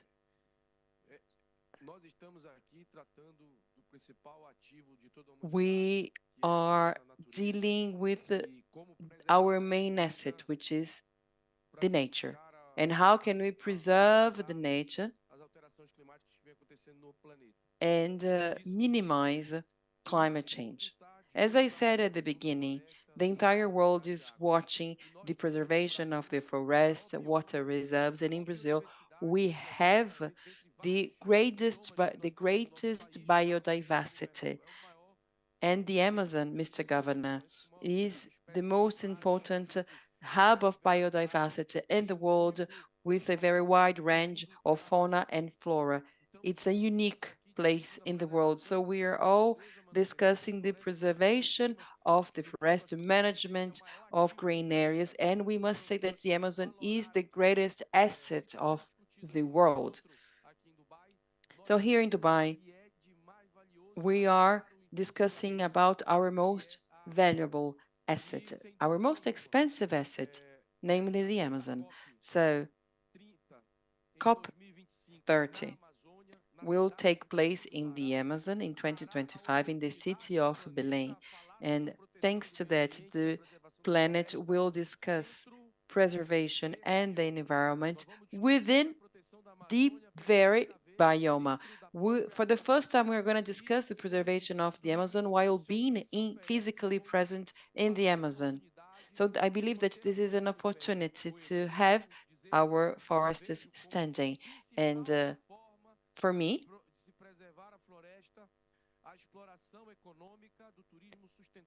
we have to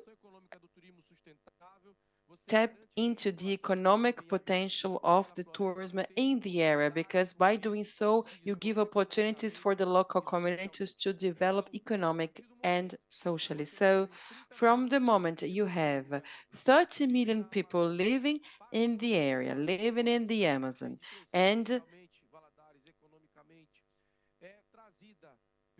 when they understand that in order to grow economically and socially, they needed to have the forest standing, because people will come and visit the standing forest. They will understand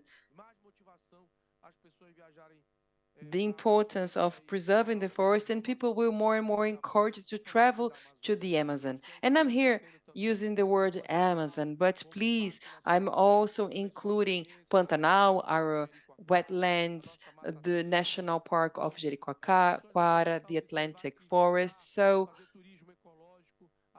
people have to support green tourism. So indeed, the standing forest can bring growth for the population, and the carbon credit is very interesting in this sense. And on the top of that, the standing forest can translate into development and sustainability through ecotourism.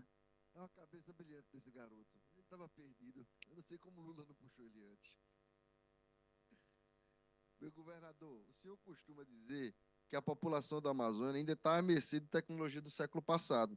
Yes, but the development of the Amazon has many bottlenecks, such as the sanitation, which dates from the past century. So what challenges do we have to ensure the access of the population to new technologies? And how can this be aligned with the carbon credit? Please. Well, first of all, we needed to take infrastructure and and basic services for the population. The Amazon agenda is different from the environmental global agenda. While in Dubai, North America, they are discussing a metaverse, artificial intelligence. Well, in the Amazon, we are now discussing the very basics, such as energy, internet access. The city of Tabatinga, which is in the frontier with Colombia,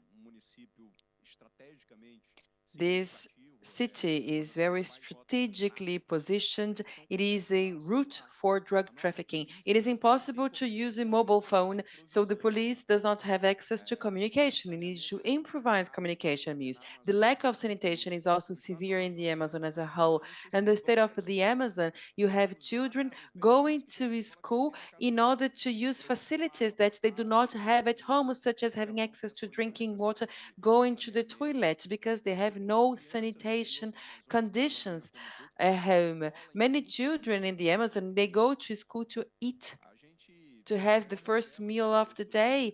We have the largest drinkable water reserve in the world, but we have a lack of access to drinkable water. So we have to tackle these issues.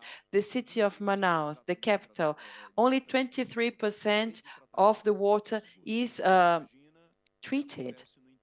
So figure how severe is the situation when you go to the countryside. So we have some programs such as Prosamin Plus. It is funded by the IDB and intended to recover inlet streams and resettle families. Right now in the state of the Amazon, we are resettling 2,500 families, and we are paying housing bonus for the families. Some of these families will go back to the original areas, but this area will have housing facilities. We are now constructing social housing with sustainable technology. We've also been carrying out works to give access to water to isolated communities. And we have the possibility of implementing a project that will last 10 to 15 years, and the very community will be able to make the maintenance works. And after a period of drought, we have installed micro system of water, and we are gonna enlarge this project. As to carbon credit, it's very important to facilitate and enable the 2030 agenda. And one of the guidelines of this agenda is to reduce the effects of climate change, protect the forest, firefight, fight against deforestation, and overall develop the economic activity, strengthening production chains. You know, when you have prevailing poverty, you are enabled to protect the forest. When people see the nature, they only see the treetops. They don't see the population living under it. And we have 97% of green area preserved. You know how much we pay for that. 50% of our the population lives in a situation of poverty. For the world, it's interesting that keep the situation, that keep the forest preserved, and that we keep the population in the situation where they find themselves. We are here at the COP because we want to say we are willing to preserve, we want to preserve, but the world needs to find a way to make green commodities valuable, because there is this speech about preservation, but when we talk about preservation, it's not about marketing. It is about a concrete effort. So internationally, when we talk about preservation, we don't talk about the citizen. We talk about the streams, the rivers, the forest, but not about people. The credit carbon. I'm concerned, Felipe. You know why? I'm afraid that in a given moment in time, credit carbon will only benefit owners of large-sized pieces of land. So they are in a legal situation, so they sell the credit carbon without changing much in their property. And I'm afraid that these carbon credits will not be connected to public policies and will not benefit people living in preserved areas. And I really hope that they these most vulnerable communities can benefit from the carbon credit tons. We have these 800 tons that have been certified already by the RED, but they are vintage credits, so they do not value as much as the other credits that are traded by big investors and that are traded through the IDB. I hope that my children can benefit, my grandchildren can benefit, but also the ones who struggle today in the Amazon. We are launching the Agenda 2030, and we really hope we can trade carbon credits and help us attain our target. Só um minutinho, só. Eu acho que concordo com você. O único ponto aqui que I agree with you. The only point that I think we should set aside is calculate the carbon stock and how much this can be how this can be compensated. He is speaking outside the mic, unfortunately. Over the next few weeks, we will see some criticism about different methodologies, and we know that this might get in the way, but carbon stocking is there. It's not being discussed, and yes, we can discuss the methodology, but now we have to make it feasible to pay for all the carbon that's being stocked. They're also speaking outside the mic. We apologize. It's in line with what you've raised in your morning panel. So this is what we want to unleash and make sure people understand that the asset lies there.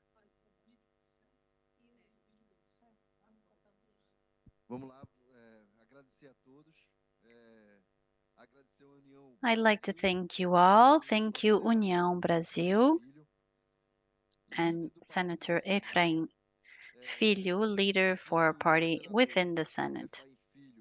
Senator Efraim Filho from União Brasil was the author of a bill about the concept of circular economy as a way to look at the tax reform. He was also the author of a project that creates a national policy for urban planning, which has already been approved in the different commissions, and he also drafted a preliminary measure for an environmental program which established the rural register. Please, Ephraim, if you can join us, we're going to show a video. Thank you very much. I would like us to take a picture, and then we will show the video. And I'd like to invite all of you, congressmen and women, senators and governors, so we can take a picture.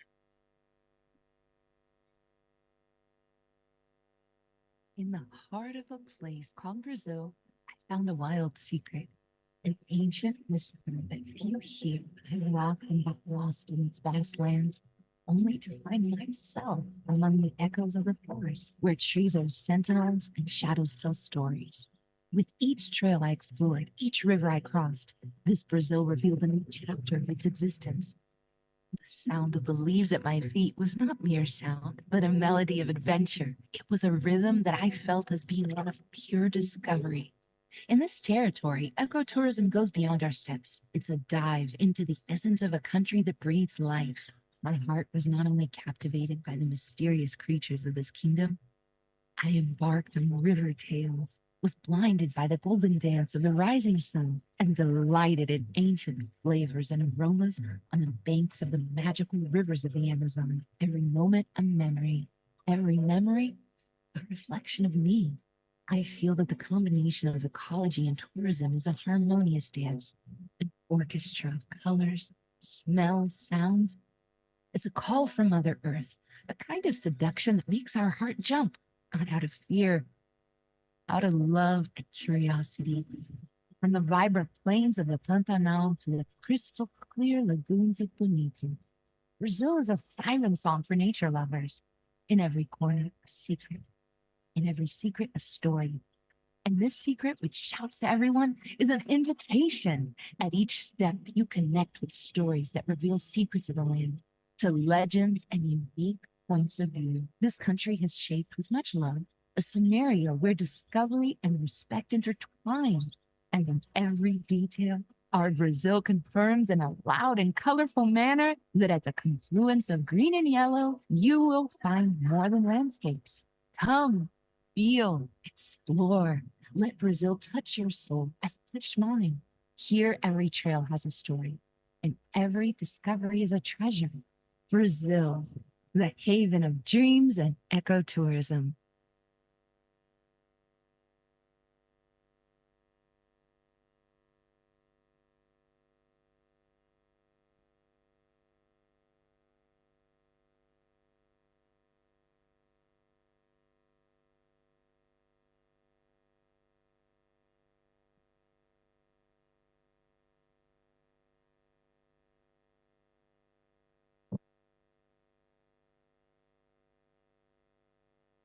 A equipe registrou momentos dramáticos nas cidades de Mussum e Roca Salles. Após a passagem de um ciclone extratropical no Vale do Rio Taquari. El huracán Otis mata al menos a 27 personas en México. Decenas de miles de residentes de casas dañadas y sin electricidad esperaron ayuda más. For victims presses on, and the names of the dead have slowly emerged. Maui County has publicly identified 97 people after notifying their families.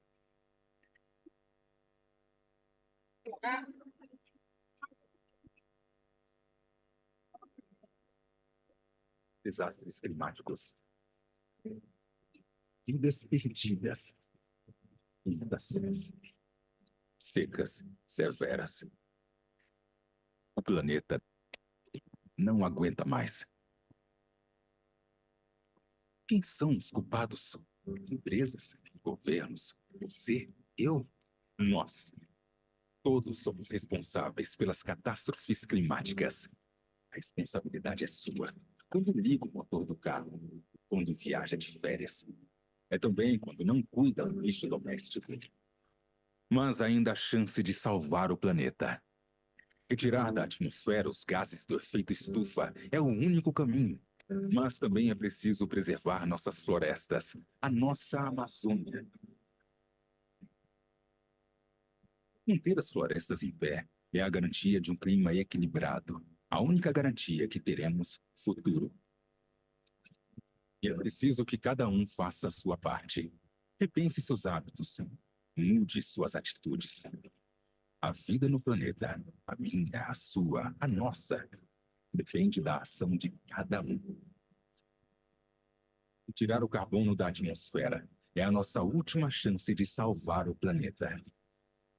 E precisamos começar agora.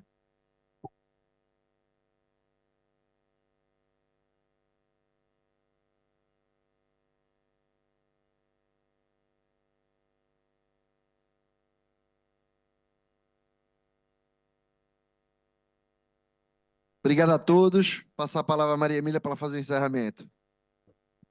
Thank you very much. I'll give the floor to Maria Emilia so she can close. It's a true pleasure. I count on your participation, Cornel Ulisses, Galiana, Rodrigo, all of you who have made it, Ricardo, Valvia, my daughter, my niece, and all of you. Thank you very much.